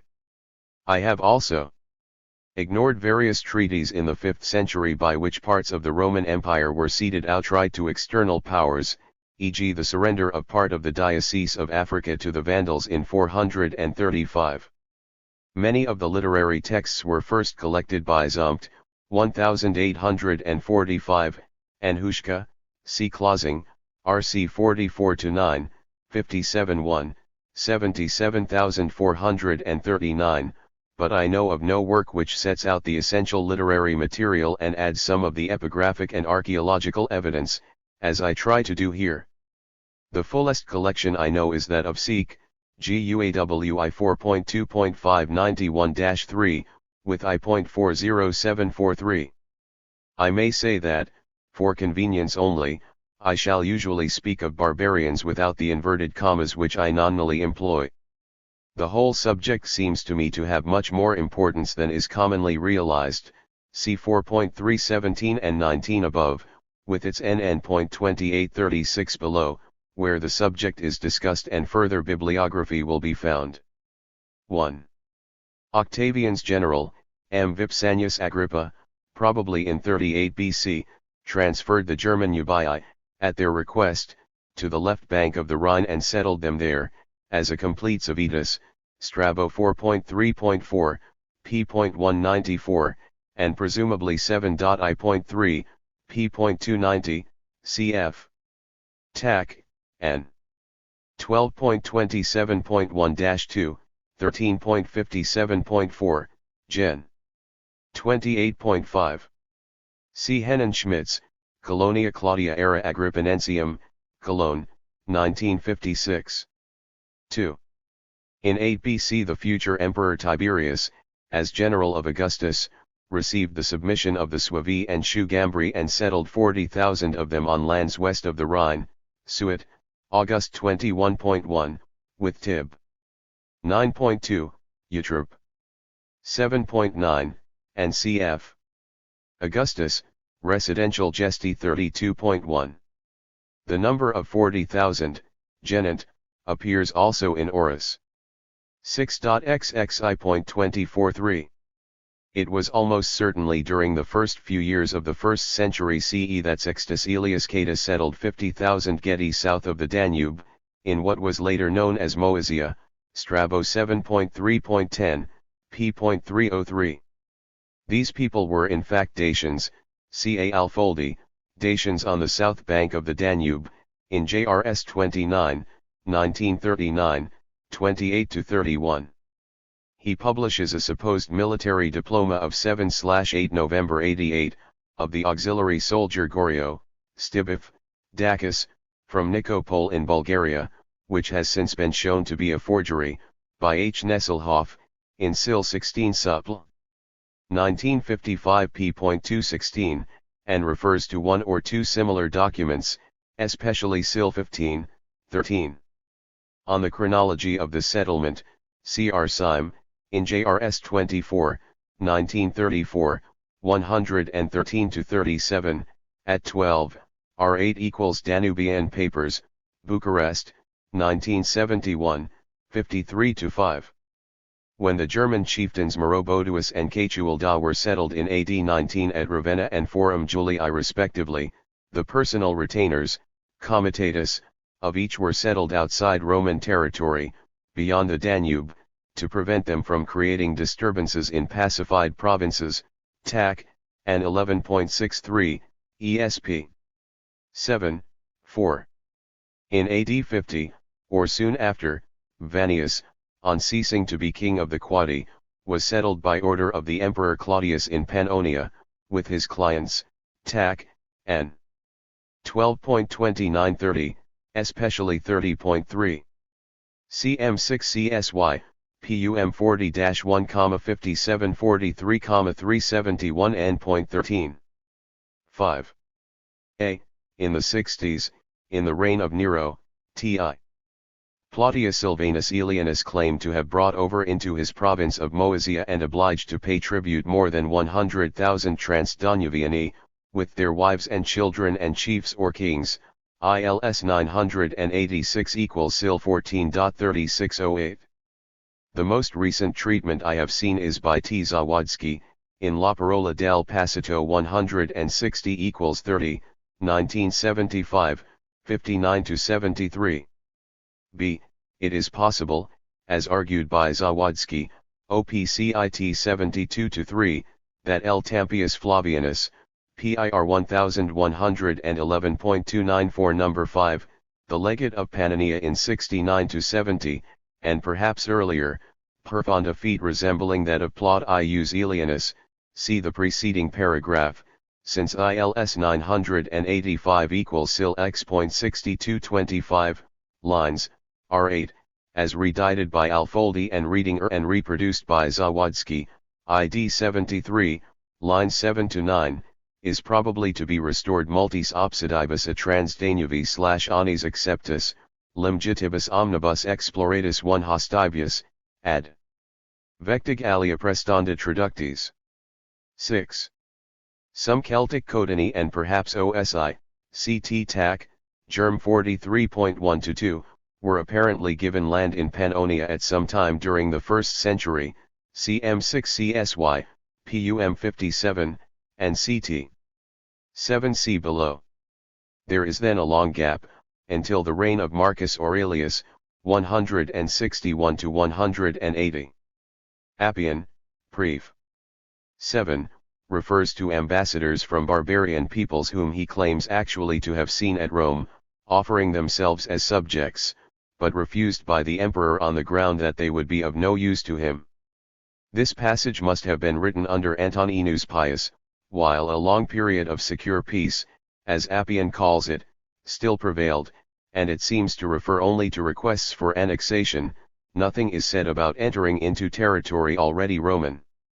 7. Various settlements of German barbarians are recorded, or can be inferred, during the reign of Marcus Aurelius. They will mostly have been made during the 170s. A. According to Dio Cassius LXXI.11.4-5, various barbarians, who will certainly have included Quadi, received land from Marcus in Dacia, Pannonia, Moesia, Germany, i.e. the 2 provinces of that name, and Italy itself. This may have happened as early as 171, see Burley, Ma 231-2. When an uprising took place at Ravenna, Marcus sent the barbarians out of Italy and brought no more in there. For the depopulation of Italy by the plague of AD 166 FF, see Gro. 7.15.5-6, XXVII.7, and cf. 8.2 above and its n.L0 below. B. Dio Casso LXXI.12.LFF, especially 2-3, the Astingoi, equals Asting Vandals, were promised land if they fought against the enemies of Rome. This also may have taken place in 171, see Burley, Ma 232-3. C. Further Codini, cf. 6 above, must also have been established in eastern Pannonia, apparently around Mursa and Cibalae, cm 6 CSY, PUM 189-91, 199, 248, cf. SIL 6.32542D3-4, 32544 G, Dio Casso LXXI.12.3, TAC, Grin. 43, cf. Seek, GUAW 14.2.S83S. These settlements may also have occurred in 171. D. Dio Casso LXXI.16.2, AD 175. The Sarmatian Lazyges gave to Marcus 8, X, horsemen, of whom he sent 5,500 to Britain. According to Dio, these men were provided under treaty, 1, as the contribution of the Lazyges to their alliance, EU 1J sharp LPACIAJL, and, I should have thought, one might therefore have expected them to be treated as foederati, rather than as an auxiliary unit of the Roman army, especially as we are not told that they were to receive land within the empire. But the subsequent evidence concerning men who are generally, and probably rightly, considered to be among the descendants of these Lazyges suggests that they did in fact receive land for settlement and that they joined the regular Roman army, in the units known as numeri. A well-known inscription of AD 238-44, from Ribchester, the ancient Bremetenicum, probably Bramatinicum veteranorum, refers to A.N., Bumerns, E.Q., Itum, Sarm, Adern, Bramatan, Ascensium, under a preep, Ossitus, N, Bumeri, ETR, Egenes rib 583 equals sil 7.218, cf preep net regi in rib 587 equals sil 7.222. The unit, presumably of a few hundred men, is referred to as an ala sarmatarum on 2 tombstones, rib 594, 595 equals sil 7.229, 230, and in the early 5th century it still existed as a cuneus sarmatarm, not dig. D. XL.54. The whole subject has been discussed in detail in an able article by I.A. Richmond, The Sarmati, Bramatinicum veteranorum and the Regio Bramatenicensis, in Ars 35, 1945, 15-29. Richmond points out that this area, part of the Filda, in the Ribble Valley, is particularly well suited for maintaining the large horses needed for these cataphract cavalry, and that the original batch of Lazyges is likely to have been settled here in bulk, on retirement from their service, doubtless in a whole group of numeri, about AD 200, LOCCIT 22-3. How many were actually settled in the Filda is not known. They may well have been set to drain and clear the land, as we know happened to veterans settled elsewhere, e.g. at Dualtum veteranorum in Thrace, Pliny, NH 4.45, cf. Richmond, Op. Cit 22, and probably in eastern Pannonia, see the preceding paragraph, and 14b below, cf. also TAC, and 1.17.5, and CXL.LX.3, cited by Richmond, Op. Cit 23, equals November. Theod. XXIV.4, where the words universis cum palliatibus omnic ires suggests something better than marshes uans, LRE 11.653, translates water meadows, also C7.3.1 equals November. Theod. XX.3. E. Dio caso LXXI. XXI, 3,000 nari stay received land, which must have been in 512. Pannonia, cf. Sil 111.4500, from Carnuntum, see again Seek, as cited in C above. The date may be 179, see Burley, Ma 285-6. F. According to the Historia Augusta, Marcus settled infinitos ex gentibus on Roman soil, Mark 24.3, and in particular he brought to Italy a large number of surrendered Marcomanni, 22.2. Cf 14.1, various gentes driven on by other barbarians were threatening to make war on the empire, nisi reciperentur. 8. It was presumably in 180, the year in which Commodus became sole emperor, that c. Vettius Sabinianus Julius Hosps, as governor of the Trace Ocii, AE 1920-45, C. Wilkes, Dalmatia 447, promised land in Roman Dacia to 12, X, Dacians who had been driven out of their own land, see Dio Cassoles ZI.3.3.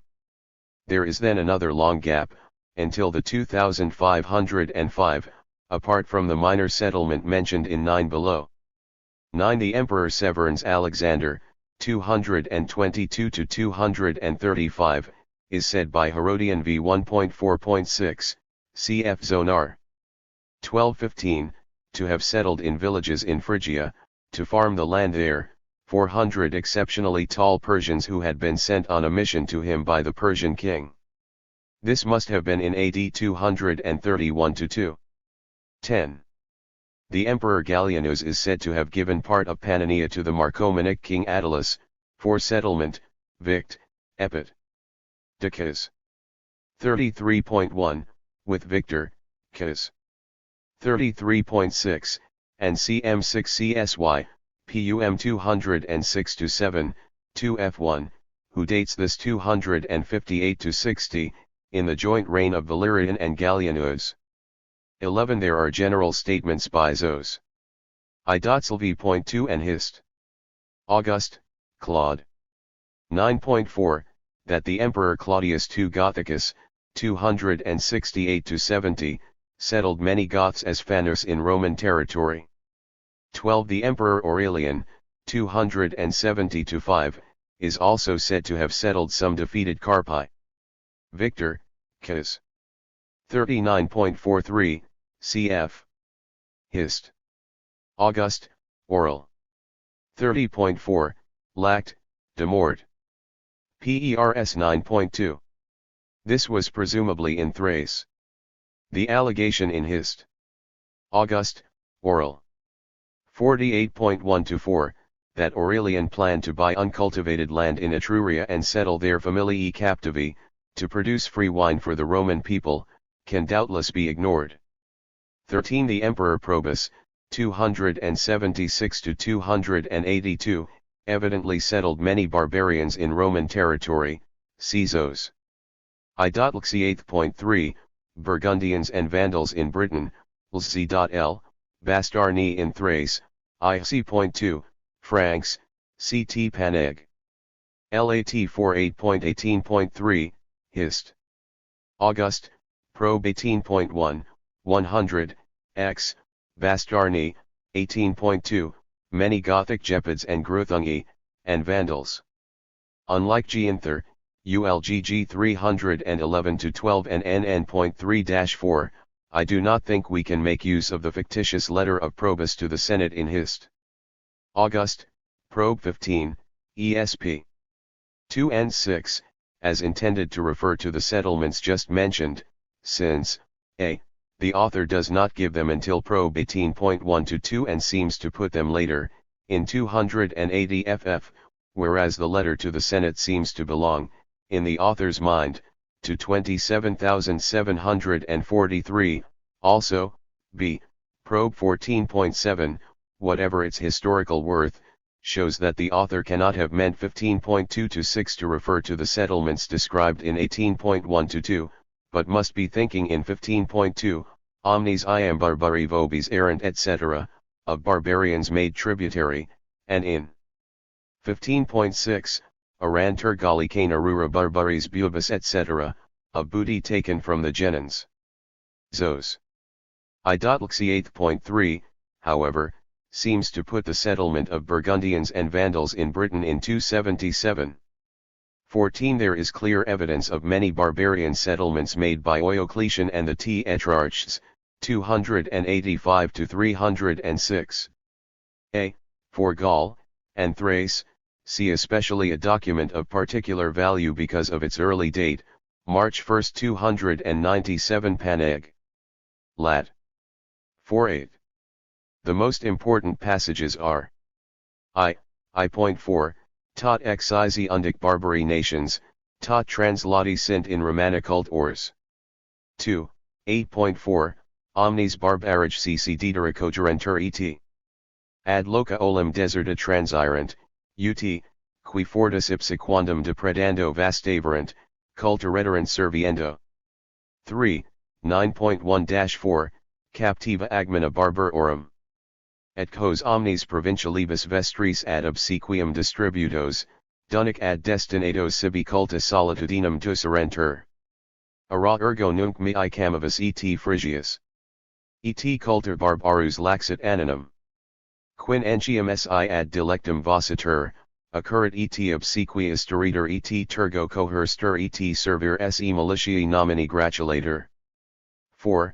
XXI, especially 1, Itoxicudi pridem tuo, Diocletiane Augusta, Iasu deserta Thracia translatis inculis Asia complevit, sicut postia tuo, Maximiane Augusta, nutu nervi orum et trevorum arva ias enchulatus post laminio restitutus et receptus in legs francus excalud, etum nunc per victorias tuas, Constanti Caesar invict. Quid infrequens ambiano et bellovaco et tricasino solo lingonica qui restaba, barbaro cultor revirescit. All the settlements in Gaul referred to in Paneg. 4 must have taken place between 293, the date of the victory over the Chamavi and Frigii, c. 9.3, who had been allies of Carausius, and early 297, the date of Paneg. 4. We must note from XXI. 1 that whereas the settlement of the Franks is new, the Francus is receptus in legs, that of the Laet, must have been earlier, for the Laetus is post Laminio restitutus. If the word Laetus here has the sense commonly attributed to it, see 4.319 above and its n.29 below, then this is the earliest known use of the word in that sense. There is nothing to show when the original settlement of these TD took place. It may have been one of the cases referred to above. Nothing seems to be known of Diocletian's settlement of Asiatics in Thrace, XXI 1. Another early document is Paneg. Lat. 7.6. 6.2, of 310 quid loquar rarsus intimus Francii nations. A prop res ex origine suicidibus et cub ultimis barbarii literibus evulsus, ut in desertus Gallii regionibus collocati et pacem Romani imperii cultu ioverant et arma delectu. This passage is sometimes taken to refer to a settlement of Salian Franks in Batavia by Constantius I, c. 297, thus Julian, Hg 7.85-6, 146 n.2, 198-9, but that settlement has also been attributed to Constans in 341, CIDE 86 n.5, 146 n.2, or to the usurpation of Magnentius in 350-3, Pagani al, EC 2 135-6. It seems very likely that a famous lead medallion of lions depicts one of the various settlements just mentioned. See Maria R. Alf 6 LDI, Zum Leonardbleimdalen, in Schweizer Münzblätter 8, 1958, 63-8, who suggests that it is the emperors Maximian and Constantius I who are shown as receiving men, women, and children in 296.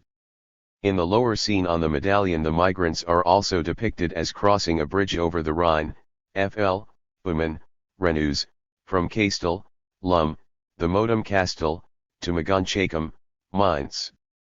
B. More Carpi were settled in eastern Pannonia in 295-6, m. Mark.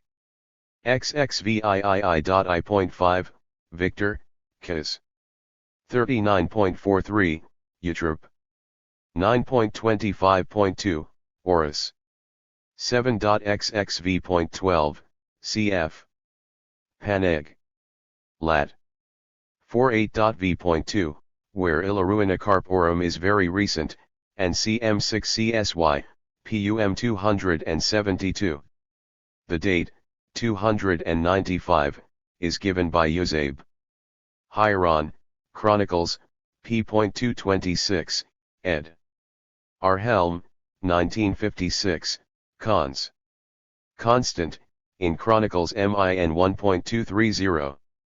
Possibly drainage and clearance works were carried out by the settlers, see Victor, Caz.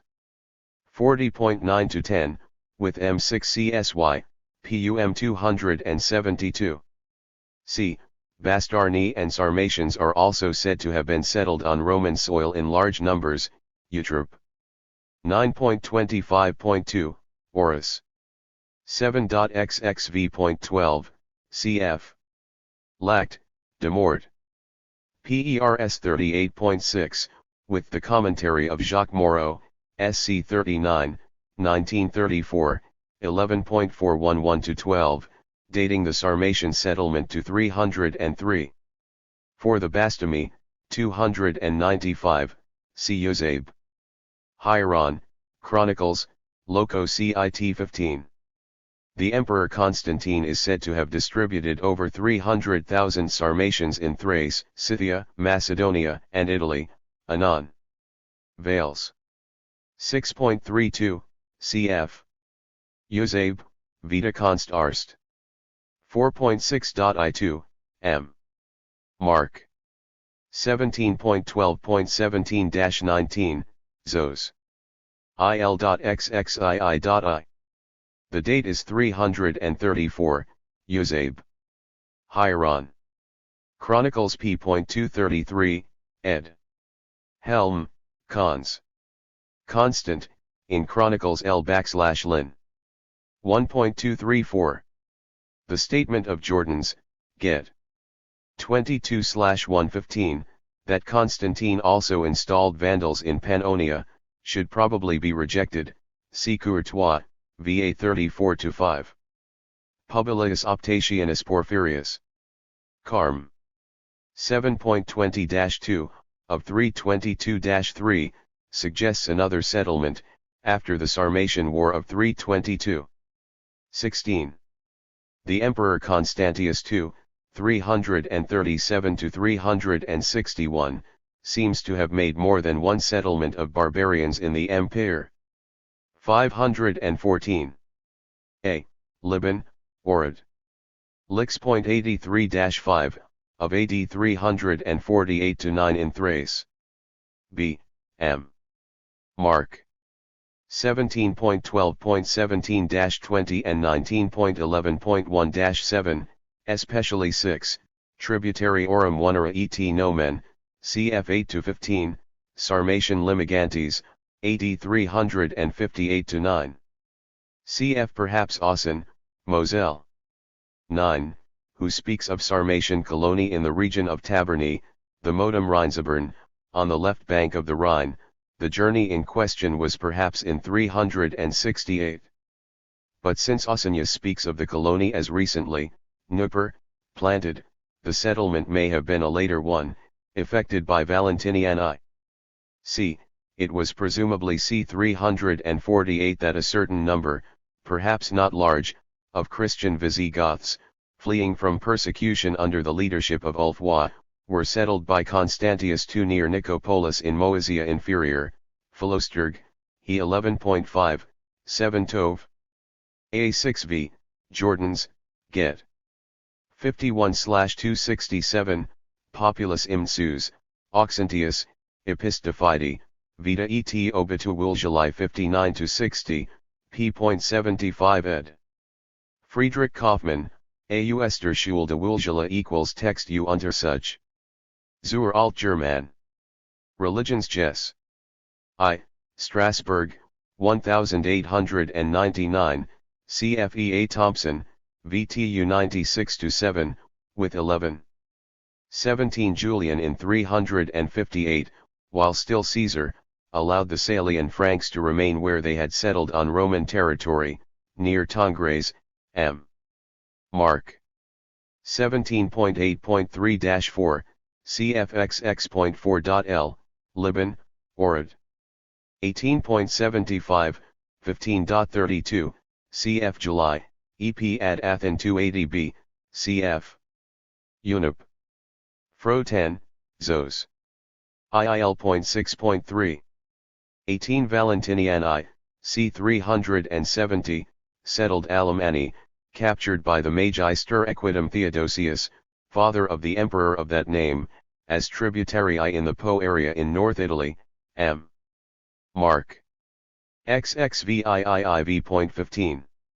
19. A. The Emperor Valens in 366, after crushing the revolt of Procopius, is said to have disarmed a contingent of Goths, which had been sent to help Procopius, and which probably numbered c. 3,000, as stated by M. Mark. XXVL.X.3, rather than the 10,000 of Zos. 4.7.2, with X.1, and then to have distributed the Goths throughout the cities, of the Danube area, to be held Eva 8 Iul CJ Pop or CBVAAKF1, they were received by the cities Itaoikia, C. Unip. Fro 37, Zos. 4.X.1-2, clearly relying on Unipius. Some of these Goths will doubtless have been turned into slaves, others perhaps into coloni. B. Valens in 376-7 settled very large numbers of Visigoths in Thrace, M. Mark. XXXI.3.8, 4.1-11, and CFVFF, Unip. FRR. 42-3, Sacra, he 4.34.2-5, SAS, he 6.37.2-6, Cons. Constant, in Chronicles Min 1.242, Philosterg, he 9.17, Jordan, Get. 25/131-3, Zos. 4.xx.5-6, xxvi.l, Izid, Hist. Goth 9, ed. T. Mommsen, in MGH, Oct. Antiquus. 11 equals Chronicles Min 11.271. For the whole story, see Seek, GWV.I.99-103. 20, a. Under Gratian in 377, his general for Jared settled Visigoths and Tafeli, to farm lands in the territories of 3 cities in Italy, Mutina, Rhegium, and Parma, just south of the Po, M. Mark. XXXL.9.4. B. Ausonius, Grad. Actio 2.8, end of 379, speaks of a traductio of Alemanni captured by Gratian, and of Sarmatians conquered and pardoned. C. Gratian in 380, with the subsequent concurrence of Theodosius I, Jordan, Get. 28/142, concluded a treaty with the Goths, allowing them to settle in Pannonia and Upper Moesia, Zos. 4.30.2, XL.L2, Jordan, Get. 27-8/141-2, cf. Prokop, Bell. 8, Goth 4.V.13. See Seek, GUAWVI 129-30, 141-2. Contrast Demigiat, MEFB 147-50. And see 21b below. 21. Major settlements were made by the Emperor Theodosius I. A. In 381 the Visigothic chief Athanaric, who immediately died, and some of his followers were received into the eastern part of the empire, Zos. 4.30.3-5, Sacre, he v.10.4, Themist, or 815. 190 CLB, Jordan, Get. 28/142-5, Cons. Constant, in Cron. Min 1.243, Prosper Tyro, Epit. Cron.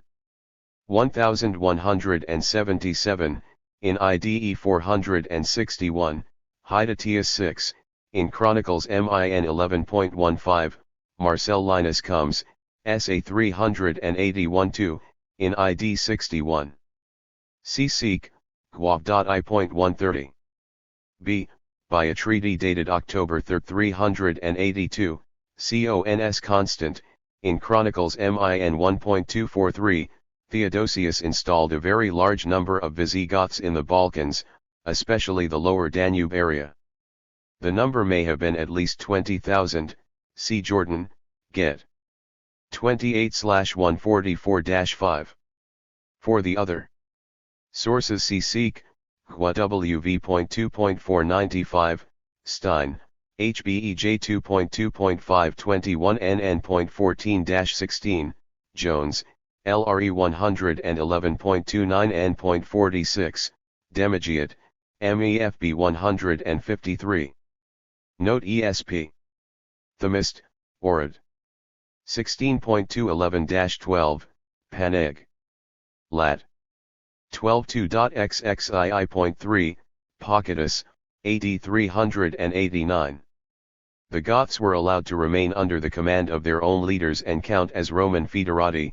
This was perhaps the first time such a status had been conferred on barbarians settled within the empire, but a precedent may already have been set by the Treaty of 380, on which see 20c above. For critical verdicts on this procedure, see E.G. Jones, LRE 1.157-8, Pagani al., EC 235, contrast Demigiat, MEFB 152-7, and CF 147-50. C. Theodosius also settled some Ostrogoths and Greuthungi in Phrygia, presumably after the defeat of the Ostrogothic attempt to cross the Danube in 386, Zos.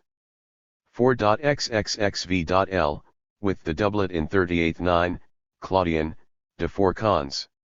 Honor.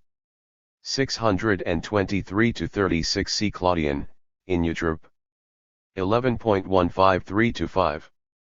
These men went marauding in Central Asia Minor under Tribigild in the spring of 399, C. Stein, HBEI 2.2.521 N.17, Seek, Guav.I.306-11. It must have been this alarming revolt in particular that provoked the passionate outburst against wholesale use of non-Roman troops in chapters 14 to 15 of the speech on kingship delivered by Synsus of Cyrene to the Eastern Emperor Arcadius at Constantinople in 399, MPGLXVI 1053 FF, at 1088-97. There is an English translation by Augustine Fitzgerald, The SAS and Hymns of S. Inisus of Cyrene 1930 I 108 FF, at 133-9. Calling the Goths to roll JAL, with Herodotus in mind, Synsus attacks not only their settlement on Roman soil by Theodosius, Ibid 1097 of equals 138, but also the general dependence of the empire on non-Roman soldiery. But, as Gibbon says, the court of Arcadius indulged the zeal, applauded the eloquence, and neglected the advice of Synesius, DFRE 111.247. 22. CTH 13. 1110, issued by the Western Emperor Honorius in 399, speaks of the necessity to give TEAE latency to persons of many nations entering the Roman Empire.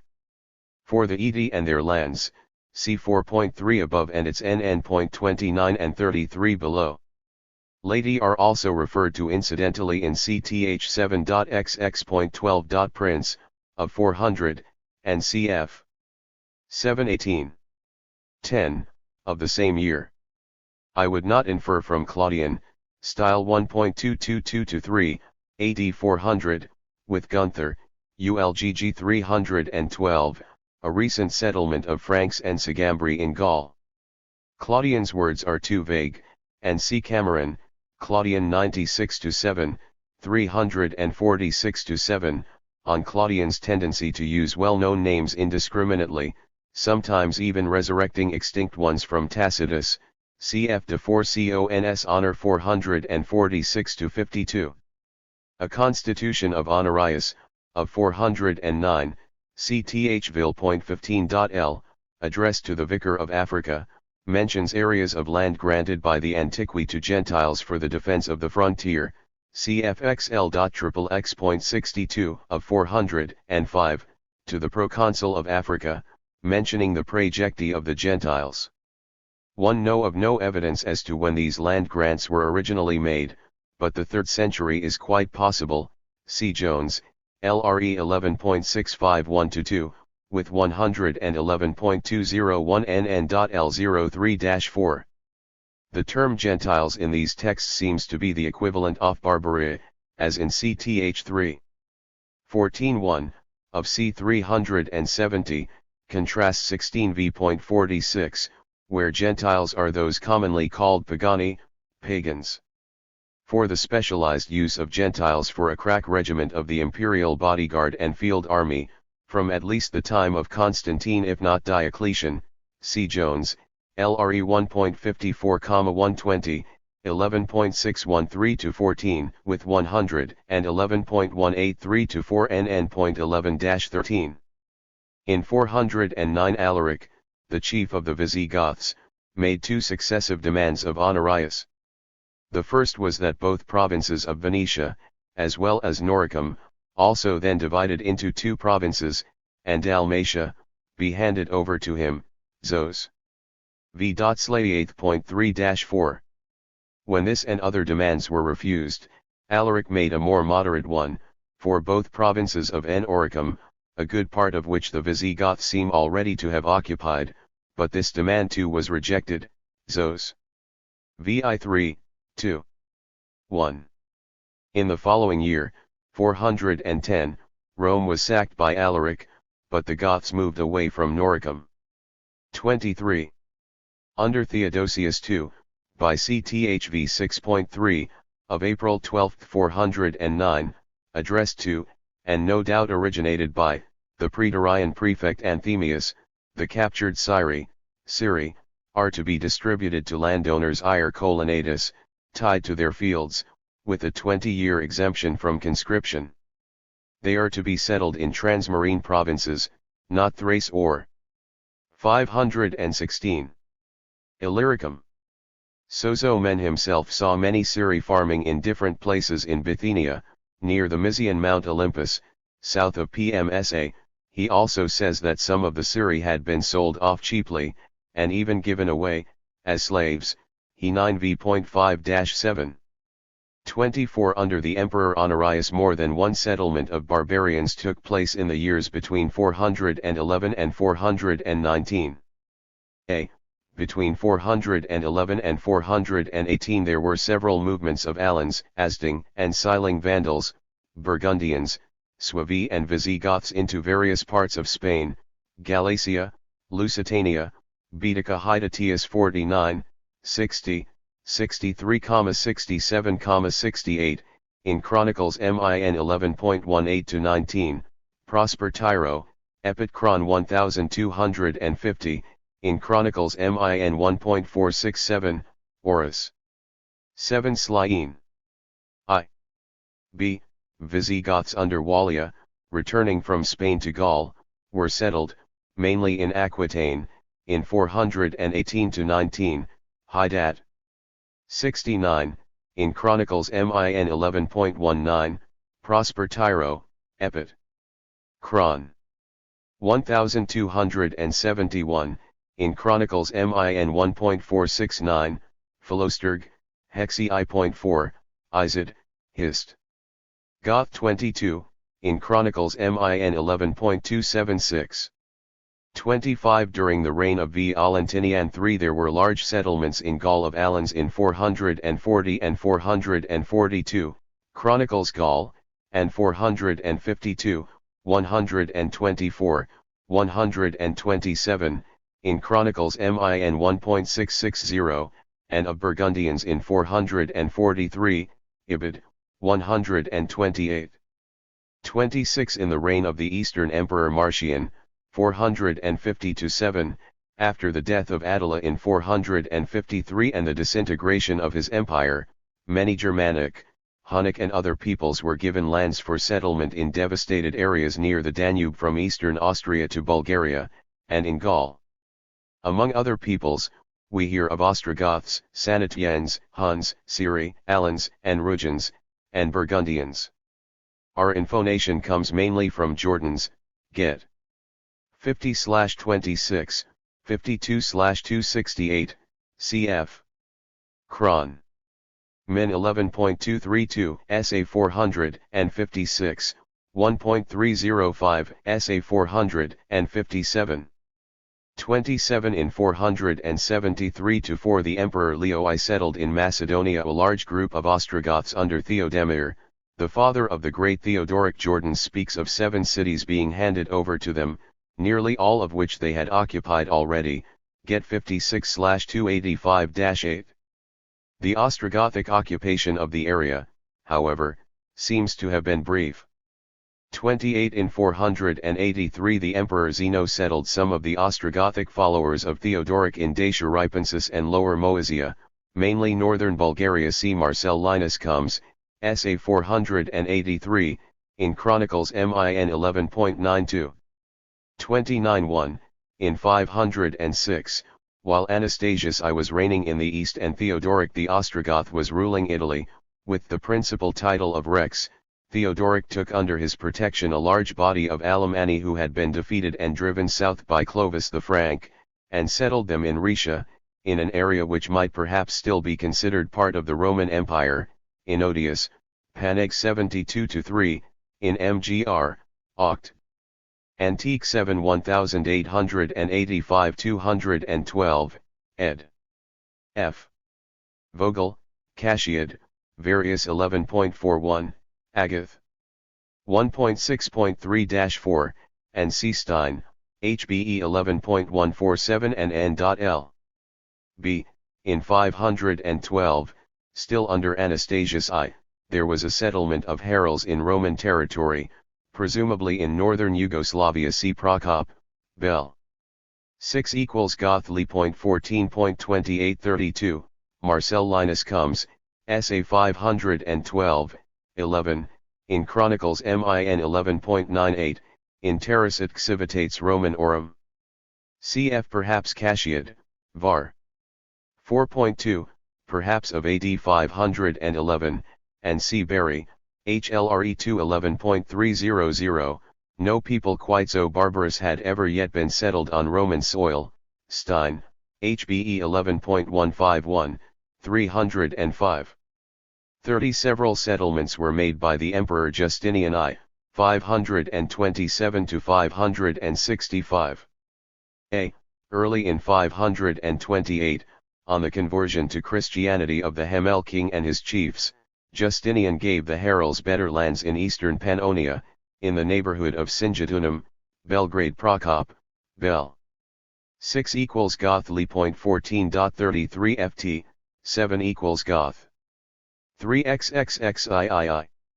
13, cf. Thursiv.37, and other sources given by Berry, RLRE 211.300 and N.2, and Stein, HBE 11.305, cf. 151, 156. B. In 534 Justinian settled in the eastern cities a number of Vandals who had surrendered to Belisarius after his capture of Carthage in the previous year and had been formed into 5 cavalry squadrons, the Vandali Iustiniani, to serve on the Persian frontier. See Procop, Bell. 4 equals Van 2. 1417-19. There must have been at least 2,000 of these Vandals, 400 desertee and sailed back to Africa. C. It must have been during the 540s, probably 546, that Justinian settled Lombards, under their king, Ottoan, in western Pannonia and Noricum, giving them territory which included the town of Noria, Numart. Procop, Bell. 7 equals Goth. 3xxxii. 10 to 11. Appendix 3517, d. Justinian settled in Thrace, apparently in 551, some 2, x, Kotrigurs, a Hunnic people, with their families. See Procop, Bell. 8 equals Goth. 4.19.6-7.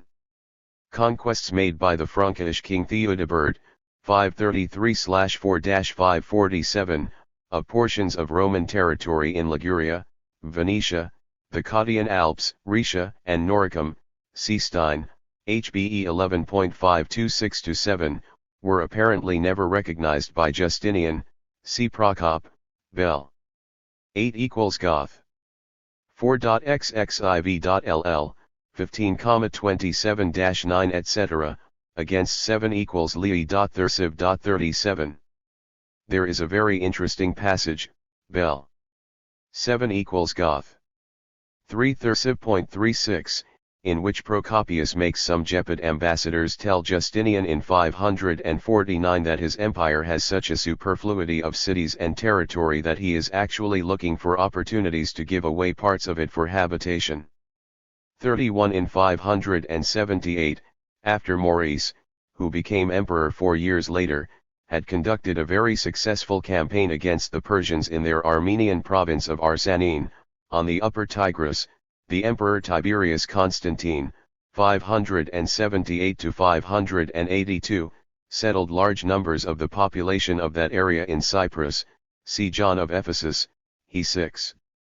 15, cf 27 Fin, 34, Evagre, he v.19, p.215.16-26 ed. Bides/Parmentier, Theophylaximachata 3.15.15, ed.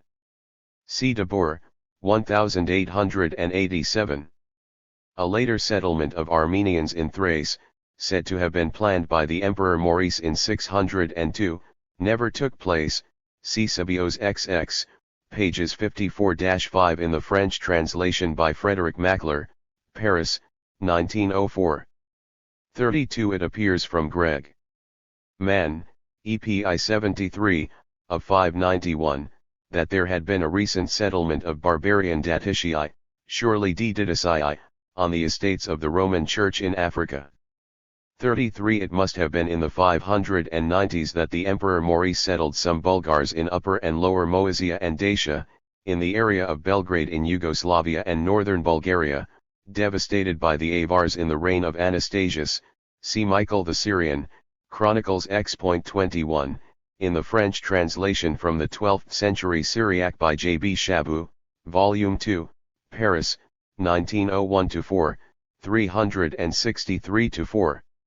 I am grateful to Michael Whitby, who has been studying Theophylact, for drawing my attention to this material and some of that in 30 above. Later transfers of population, although mainly those of peoples already inhabiting one region of the Byzantine Empire to another such region, are listed by Peter Charanis, the transfer of population as a policy in the Byzantine Empire, in CSSH 3, 1960-61, 140-54. He also mentions some, by no means all, of the settlements I have listed above. Relevant here are a number of entries in the Notitia Dignitatum, part Esid, including the following, which I give according to the edition by Otto Sieck, Berlin, 1876 d. XLII.33-44, various Prefeti Laetorm, 46-63 and 66-70, various Pragit, Sarmatarum Gentilium, 65, a Prefeta Sarmatern Meti Tafalorum Gentilium. All these are found in the prefecture of the Gauls, in the provinces of Lugdun and Sinania, Lugdunensis 2 and 3, Belgica I and 2, Germania 2 and Aquitania I, except NOS 46-63, which are in Italy. See also CH 13 of the Verona list, ed. Seek in the same volume, at pages 251-2. I know of no corresponding entries in that part of the Notitia dealing with the parties Orientis, although a few names of units there are those of Alemanni, Franks, Sarmatians, Tafeli, Vandali etc. Many of the barbarian peoples settled in Gaul have left their mark in various geographical names, mainly of villages, in modern France, Burgundians, Sarmatians, Alans, Tafeli, Franks, Alemanni, perhaps Goths, Cega Grenier, in Frank, ESAR 111.598-9, also his Manuel d'Arihol Gallo-Romain I Paris, 1931 398-402, and R. Kaiser, Untersuche. Zuergese. Der Civitas und Diözese Soissons in Romi Siher und Marrowing Israelite Bonn, 1973, as cited by Gienther, ULGG 315 and NN.29-30. The same is also true of Modum Italy, Sarmatians, Alemanni, Suevi, Tafeli, Ceg Stein, HBE 11.42 N.2. I have not been able to investigate the growing body of archaeological evidence, in part concerning what is sometimes called the late Roman Riehengraberkultur in northern and northeast Gaul, for which see the convenient summary by Gienther, ULGG, and the many recent works there cited. 518. I should perhaps mention here that I agree with A. H. M. Jones in rejecting the commonly held theory that in the later empire the Limitanii, or some Limitanii, were a kind of hereditary peasant militia, who occupied heritable lands and performed military duties as a sideline. See Jones, LRE.649-54, with 111.200-2 NN.97-109. The Limitanii make their first appearance in the 360s, in CTH 12.I.56, of 363 or 362, and Festus, Brev 25, perhaps 369-70, but C.F.B. Baldwin, Festus the historian, in Historia 27 1978 197-217. Only in the 5th century do we find Limitanii as such with lands to cultivate, CXL.LX.3.PR equals November. Theod. XXIV.4 of 443, cf. CTH 7.15.2 of 423, referring to Castellorum Loca or Te Iteria, to be occupied only by the Castellanus Miles, and C. Jones, LRE 11.653-4. ************** Some further bibliography on some of the subjects dealt with in this appendix will be found in 4.317-19 above and its notes below, especially 28-9, and C34 on Hospitium/Hospital Appendix 4. The destruction of Greek democracy in the Roman period. This appendix is intended to be read as a supplement to Chapter V Section 3 above. The evidence for this subject is so scattered and fragmentary and difficult to interpret that in the text above, v.3, I have given only a bare outline of what happened to democracy in the Greek world as a whole in the Hellenistic and Roman periods.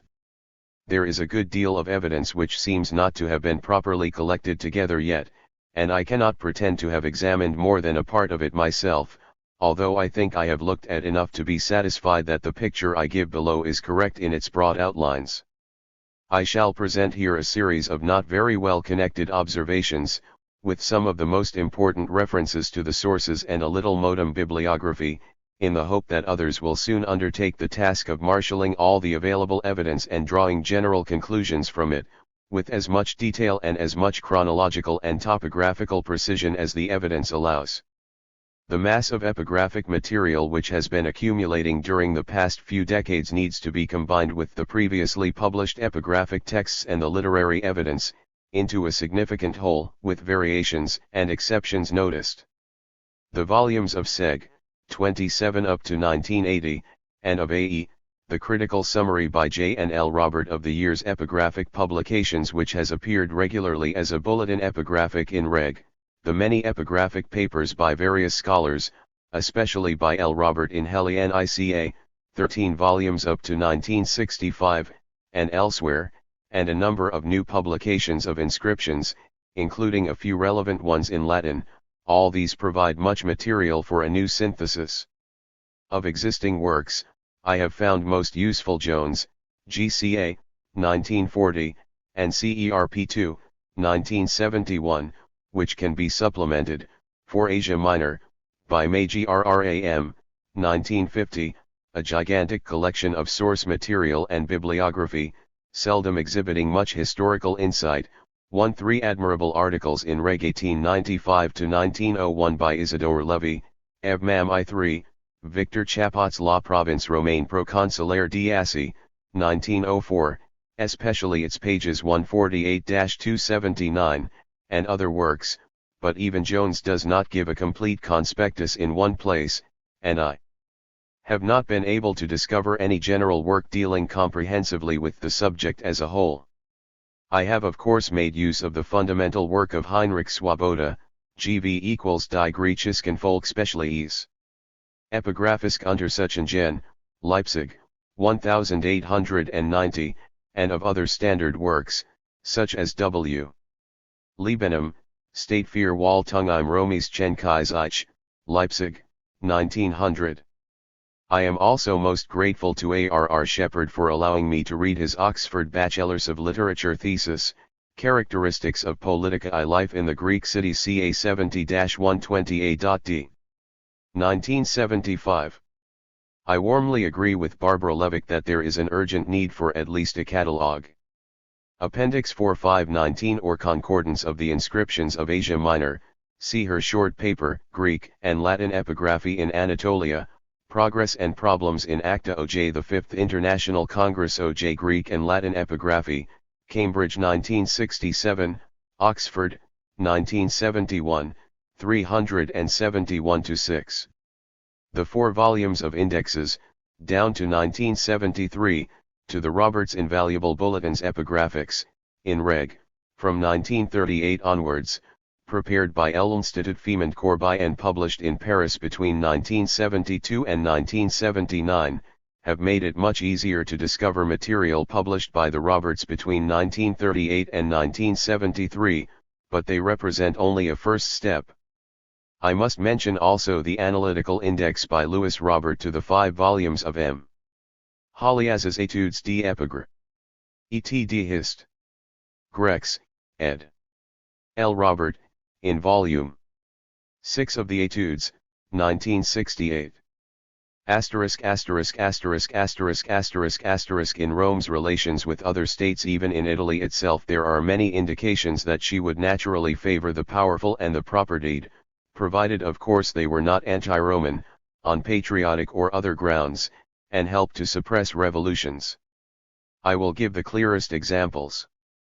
In the revolt of the Latins and Campanians in 341 to 0 BC, the Campanian equites, to the number of 1,600, kept aloof from the rest, and were duly rewarded by Rome, when the revolt was suppressed, with Roman citizenship and a pension to be paid them by their countrymen, Livy 8 11-15-16, cf 14.L0. Similarly, after Capua in 216 had gone over to Hannibal, 300 Campanian equites who had been serving in Sicily came to Rome and were given the citizenship, XXIII.XXXI.LO-L1, and in 213 other 112 equites nobles from Capua deserted to the Romans and were duly received by them, XXIV.SLAI.12-13. For the Campanian equites, see Toynbee, HL 1.333-6, 401-3. At Arretium in 302 BC. Rome intervened in favor of the Gensilnia, the richest local family, who were in danger of being driven out, and reconciled them with their plebs, Livy X.3.2, v.13, and C. Harris, Rev. 63-5, 115. In 296 Livy records the suppression among the Lucanians, who had entered into a treaty with Rome in 299-8, X.11-12, of seditions of plebeiis et agentibus tusibus ordas, by Q. Fabius Maximus, to the great delight of the Lucanian optimates, 18.8. At Volsinii in 265-4 Rome helped to suppress an insurrection of the serfs against their Etruscan masters, Livy, Per 16, Florus 1.16, ed. P. Jal, equals 1.21, Zonar. 8.7, Orus. 4v.3-5, De Vere. Illustre. 36, John of Antioch Fr 50, in FHG 4.557, etc., and C. Harris, Rev 115-18, cf 83-4,91-2. Another such insurrection in Etruria in 1%, called by Livy a conjuratio servorum and evidently serious, according to Livy it made Etrurium infestum prope, was ruthlessly put down by a Roman army under M. Asilius Glabrio, who scourged and crucified some of the rebels and returned others to their domini, Livy XXXII 31-3. Etruscan society was deeply divided between a ruling class, described by expressions such as principes, nobles, vithissimi, domini, 8 vvcxtw-tol, kjpwl, and a subject class or classes, described as servi, olketcxl, 1 tavectxlo. The precise condition of the latter is uncertain, but was probably a form of serfdom, CIIL.4 above and its N.4 below, and cf. Harris, Rev 142, in the rising of 196 the rebels were clearly members of the local serf class. There has been much dispute about Rome's attitude towards the Etruscans, but I have, no doubt that Harris is right, except when Etruscan principes showed disloyalty to Rome, as occasionally during the Hannibalic War, 218-203, the Romans supported them against their subjects, there was no alternative. Which would not involve radical social change, Rev 129-44, at p.143. There are other examples of the same Roman policy during the Hannibalic War. The defection of Croton to Hannibal in 215 is described in most explicit terms by Livy in XXIV.23, after two brief anticipatory passages, XXII.LXI.12 and XXIIL.XXX.6-7. He explains that all Italian cities were as if infested with a single disease, plebs and optimates were on opposite sides, with the senatus favoring Rome in each case and the plebs Carthage, XXIV.2.8. Under the leadership of Aristomachus, the princeps plebis of Croton, the city was surrendered to the Bruttians, allies of Carthage, and represented in XXIV.I.L as hated by the Greek cities, while the optimates retired into the citadel, which they had fortified in advance, 2.10-11. The situation was much the same in Nola in 520. 216-214. Here again the local senators, especially their primors, were faithful to Rome, while the plebs were wholly for Hannibal, and, as usual, wanted revolution, with some advising defection to Hannibal, XXIIL.14.7, cf. Plut, Mark 10.2 ff. The senators, by cleverly dissimulating, managed to delay a revolt, Livy XXIII 14.8-9. A little later the princeps were again alarmed at preparations by the plebs for betraying the city, 15.7, 16.2,5-6. In 215 the plebs were inclining towards Rome, Sylvie.3, but by 214 Livy can describe them as for a long time disaffected towards Rome and hostile to their own senate, XXIV 13.8. The situation at Locri in 21 LR 215 is a little more complicated. As in the case of Croton, the revolt, described more fully in XXIV.I.2-13, is anticipated in two earlier passages, XXII.LXI.12 and XXIII.XXX.8, the latter asserting briefly that the multitudo were betrayed by their principes, a statement not borne out by the more detailed later narrative. See especially XXIV.I.5-7, where the principes loquentium are said to have convocate an assembly because they themselves were overcome by fear, and there is emphasis on the fact that levissimus quisque novus res novum societatem malent, the decision to go over to Hannibal is represented as being virtually unanimous. In 205 we discover for the first time that there were Locrian principes with the Romans at Rhegium. They had been driven out by the opposite faction which had surrendered Locri to Hannibal, XXIX.6.s. When Rome had regained control of the city the Locrian ambassadors naturally tried to pretend that the defection to Hannibal was procula publico concilio and their return to the Roman fold due in no small measure to their own personal efforts, 17:1-2. According to E. Badian, it is difficult to make out whether Livy's account of class divisions in Italy during the Hannibalic War, with the upper classes favoring Rome and the lower classes Hannibal, truthfully represents a state of affairs due to political affinity and collaboration or is a second-century myth, invented to uphold oligarchy in Italy, and he adds, the latter seems more likely, foreign clientele 147-8.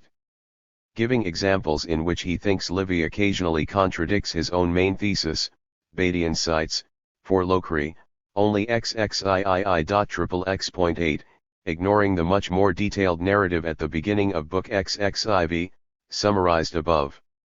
I cannot, therefore, accept Locri as an example in favor of Badian's conclusion, and he seems to me to go well beyond evidence when he claims that at Arpi, XXIV.Slai.6, and apparently at Tarentum, 13.3, the people favored Rome. As for Arpi, all that Livy says in XXIV.Slai.6 is that during a successful Roman assault on their town certain individual Arpani complained that they had been kept in a state of subjection and oppression by a few and handed over to Hannibal by their principes. What else would one expect them to say, in their desire to exculpate themselves to the victorious Romans? And as for Tarentum, XXIV.13.3 is a mere report of a statement allegedly made to Hannibal by 5 young Tarentine nobles, that the plebs of Tarentum, who ruled the city, were in potestate iunierum, a large part of whom, 2, favored Hannibal.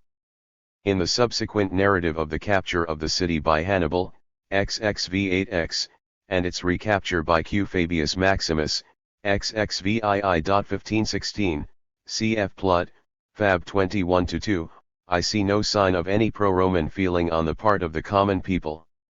At Syracuse, certainly, the common people were overwhelmingly hostile to Rome, while certain nobilissimi viri, Livy XXV.XXII.4, were pro-Roman and defected in 214 to Marcellus, see Livy XXIV.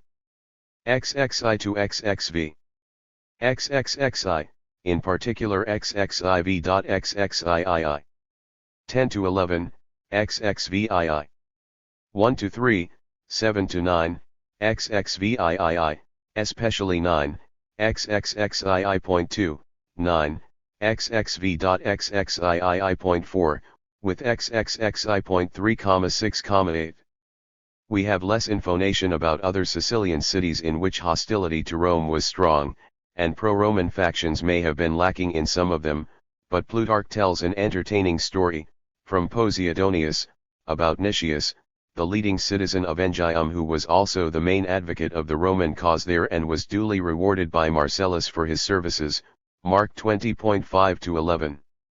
Badian cites no other evidence in favor of his thesis, and I know of none. He does not mention the cases of Arretium and Volsinii, which I have quoted above, and he qualifies the Livian passage concerning Lucania with an if true. He does admit, however, that in 174 the Roman Senate intervened in an internal dispute at Patavium in Venetia, seditio intestinum bellum, Livy XLI.XXVII.3, of course on the side of the ruling class. I cannot see.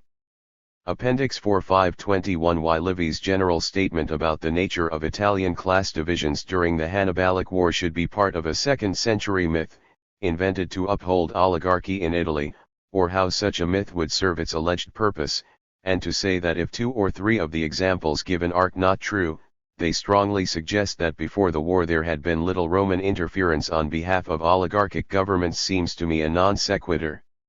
The tendency of upper classes to incline towards Rome is a very general phenomenon.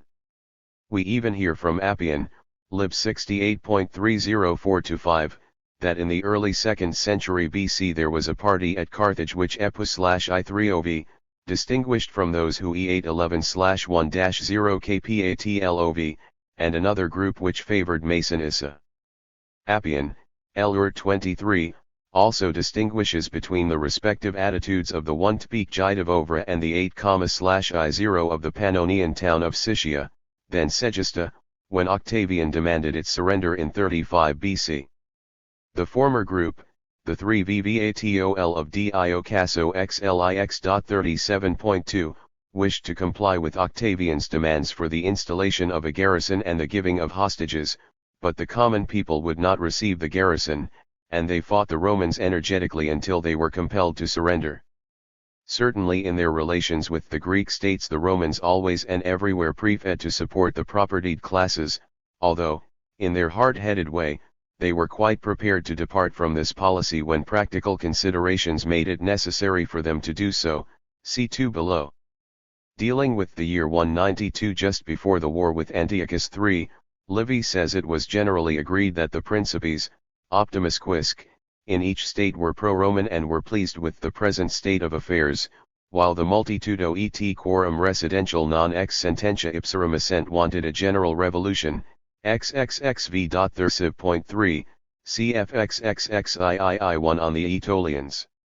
In 190, during the war with Antiochus, we hear that the multitudo or plebs in Phaeacia was for Antiochus, while the senatus et optimates wished to stand by Rome, Livy XXXVII.9.1-4, cf. Polyb.